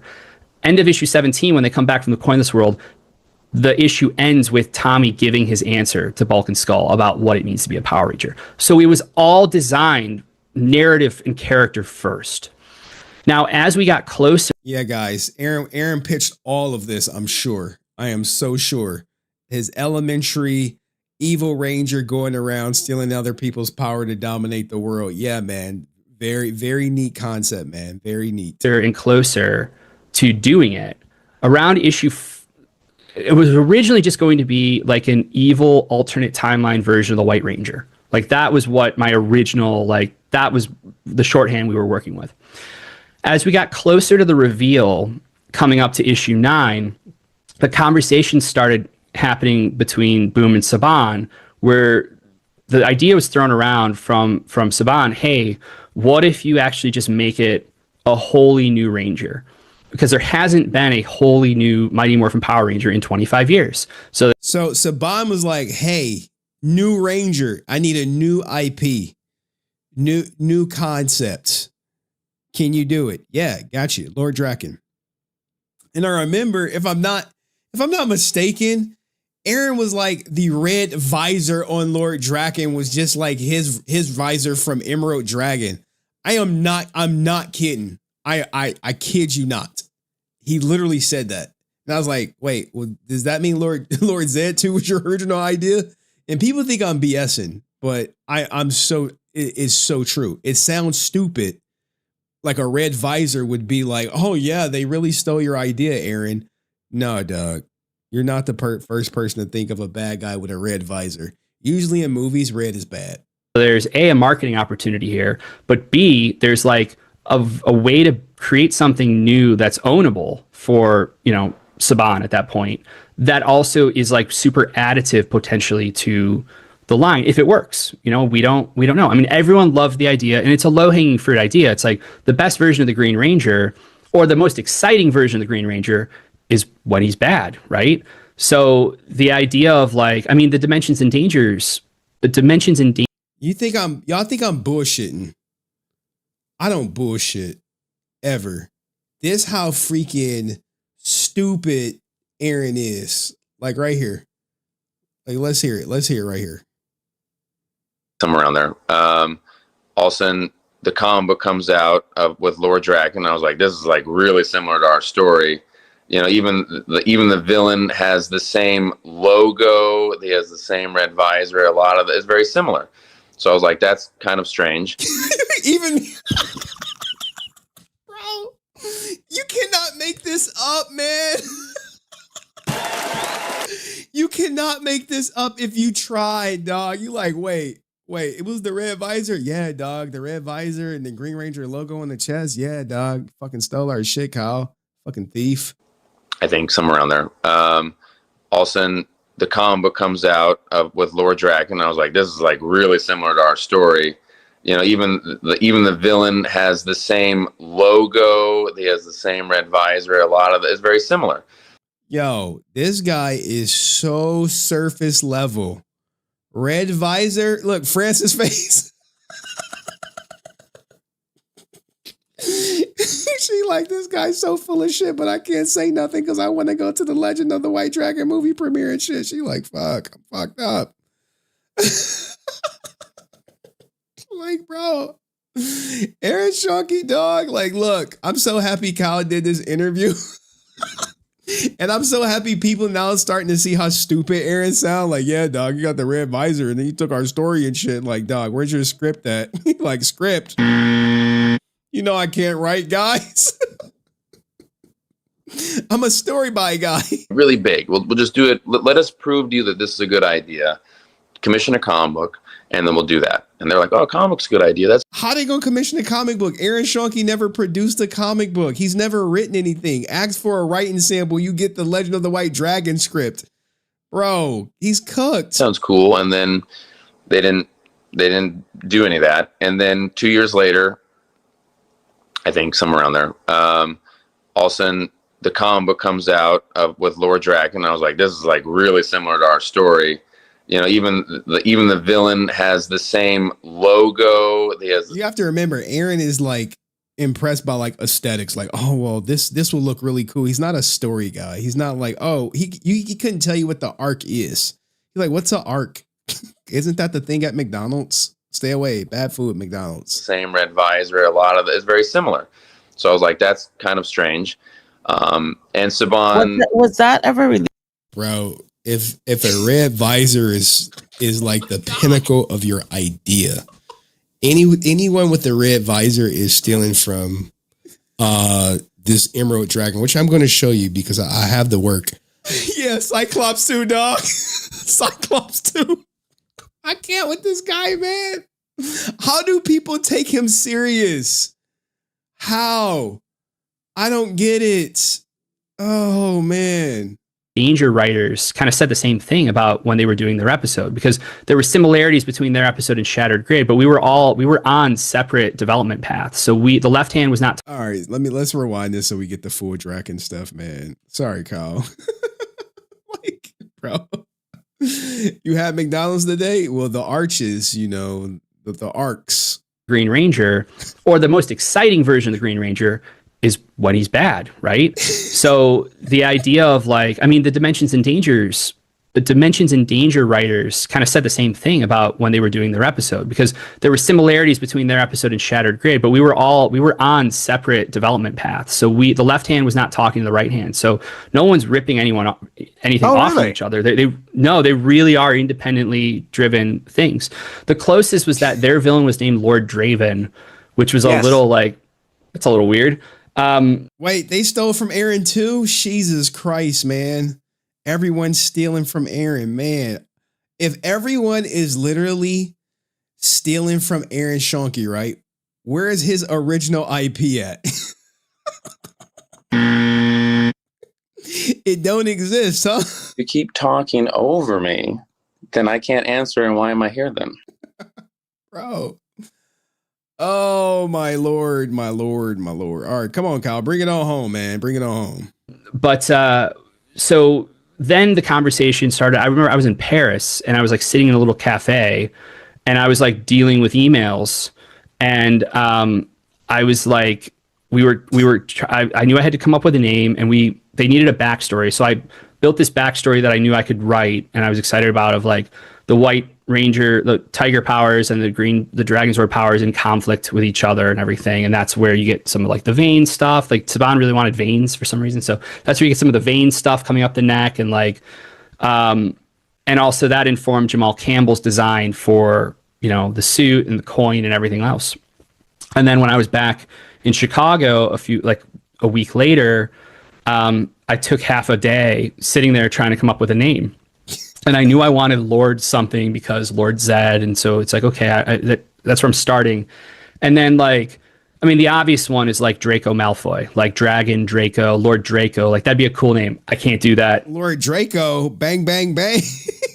Lord Draco is a YN in Chicago, dog. Put them in radiant black.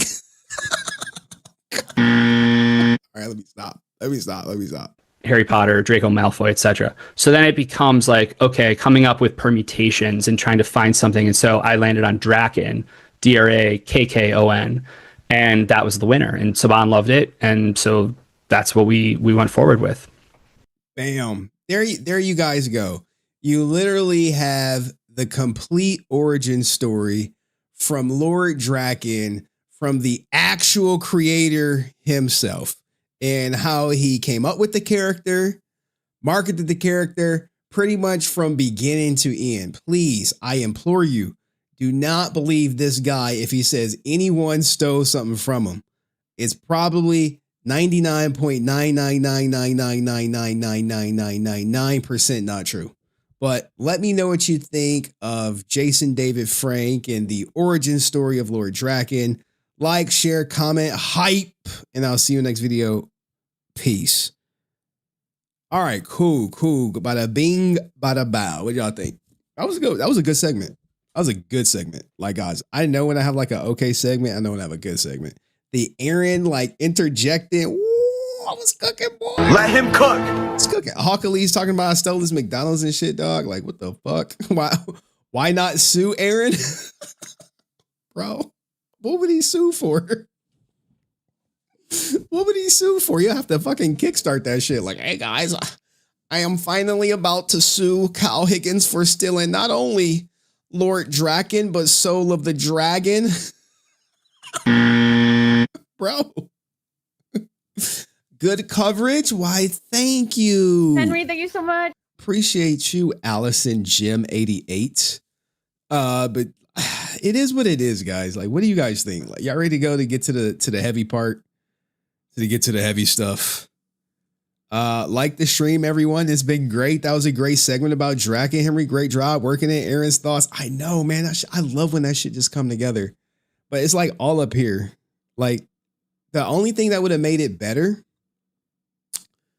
is if I would have been able to quickly reference the JDF text messages of him saying how happy he was with Drakkon and how much money him and Scott Zillner made selling the merchandise at Power Morphicon.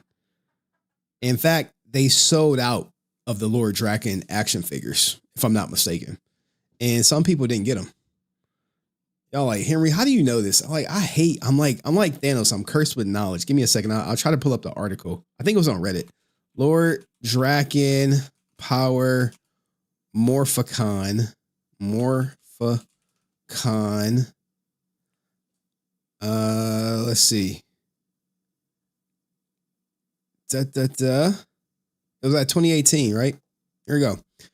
The 2018 Power Morphicon exclusive Lord Drakkon figure legacy collection item, Bandai, blah, blah, blah. Figures all this unique, blah, blah, blah stuff. Yeah, you got this. This shit sold out. Like dumb fans. Hey, what's up, guys? This is Anthony from Anthony's Customs, and for this review, we are looking at the Power Rangers Legacy Lord Drakkon and the Throne, which were exclusive to Power Morphicon. They're separate things. You had to buy them separately, so don't be confused. I'm reviewing. Yeah, Jason David Frank and Scott Zillner was like, they left that joint like this, dog. Hide the money, y'all. There's poor people around. Two separate items all at once because impossible to find, even at cons. Yeah, dog. It's a collector's item now. They probably worth way more than what everyone paid for them. One is just the throne. That's the box for the throne right there. And that's the figure packaging right there. It's actually a sleeve that comes off, and it looks mostly like the standard Legacy packaging. If you're into that, you can do that. The artwork looks way better than the figure. QC on the figure is not very good, and otherwise it's just okay. So, I don't know. We're going to go over it. So let's just go ahead and get it off the stand. All right, we don't need to see the toy review, but yeah, there you go. I have it. The original one, you better hold on to it. Or put it on eBay. See how much it's worth. See how much they'll bid for it. I attended Power Morphicon 2018. Let's go. Shout out to all the real Power Ranger fans in the chat or the real Power Morphicon fans in the chat who actually got this. Yeah, I'm saying, look, people are fucking jelly of you, dog, but let's keep it going. Let's get to the heavy stuff. Now for the not so nice part, right? The Jason David Frank falling out with Kyle Higgins, if you will. Let me go to my stuff, man. It's the trick Williams platform. It's on the Trick Williams. I don't know what the Trick Williams platform is, dog. What the fuck? Who the hell is Trick Williams? Trying to trick me off my square, huh? I will remember the MMPR Toys dropped the review on this figure. Yo, you think MMPR Toys watching right now? They like, fuck Henry Resilient. He's a fucking drama tuber. My views are down. I just be like, dude. I don't know what to tell you, dog. Jason, David, Frank, and Kyle Higgins. Fallout. Gotta be a little salacious. The Fallout. I ain't talking about the game. But here we go. JDF was a class act. Mac JDF. Hold on. Influence film. JDF was a class act. Met JDF long after he changed his mind about Drakkon. He signed my Drakkon custom helmet and engaged me about it and talked about how cool it was. Wow. Don't tell Aaron that. Aaron has to keep up the narrative that he hated Drakkon. You know? Or it just makes Aaron look foolish, huh? You know? Lamau, really cool wrestler. That's Trick Williams. Dog, I don't. Bro, you tripping. Hey, go over to Aerostream on what time is it? Sundays at 4 or something. I'm gonna try to make one. Maybe this Sunday I'll make a special appearance, you know, in the chat. So it better be a fucking good show, or I'm gonna dislike that shit. And I'm gonna tell people not to watch. So it better be entertaining, high fucking energy. It better be like some fucking great clips. It better be multiple topics, or we gonna have some fucking problems. Big problems. Like, you ain't gonna want these problems. All right. It's crazy because, like, the way Cal tell the story, this just fucking sucks. I didn't get time to prepare like I wanted to. I hate when that happened, by the way, because, like, you know, when I prepare, there's no one on the internet messing with me.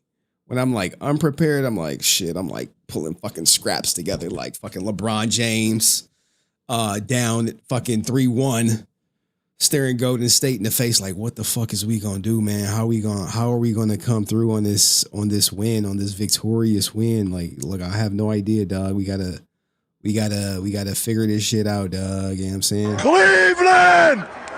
This is for you! We'll get it done. All right. So let me make sure I got my goddamn timestamps. What is this? All right. Because it's like Jason David Frank comes up a couple times, so I got to get it. I got to get it. And some of it is going to be...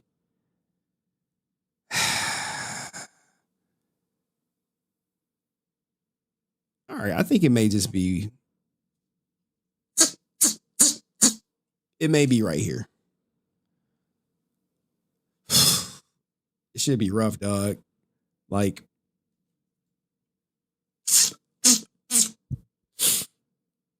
when I do stuff, like, you got to have some confidence in this game. All right. Got to have some confidence. You want to be a streamer, at least have some confidence when you do it. All right. Let's rip. I don't know how much you want to get into this. Let's rip the Band-Aid off. This is the Jason David Frank story. All right, now I'm going to try to add context, and I can actually use my mom. Shout out to my mom. I don't know if she's watching right now. And most of you know my mom dealt with substance abuse like a motherfucker. So she'd be like, stop talking about me on stream. I'd be like, Mom, what do you mean? Shut up, bitch.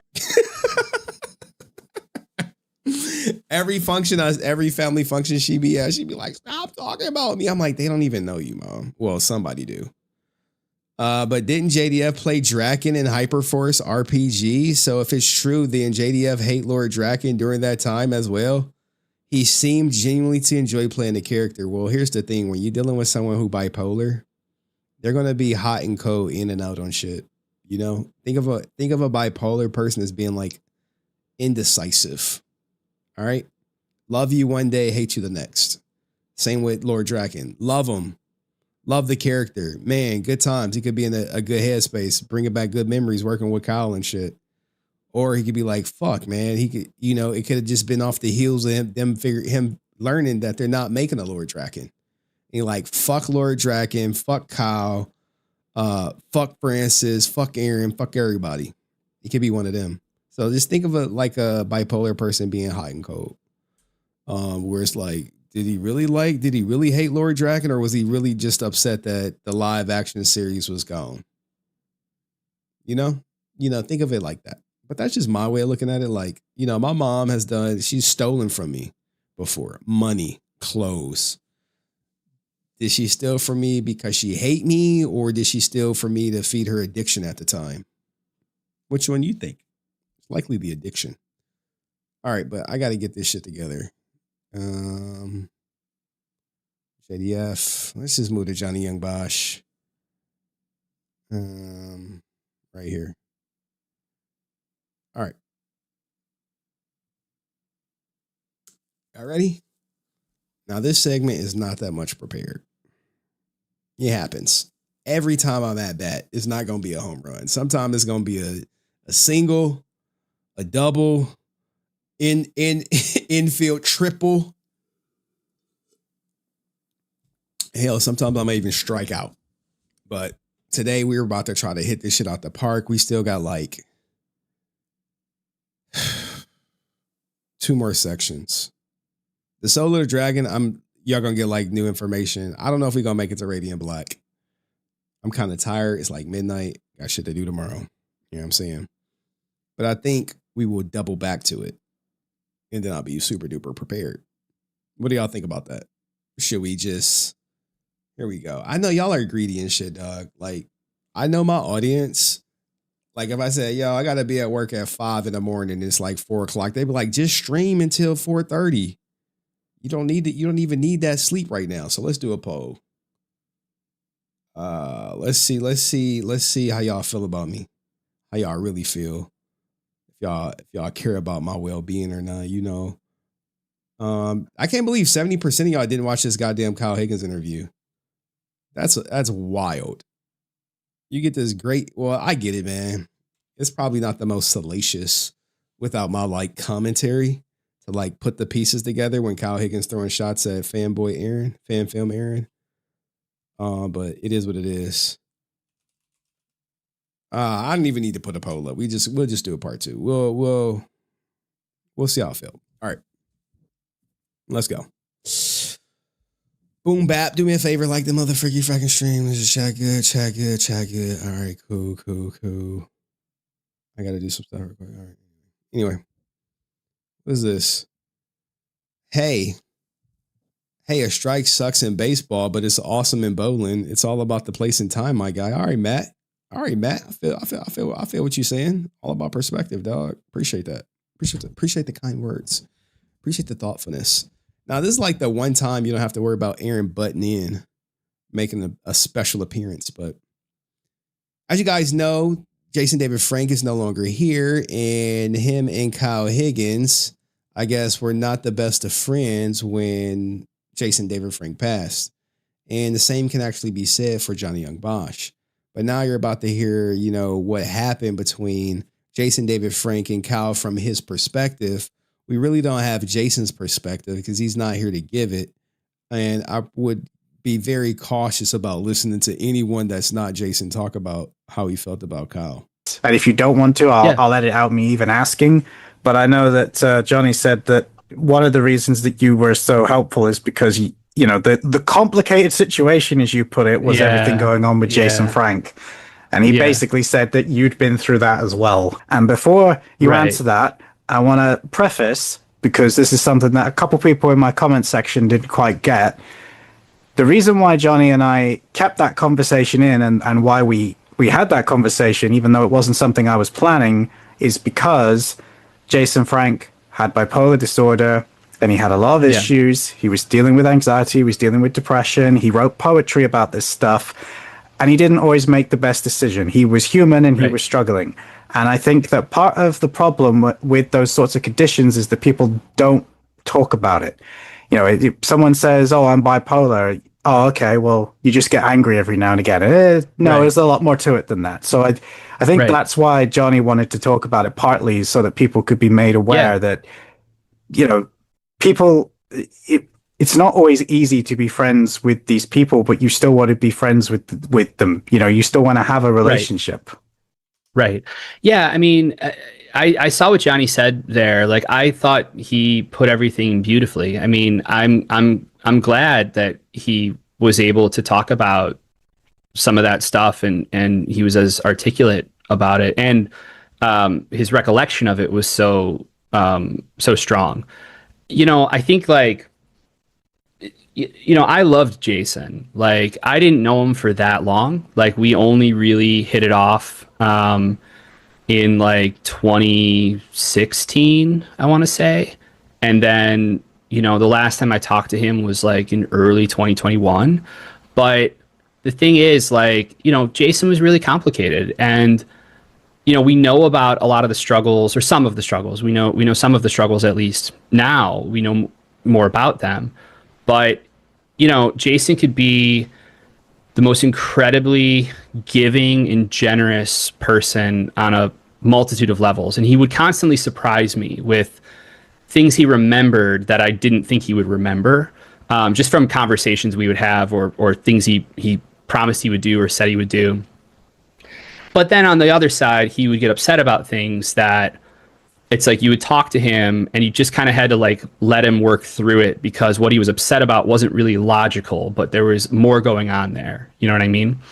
And the other thing too is, like, I saw Frances, his former assistant, in New York this year. We hadn't seen each other in many years, so it was great to see her and reconnect and chat and everything. But she said something at one point that really stuck with me, which was that, like, we all knew a different Jason. Like, the Jason we knew was different than the Jason that someone else knew, or that a different friend in his life might know. Like, and so, like, we can only all speak about our own experiences, and so, like, yeah, like, what had happened basically was Brian Buccellato, who, as I mentioned, is one of my best friends, and we do the No One Project together and everything. Brian was going to go make a movie up in the Pacific Northwest called The Run. Part of why Brian and I became so close, even when we first met, is that we both love movies, and we both love directing and screenwriting, and that's really where our hearts really are. And so, we help each other out on everything, pretty much. And Brian was making some short films, and he only knew me because he met me during the New 52. He was writing the Flash comic, and I was writing Nightwing. And he didn't really realize, like, I had this whole other kind of like life in post-production, and these kind of technical skills that I had to a certain level, And so he was making a film, and I was like, well, I'll cut that for you. And he's like, what do you mean? I was like, well, I'll cut it in Avid. He's like, Avid? I was like, well, yeah, man, this is what I do, And then I did all the sound design for him. I brought in Christopher Carter to do the music, and that actually really reignited me. And that's the point in time where I was like, yeah, I haven't done this in so long, and I miss it. And that's why I then went and made Shadow Hours.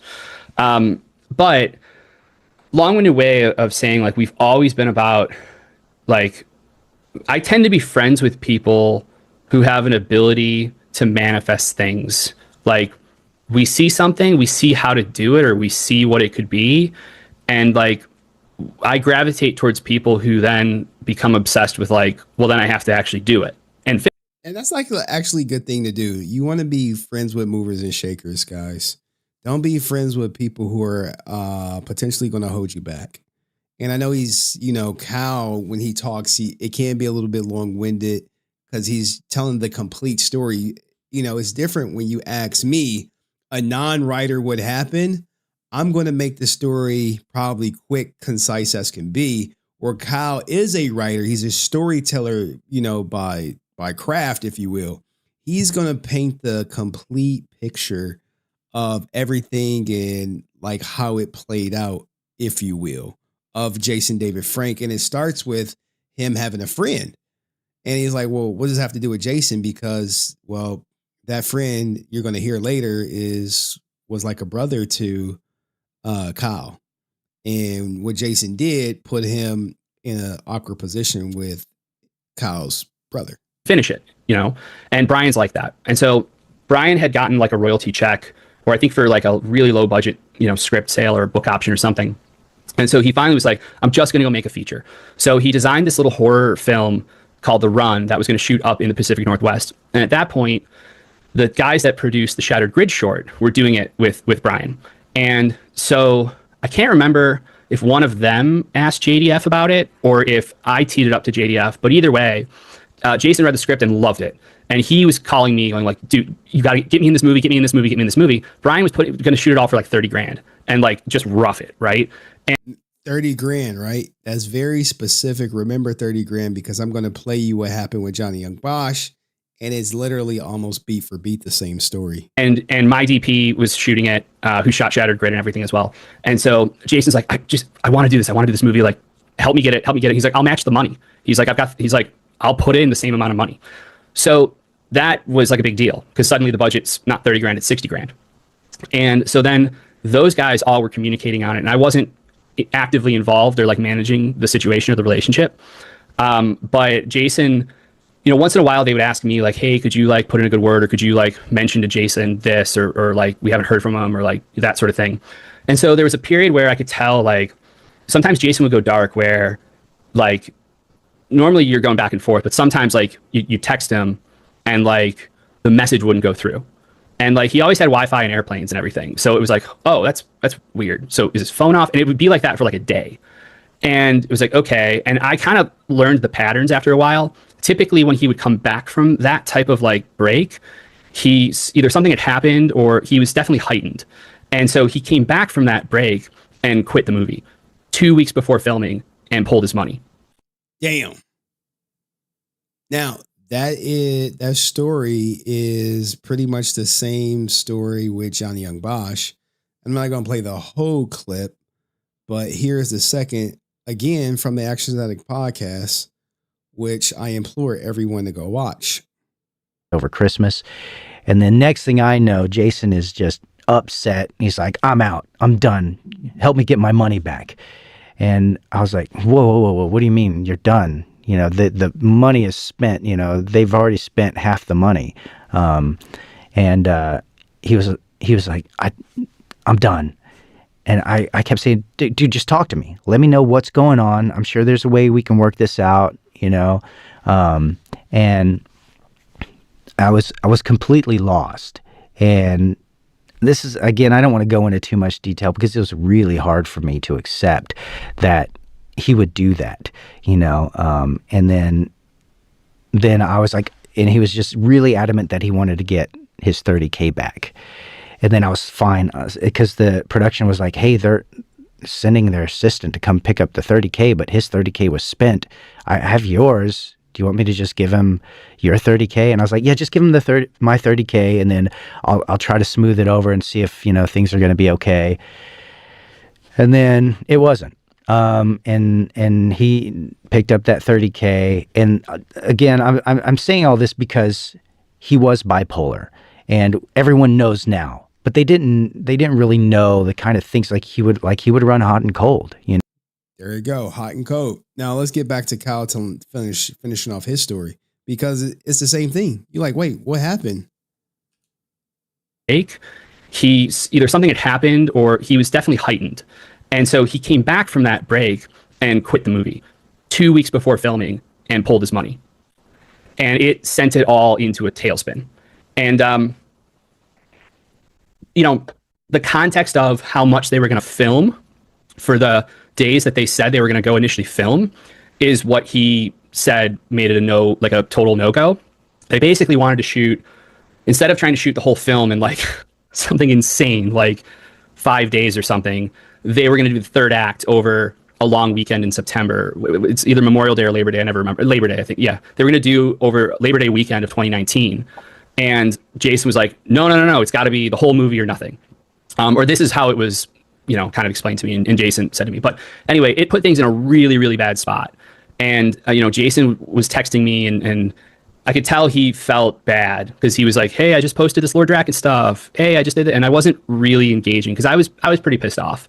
And dog, I'll be so pissed off too, dog. If we partner on something, and next thing you know, we get ready to start spending money, and you pull out, I'll be crushed. Now, here's the thing, right? Typically, this is why you kind of never really want to do business with friends. And the reason being is because if the business go bad, the friendship it's never the same. And typically, doing business with friends has its benefits, right? And the benefits of doing business with friends is if the paperwork is not where it's supposed to be, then the friendship can come in and say, it doesn't matter what the paperwork say. We can smooth it out ourselves because we can agree on certain terms, not outlined in the paperwork. But when y'all don't agree or one partner doesn't agree, then the friendship is changed forever. And sometimes it's in a worse way. And it's like, dog, we not even really friends no more. We're not even speaking. And Kyle's like, yo, he was trying to say, hey, I posted this, but really he just screwed not only me over, but my brother over. So it's like you kind of take a break at times, I would imagine. Finally, he's like, "Are we cool, bro?" And I went to message him back, and it didn't go through. And so then I messaged him on Instagram, and I was like, "Hey, man, I tried to text you, but it didn't go through." And I was like, "Yeah, dude, we're cool." I was like, because he wrote back to me, that's what it was. "Are we cool, bro?" And then I didn't write back right away. And then he's like, "Guess not." And then when I tried to text him, it was like, it wouldn't go through. So that's when I messaged him on Instagram. Damn, blocked him. And at one point I said, maybe even before that, I said, "Man, this is a tough one, dude. This is my brother. You just really hurt him and hurt this whole project." And it never finished the movie. I mean, we couldn't, we went out there, we shot, I flew up there right before my knee surgery, my second knee surgery. I was on a bad leg just trying to help because it really kind of crippled it, And so we still talked, but it wasn't the same, And I was always careful about talking about that with Johnny or other friends because it's a bummer situation. I'm not angry at him, but I don't quite know. It does feel like there's something there, It seems like a pattern, right? Give Johnny Young Bosch $30K and then last minute pull it out. Same thing. Give Kyle Higgins $30K, last minute Jason pulls it out. There's a pattern there. I mean, you could call it cold feet. You can call it, maybe buyer's remorse. Well, it's not buyer's remorse because he was able to get the money back. And the only reason he was able to get the money back is because he had a personal relationship with Kyle and a personal relationship with Johnny. This is where the friendship comes into place. But at the same token, that was the price of the friendship with Johnny. That was the price of the friendship with Kyle. $30K. And you're just like, damn. Because if he would have went in business with a company, hey, they'd be like, dude, that money's spent. If you want your money back, sue us in arbitration. It would have been contracts. It would have been paperwork involved. I imagine when you're doing business with your friends, you probably don't got a contract about what the money is going towards and, that you can't get it back. But when you're doing it with your friends, there's no paperwork, But what does Death by Chris say? What does my couch and JDF have in common? Oh my God. I don't know why. And so but that said, when I created literally later that month is when I got the first designs in for Radiant Black from Marcelo. And then we also got the robot designs in and everything else. And Jason and I were messaging on Instagram. Wow. Now look, right? Let's take it further, right? Maybe Kyle is watching. Maybe Kyle is like, what, Henry, I'm going to watch your goddamn stream. Maybe Jason pulling out was truly a blessing for Kyle. Because he said, hey, this led to, more stuff for Radiant Black. And remember, we did the Jay-Z interview where only 10 people watched it, where Jay-Z himself said, people think things happen to you, but they're not happening to you. They're actually happening for you. And sure, it sucks, dog. I can only imagine how it feels when you bring someone in on a project to what you consider your family, and you're like, well, no, Jason's kind of like family too. So now my whole family is together. And then Jason pulls out. You're like, what the fuck? Now you're looking crazy to your family. Now you're looking crazy to your friends. But guess what? That led Johnny Young Bosch to do Arc Exodus, which got plenty of rewards. That also contributed to Kyle Higgins going on to create arguably one of the best original IPs in the Radiant Black, if you will. You know? So it's like, yeah, at the time it fucking sucked. You know, but you like, hey, look at the silver lining. Now we got Radiant Black. Now we got Arc Exodus. Now we got the Spades movie. Like, yeah, it sucked at the time. And I thought, like, you know, screw Jason, man, you know, and you know, whatever he got going on, it's not right. It's not right for me. It's not right for my friends, not right for my family. But in the end, it worked out for literally both parties who probably at the time felt like they got screwed over. Instagram, because the Lord Drakkon action figure had just like been announced and showed. And so we both were kind of commiserating over like, well, neither of us are going to get any money for this. And they're probably not even going to send us a copy of the figure, you know, or whatever. Like, but we were messaging back and forth. And so I showed him the Radiant Black stuff and he loved it. And he was so complimentary about it and everything. And so then in New York, like a month or so later, I went out, Johnny and Rod Reese, who did Cowl with me, the three of us went out for dinner for pizza. And I mentioned to Johnny in passing that, like, and this is true, the other thing with working with Jason was that every project we did together, and a lot of people had this experience, at some point, like towards the 11th hour, Jason would often pull out. And he would get panicked or scared or whatever, or overwhelmed, and he would pull out. And he pulled out of the Shattered Grid short, and I had already spent like $7,000 to start building the sets, and suddenly Jason was pulling out. And so then it becomes a conversation, and bro, I'm not, look, I'll let you pull out once on me, dog, but you look, fool me once, shame on you. Fool me twice, shame on me. I'd be like, dog, I can't do it. Like the moment my mom stole from me the first time, I was like, this can't ever happen again, dog. Ever happen again. Like, that's where the relationship comes in, and you try to hear them out and work through, you know, what his fears were. And wow, dog. I'm not gonna lie. I listened to this once. I didn't do it like the Johnny Young Bosch where I pretty much had that thing memorized. But wow, me and Kyle on the same wavelength. All right, cool. And or trepidations, or if something isn't making sense to them, like then it becomes a conversation, and like that's where the relationship comes in, and you try to hear them out and work through, you know, what his fears were and or trepidations, or if something isn't making sense to him, like, well, let's do it a different way then, you know, things like that. And Battle for the Grid game, same thing. But I knew that was also just part of his process, you know.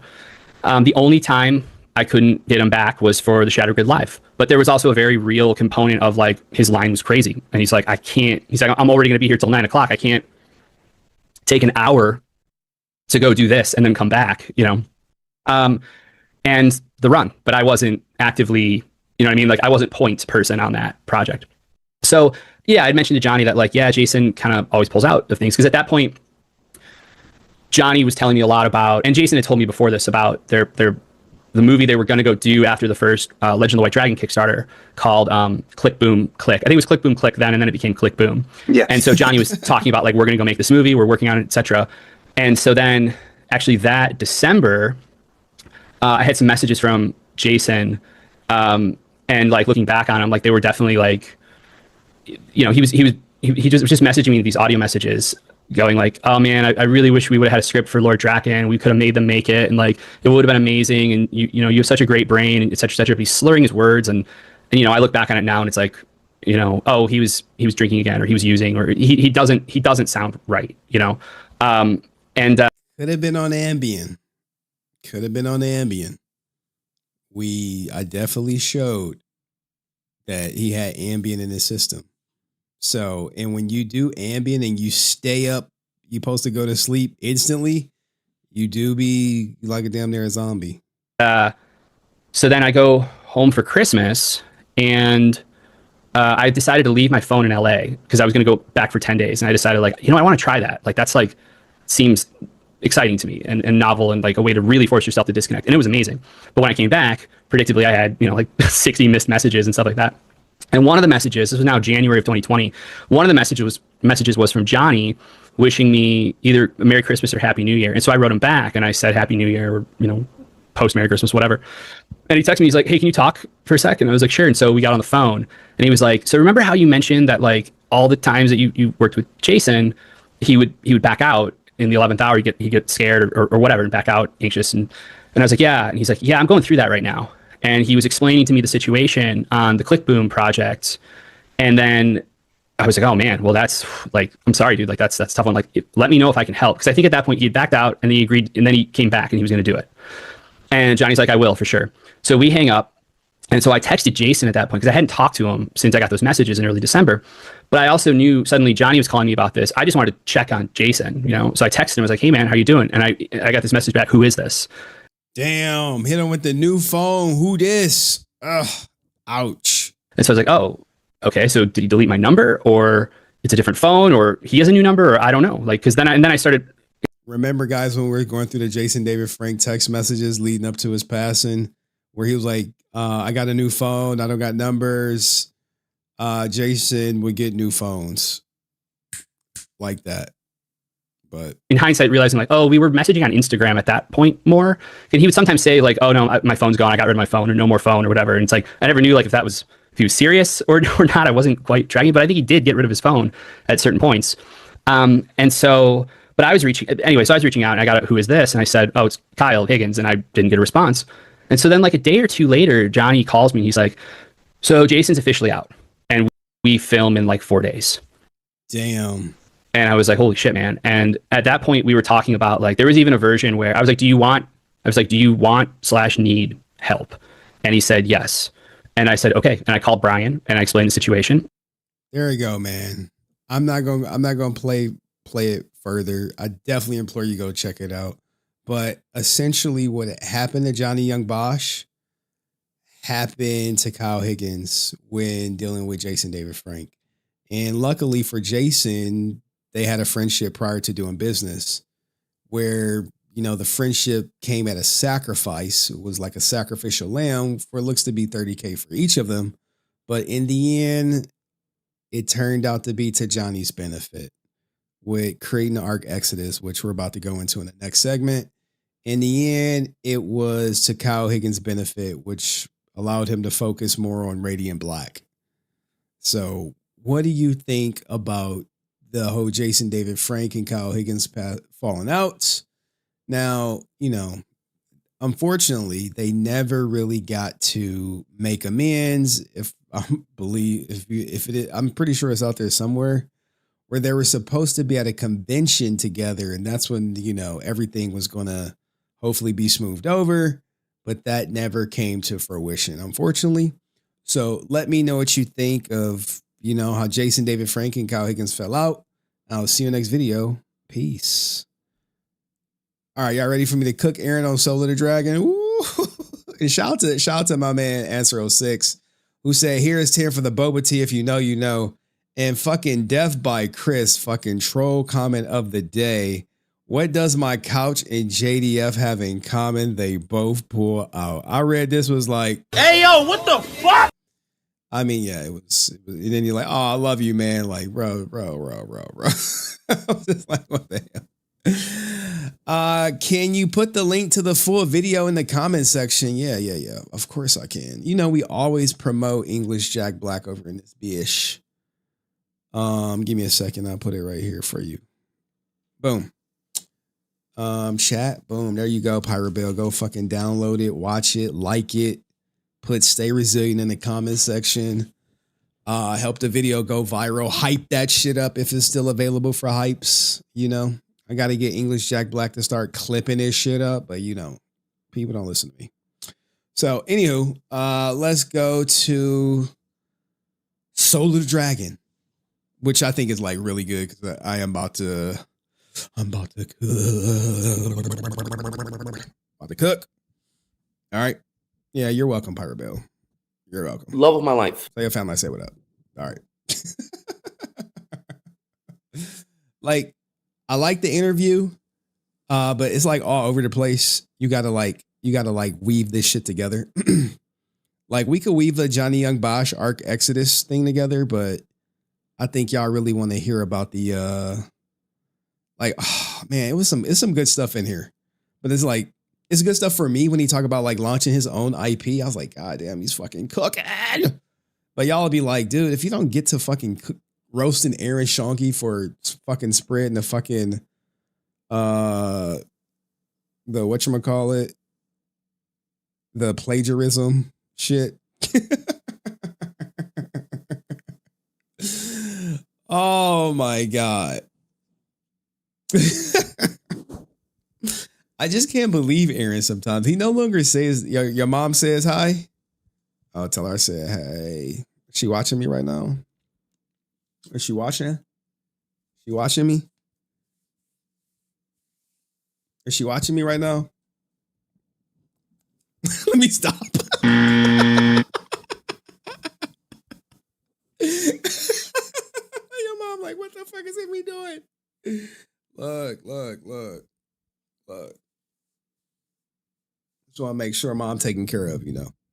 The Shirka Files. Oh my God.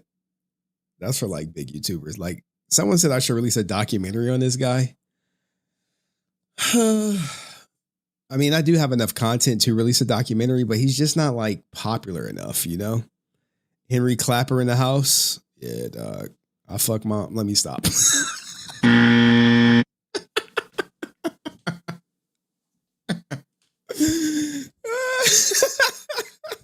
me stop and shoot. Before I be up in Pirate Bill house, like, yeah, Pirate Bill, you know, you got to do the dishes. All right. You be like, who are you, Henry? I'm like, look. Me and your mom be like fucking Melvin from fucking Baby Boy up in that bitch. She like Melvin from Baby Boy.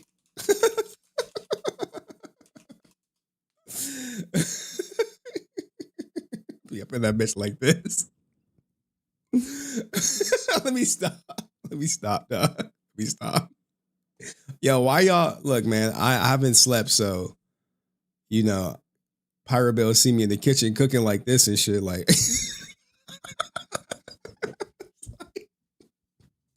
hey, you want some grits, Pirate Bill? Let me stop. Look, man, I didn't get that much sleep. So I'm a little delusional, you know what I'm saying? But we gotta sober up. Gotta wipe the cold out my eyes so we can get to this little dragon. All right. She like, damn, Henry, what the fuck? I'm like, hey, you don't know who Melvin is. If you know who Melvin is, you'd be like, no. She's like, my mom would never be like, you sure about that? All right, anyway, stop playing, guys. All right. Fuck. Here. Fucking popcorn kernel. All right. So Soul of the Dragon. Gotta make sure I got it. Like, do you think Soul of the Dragon was stolen from Aaron Schoenke? Like, I have like all the goddamn emails. Bro. I remember when I was covering this, man. When these emails hit me, I was like, oh shit. And then I had the text messages to like back it up. Like, dog, I was cooking. He does this shit. Remember, like JDF was snapping, like, dude, this fucking guy. All right. Sorry, man. Like, staying up too late, my eyes are fucking hurting. This is the last segment. You know, I'm going to bed. Ah, shit. It's like when you wipe your eye, you got like a little bit of oil on it. You wipe it, and it's like you got like pink eye. All right.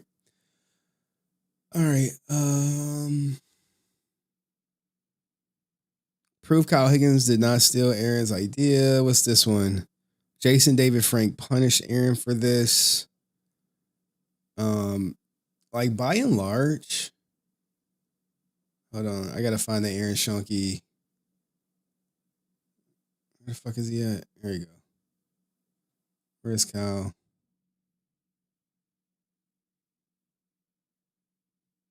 Where's Shady F? All right. Anyway, I got some Henny, bro. The hell? Pirate Building like scared it off. She like, Henry, you too much. All right. Let's set this clip up.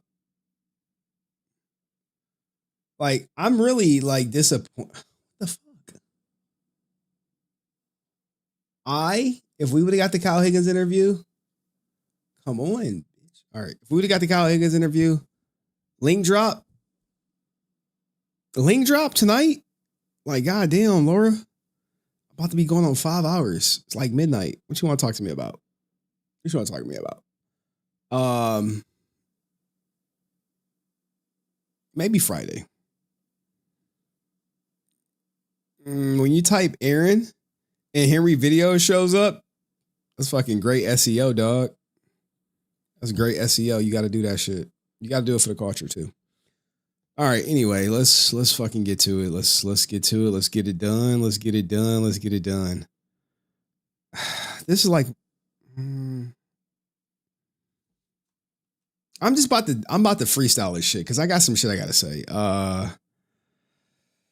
Kyle Higgins calls Aaron a moron. No, calls Aaron an idiot. No, he doesn't do any of that shit. I wish he would have, though. Y'all be like, what the fuck? Set the record straight. Oh, shit. He like, nah, dude. Like, Kyle Higgins is practicing to do nothing and win. Like, imagine, like, your ops is doing fucking Kickstarters for stolen IPs, dog. Like, you'd be like, you gonna address him? Like, nope. Life is already taking care of him. Just be like, hey, what do you gotta say about Aaron Schoenke? You mean like fan film Aaron? He's still doing fucking fan films?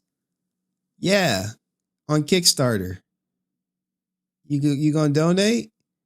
Wait, wasn't he doing that shit like 20 years ago? Yeah, but I thought he wanted to make movies. Well, he does. Legend of the White Dragon, August 28th. Worldwide release? No. Select theaters only. Like, what the fuck is select theaters? Well, he hasn't said yet. More info to come. Like, the fuck is this? Like, bro, you'd be like, dude, I got my own fucking IP. Like, you see this shit? It's like, oh, it's Radiant Black. Oh, what the fuck is Radiant Black? It's my own shit. Did you do Kickstarter for it? No. The fuck I do look like doing Kickstarter for fucking my own IP? No. My money. Me and my co-owner's money. We put that shit together. You know? It's our shit. It's ours now. You not doing Kickstarters? You fucking deaf? No. Kickstarters.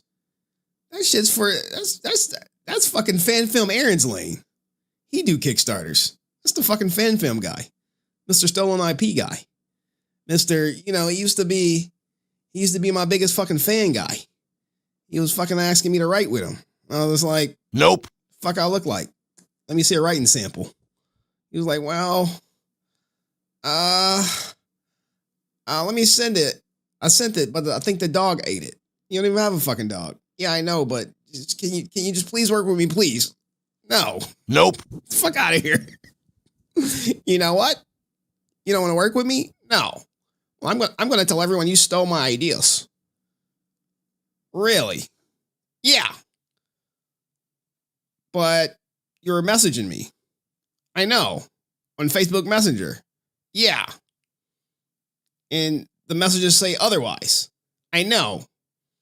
But since you're super successful, I know you would never stoop so low to expose my lying ass. So I'm gonna destroy your reputation. I'm gonna say Jason hates you too. Really? Yeah. It's just like, fuck out of here, dog. Hey, but at least we finally got this fucker to stop saying Solar the Dragon was stolen. Like, I didn't expose this fucking guy to the point where he don't even mention Solar the fucking Dragon no more, man. So, but y'all gotta like press his ass. Press him. When I say press him, I mean like he says he like answering questions. Like, hey, why'd you say they stole Solar the Dragon from you? Why'd you say they stole Drakkon from you? Like, dog, What did Kyle not steal from you? I'm shocked he didn't say like he stole fucking Radiant Black from you. Like, imagine this, right? Imagine being a big fucking Batman fan, like the biggest Batman fan in the world. You know, you probably like, you know, he probably jerked it off to like some Batman and shit. And then you jerking it. You like, wait, I'm reading this shit. Fucking says written by Kyle Higgins. Hey, yo, what the fuck? What? What? The fuck is this? Fucking hate Kyle Higgins. All right. Now look. Let's see. Y'all are about to get like some extra shit. All right. Y'all are going to get the full story or some of the story. I think if Aaron, like, I honestly, in my heart of hearts, think if Aaron ever fucking hints at Soul of the Dragon being stolen from him, I think all of his Facebook Messenger messages between him and Kyle Higgins will come out.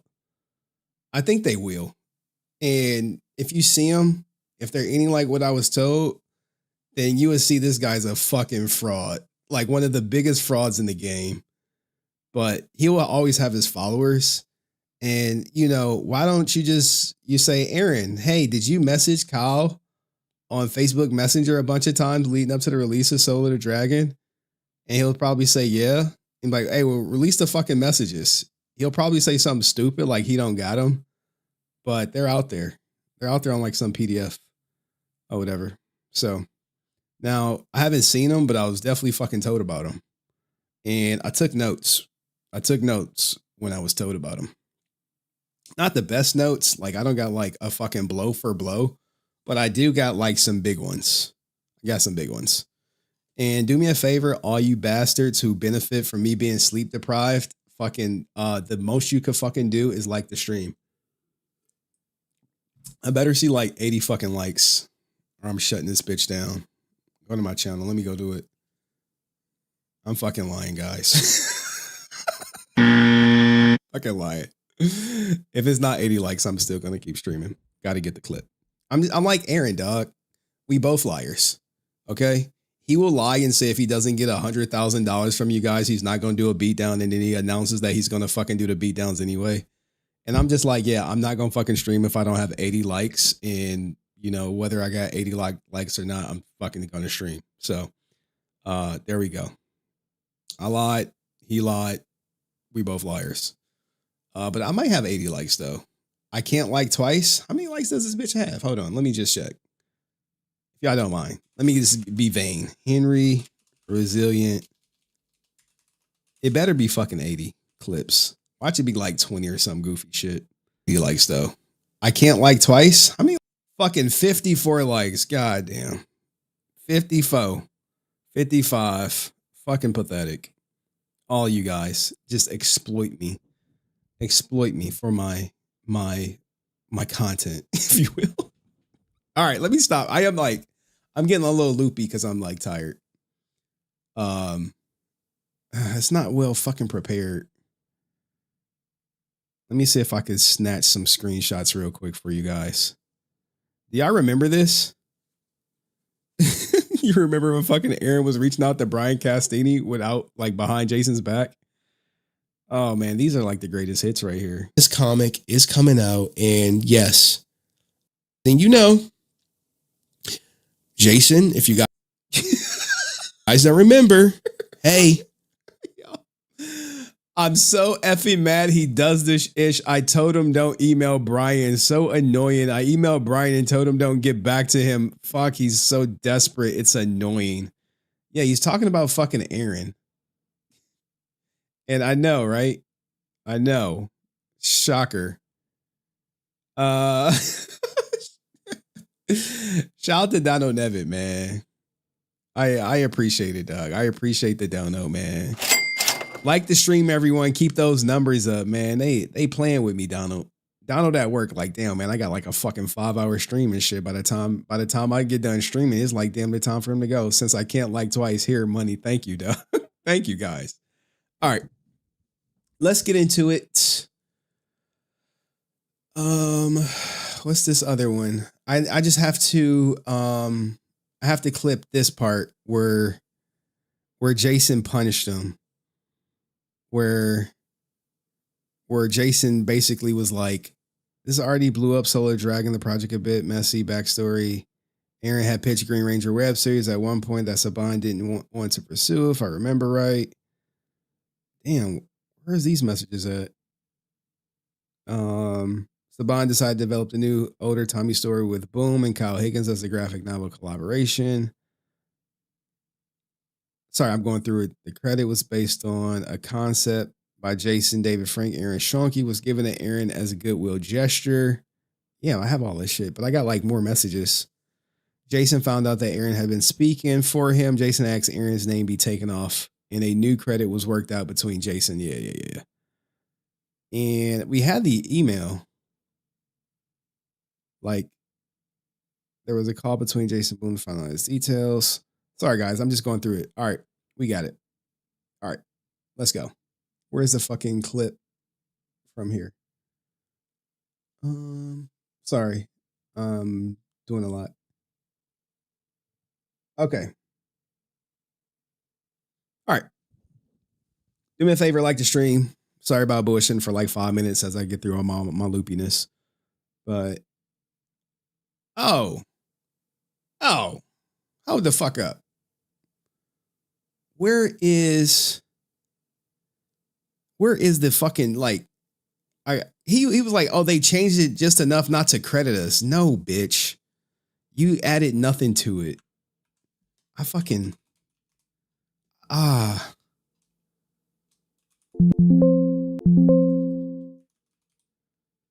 There we go, right here. Like, remember when he said this goofy shit right here? And the day of, they reached out to me and Jason, said, hey, we're going to press and we're going to announce the book tomorrow, but we have legally changed the story just enough to where we don't have to credit you guys. That's a lie. That's a lie. That's just a blatant lie. Like, he literally goes on stream, lies, and says we changed it legally, just enough legally we don't have to credit you guys. That's lie. That's just fucking fairy tale. This shit's boof. Like, how do people see this? How do people watch the stream, see undeniable proof that contradicts 100% what he says? He shows you an email where nothing says they changed anything legally. They just credited the actual creative force behind it, which was Kyle Higgins. And people be like, well, no, they changed it legally. No, the fuck they didn't. He never contributed anything. And now I got like some notes that they're not allegations. These notes are 100% fucking factual. 100% factual. If I say Aaron text this shit, he fucking texts this shit. All right. So there go the point I wanted. All right. Cool. Like, this fucking Emerald Dragon shit. Oh, it just like pisses me off. Like, Kyle is better than me, dog. I would have just embarrassed Aaron a long time ago. Like, it would have been literally taking a sledgehammer to a fucking ant and going about my day like nothing ever happened. Like, oh yeah, I just fucking took a sledgehammer to an ant. So what? All right, Aaron got the line from the Simpson episode, huh? Henry does better. All right, dog. I can't be reading the chat. All right. Let me cook. All right, let's go. So if you guys don't know, the original creator of Solar the Dragon, Kyle Higgins, has always, for the most part, been facing these allegations from Aaron, I'm a liar, Schoenke, that Soul of the Dragon was taken, stolen from Aaron, even though literally by the end of this video, you're going to hear some text messages from Aaron that he never created anything. So here's the question from the interview that Kyle did with friend of the show, Action Addicts Podcast, with the host English Jack Black. He had to answer this question. And then we're done. Sure. This is the question that I think you're going to laugh at when I ask. Okay. Do you have any thoughts on the fact that there are people out there who believe that Soul of the Dragon's story was plagiarized? Now, at this point, you got to be like, bro, are you serious? Are you serious? It was plagiarized? Where's the proof of the plagiarism? Just fucking laugh. Like, it's him and that fucking laugh, right? Okay. Do you have any thoughts on the fact that there are people out there who believe that Soul of the Dragon's story was plagiarized? He's like instantly Aaron. He's like, he knows it's Aaron. Let's do it one more time. Let's hear his fucking laugh one more time. Laugh at when I ask. Okay. Do you have any thoughts on the fact that there are people out there who believe that Soul of the Dragon's story was plagiarized? No, right. I mean, that's just not true. So, yeah, I mean, I don't think there's anything really more to say than that. Like, that's just not true. Yeah. Bro, I would have been like, anyone saying that is stolen is an absolute moron. And people should really question if they have proof that it was stolen, because I know that they don't. And I probably would have took it a step further and be like, there probably is one person out there saying that it was plagiarized, but Facebook messages would literally prove completely different. Now, if you guys don't know, Aaron was foolish enough to literally go on the internet and talk about how things change and how stuff was stolen from him, right? So here he goes on Francis' channel where he actually says this, and I covered this a while before, but we got new information that we're going to come to in the coming few minutes. And the day of, they reached out to me and Jason and said, hey, we're going to press and we're going to announce the book tomorrow, but we have legally changed the story just enough to where we don't have to credit you guys. And then we're dropping it tomorrow. And me and Jason. Was Soul of the Dragon, correct? And that was Soul of the Dragon, yes. Which is why Jason, whenever... Now, here's the thing, right? What if I told you Aaron is trying to mislead fans because he never actually created shit? Damn, dog. It's like, I'm like a broken record, but I do love the fact that we actually have Kyle addressing it when he just said it's not true. Very classy approach.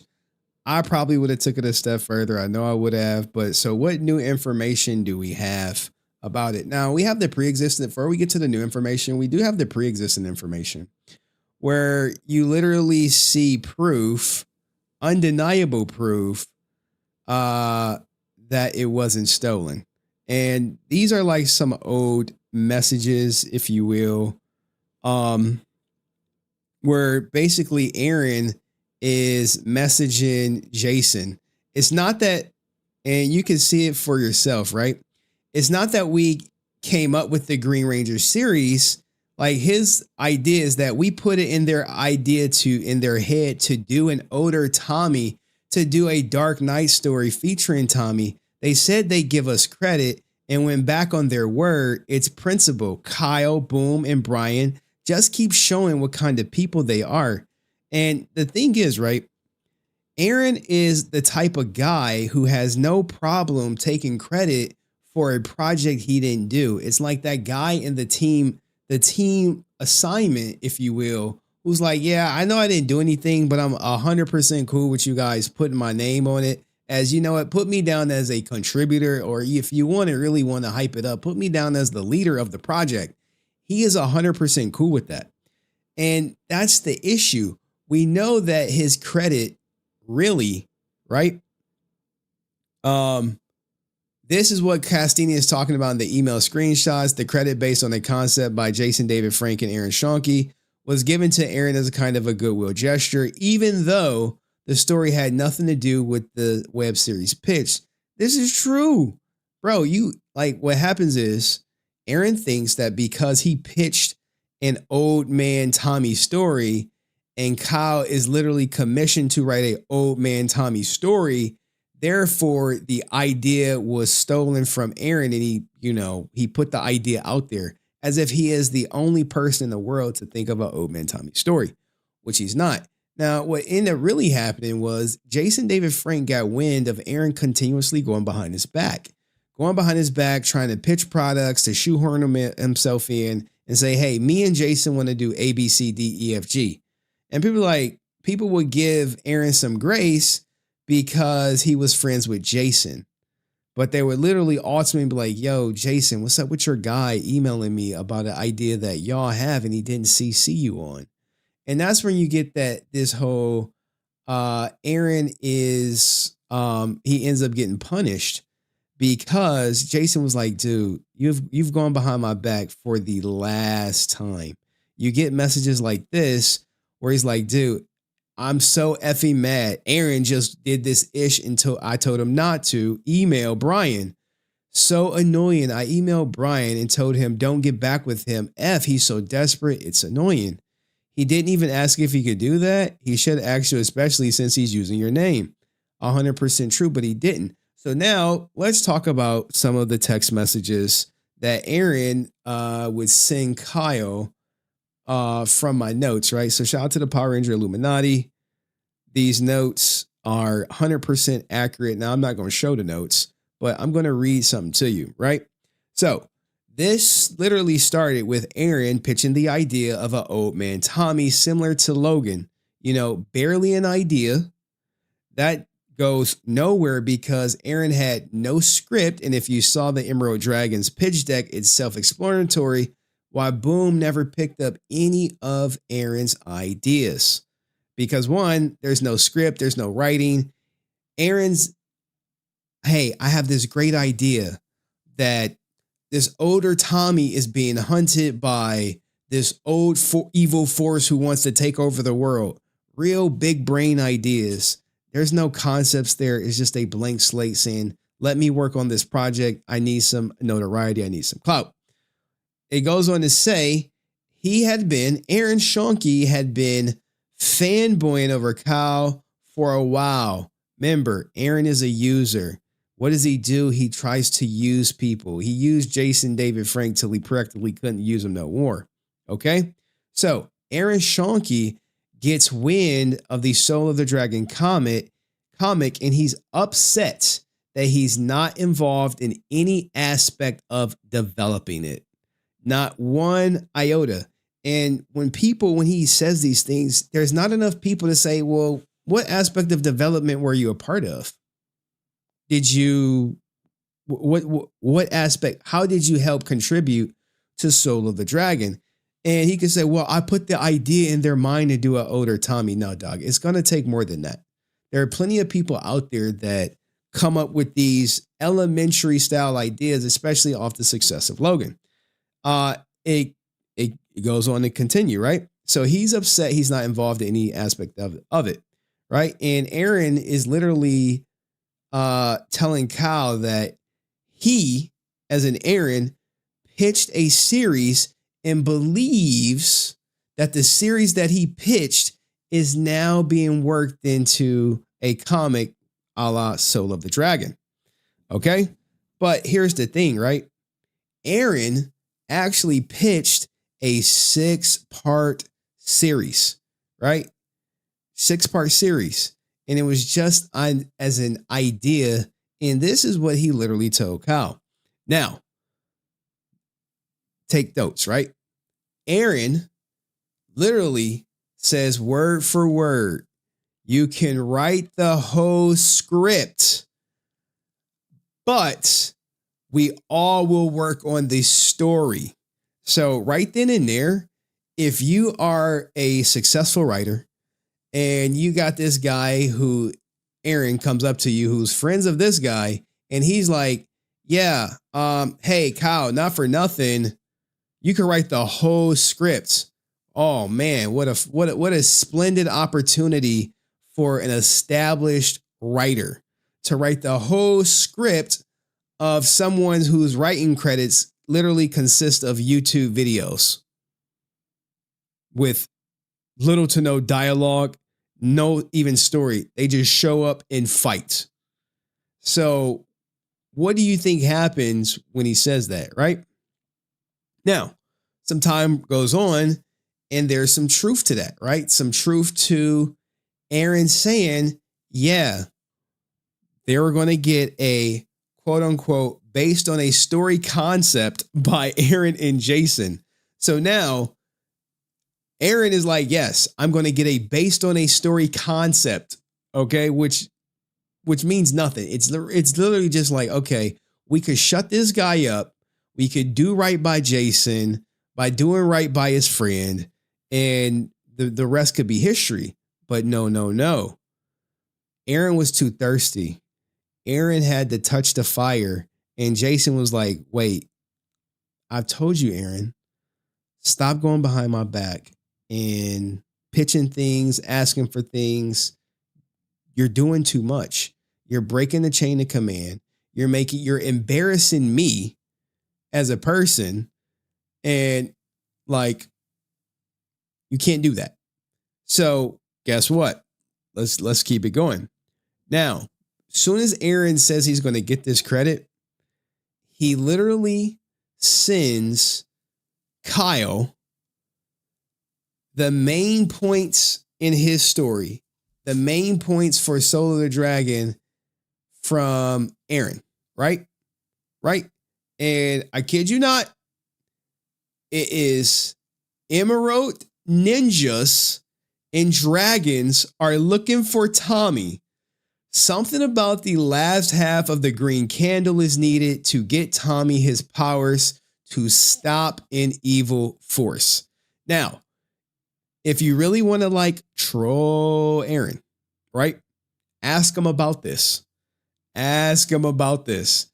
And if you read Soul of the Dragon, you don't see no fucking Emerald ninjas and no dragons are looking for Tommy. There's nothing about a green candle. All right. It's not even in there. So you have that. Now, fast forward. There's a time jump. All right. There's a time jump. Literally, Aaron sends a Facebook message which states, since we didn't get to write it together, can you name a character Aaron?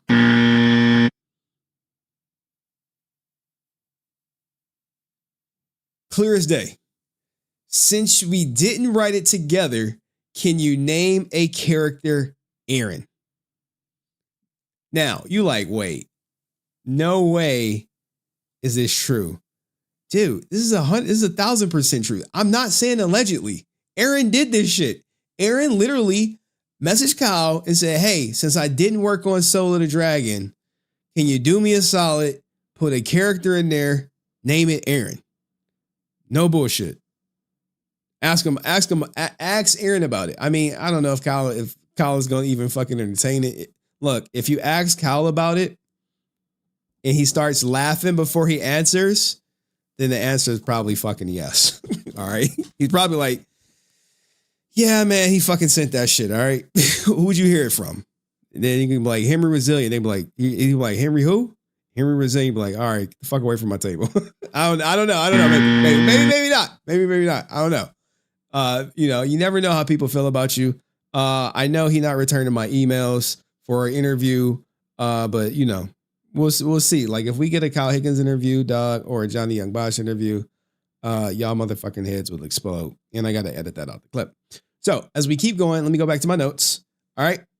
He wants the one of the last communications is, hey, what's up with putting Aaron character in there? Now, June 29th, 2018.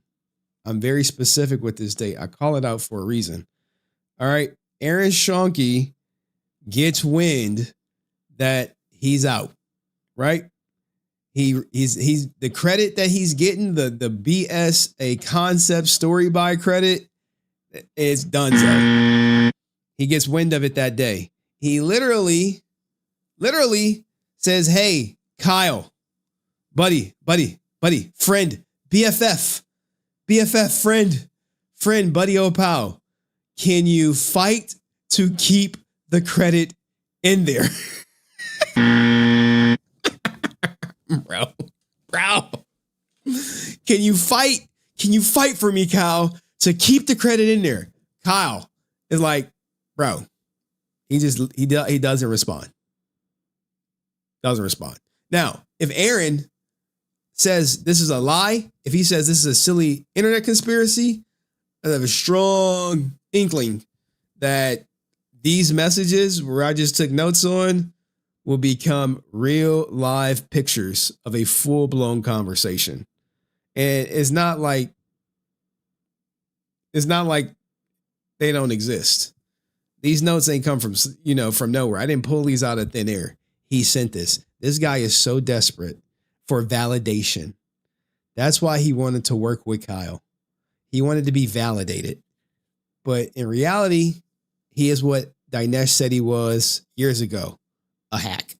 So now you have the story, and I'll link the videos that basically literally prove that, nothing was stolen from Kyle and Aaron literally had no influence whatsoever on the project or anything in the description, where you could reference these videos, which I strongly implore you watch. And if you like this, like, share, hype, subscribe, and I'll see you in the next video. Peace. All right, guys, we did it. We did it. We did it. It's two things we didn't get to. Did not get to Johnny Young Bosch, and we did not get to Radiant Black. Now, what we gonna do? I'm not streaming tomorrow. I'm tired.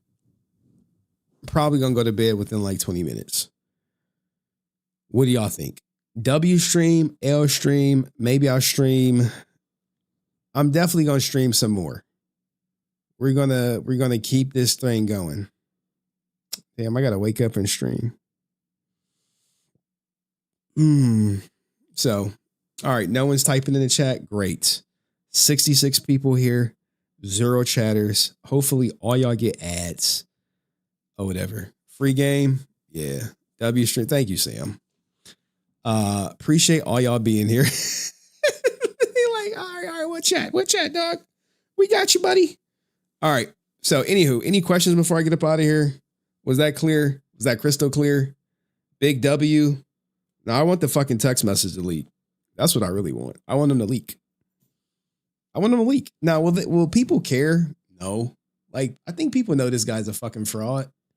Like, unless like you one of the people on this goddamn ad block bish. Welcome back, degenerate. Welcome back. We missed you. Did you cover Captain Crackhead? Yeah, we did. We covered the lawsuit. Everything will be, I'll timestamp it tomorrow when I wake up. What time I'm gonna wake up? Jesus Christ, probably like 7 a.m. So I'll get like 6 hours of sleep. And start uploading some stuff, get some thumbnails cracking. And gotta do a lot of shit tomorrow. So anywho, I'm about tired. So do me a favor. Shout out to the replay gang. Like the stream. Hawkalees, give me my motherfucking Kyle Higgins interview. Stop fucking playing with me, dog. Stop fucking playing with me. Give me my Kyle Higgins interview. Henry can never do wrong. Oh no, you slipped up, dog. You slipped up. Where's the slip up at? Where you say ad blocker, bish? You broke character. Did you delete it? I think you did. No, you didn't. It's right here. There we go. Ad block, bish. Ninjas be breaking character and shit. They be like, the mask be falling off. So I hope Aaron watched this shit and they get back to him and he goes, silly conspiracy theories. And like, truth be told, right? This is what he gonna say. Like, he gonna be like, well, I got a movie coming out and Kyle don't got shit coming out. Well, I'm pretty sure, like, if you go watch the interview, you will see where Kyle was like, yeah, I was offered this and I was offered that for Radiant Black, but it wasn't the right time. Where Aaron was literally offered dog shit. Like, dog. He was offered my ass to kiss. But he might like it, so you gotta think of something else. Snakebox would deliver the news. Fucking Snakebox. I saw Aaron repost Snakebox. I'm like, it's fucking guys. Like on 1 minute, fucking Snakebox, like I'm fucking dying, but Sean fucking apologized. The next minute, like, yo, Aaron, I'm back to suck some more, man. I'm on my knees for you, dog. Like, so one of the skeletons in my closet that Henry will probably go over. Yeah, I am going to go over this one. Shut up, bitch! Oh my God, dog. Like, what does your wife think, dog? Is she like, oh man, my husband, he's a stand-up fucking guy. So honorable in him. Or he like, she probably don't know you're a fucking snake. In sickness and the health, baby. Sickness and the health. Take care of me, bitch. Snakebox is a Power Ranger now. I mean, I saw that shit. I was just like, Maybe. Oh yeah, we're supposed to go over to the shrine. Let's see what we got in the shrine. I mean, I'm like a little loopy right now, so I'll fucking rock with y'all for a little bit. God damn, man, my computer is lagging. The fuck? Why they do me like this? Off the wall. This is wild. Fuck all y'all. For real, for real. Why y'all do me like that, dog? Why? What I do to deserve this treatment? Me as Michael Jackson, though? Yeah. God. You know the crazy thing, if I send these to like my mom, she'd be like, when did you look like that? You like, it's AI, mom. She'd be like, oh, I didn't know. I didn't know, son.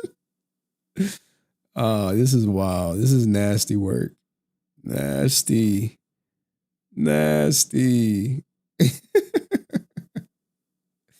It's good to have a good laugh though, right before bed, you know. This is probably my favorite one though, right here, dog. This is the one right here. You know what I'm saying? Look at that. Me and Cayenne locked in and shit, dog. Love of my life. Locked in right there. Like, yeah, with our little ugly son and shit. Our little mulatto. Like, how you mulatto? Well, you know I ain't black and shit, so that's how. What is this?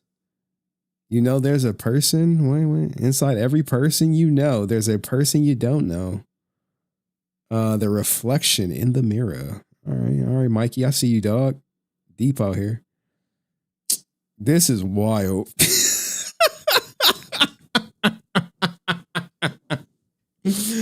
This is wild.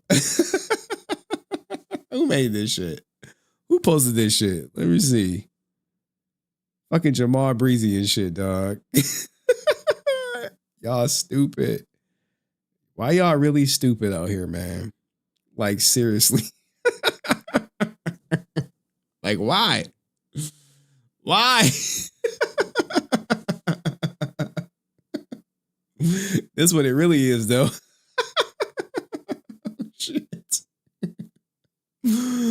Oh man, this is why are y'all like this, man?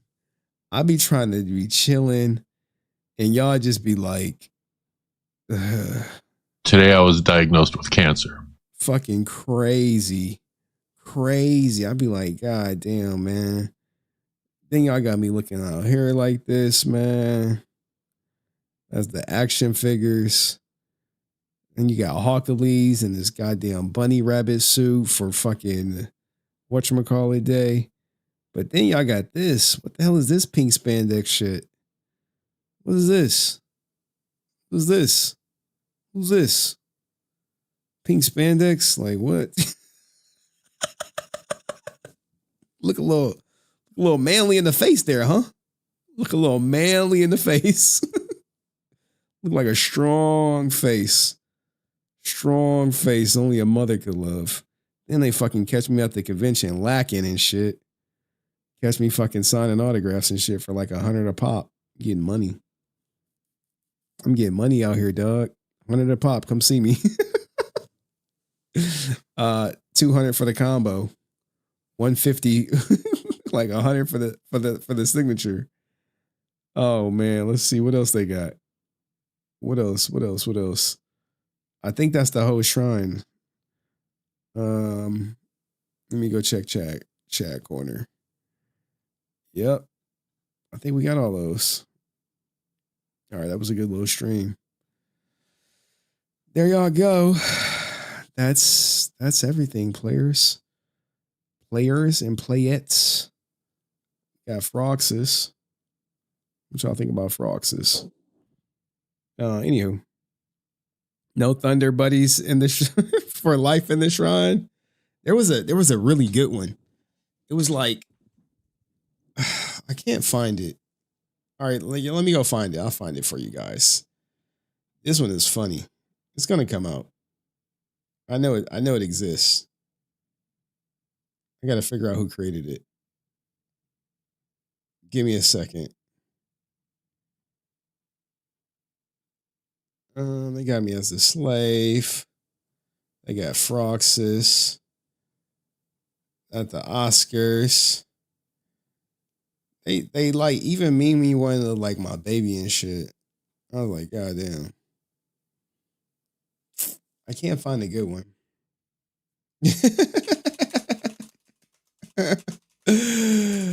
Oh man.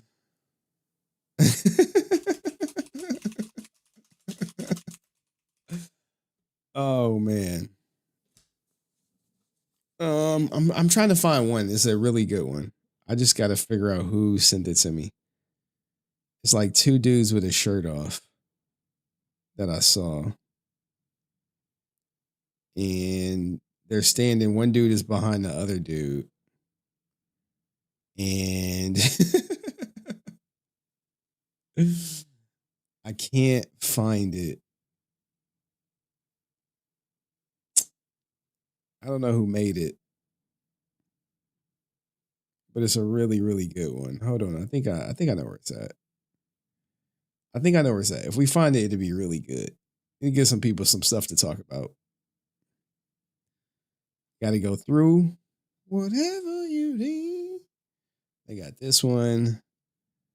They so dumb for this. What is this? Oh. Where is it at?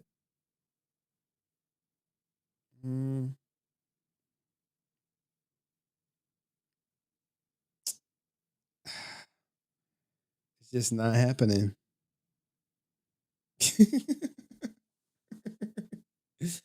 I can't find it. That's on me. Well, anywho.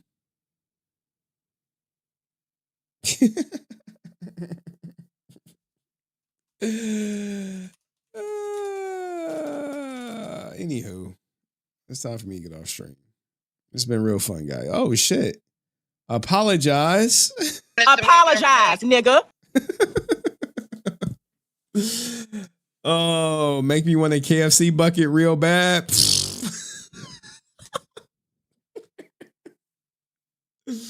Why are y'all like this? Henry should autograph the group Power Rangers photo and sell them.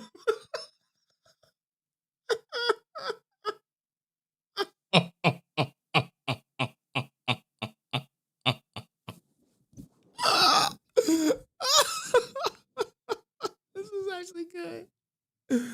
All right, link on Friday for a little bit. The stream on Friday gonna be short, dog. I got to do more Power Ranger content. I didn't get enough clips today. I got clips for everything else but Power Rangers. We was having too much fun. All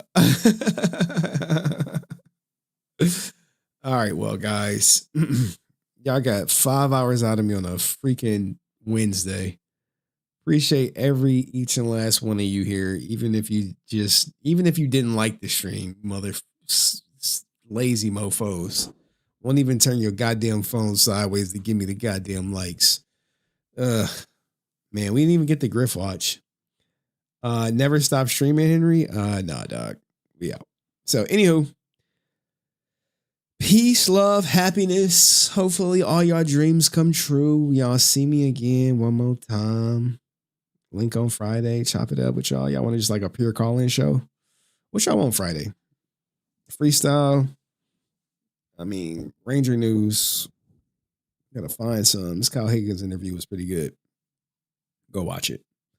All right. Peace, love. I'm out.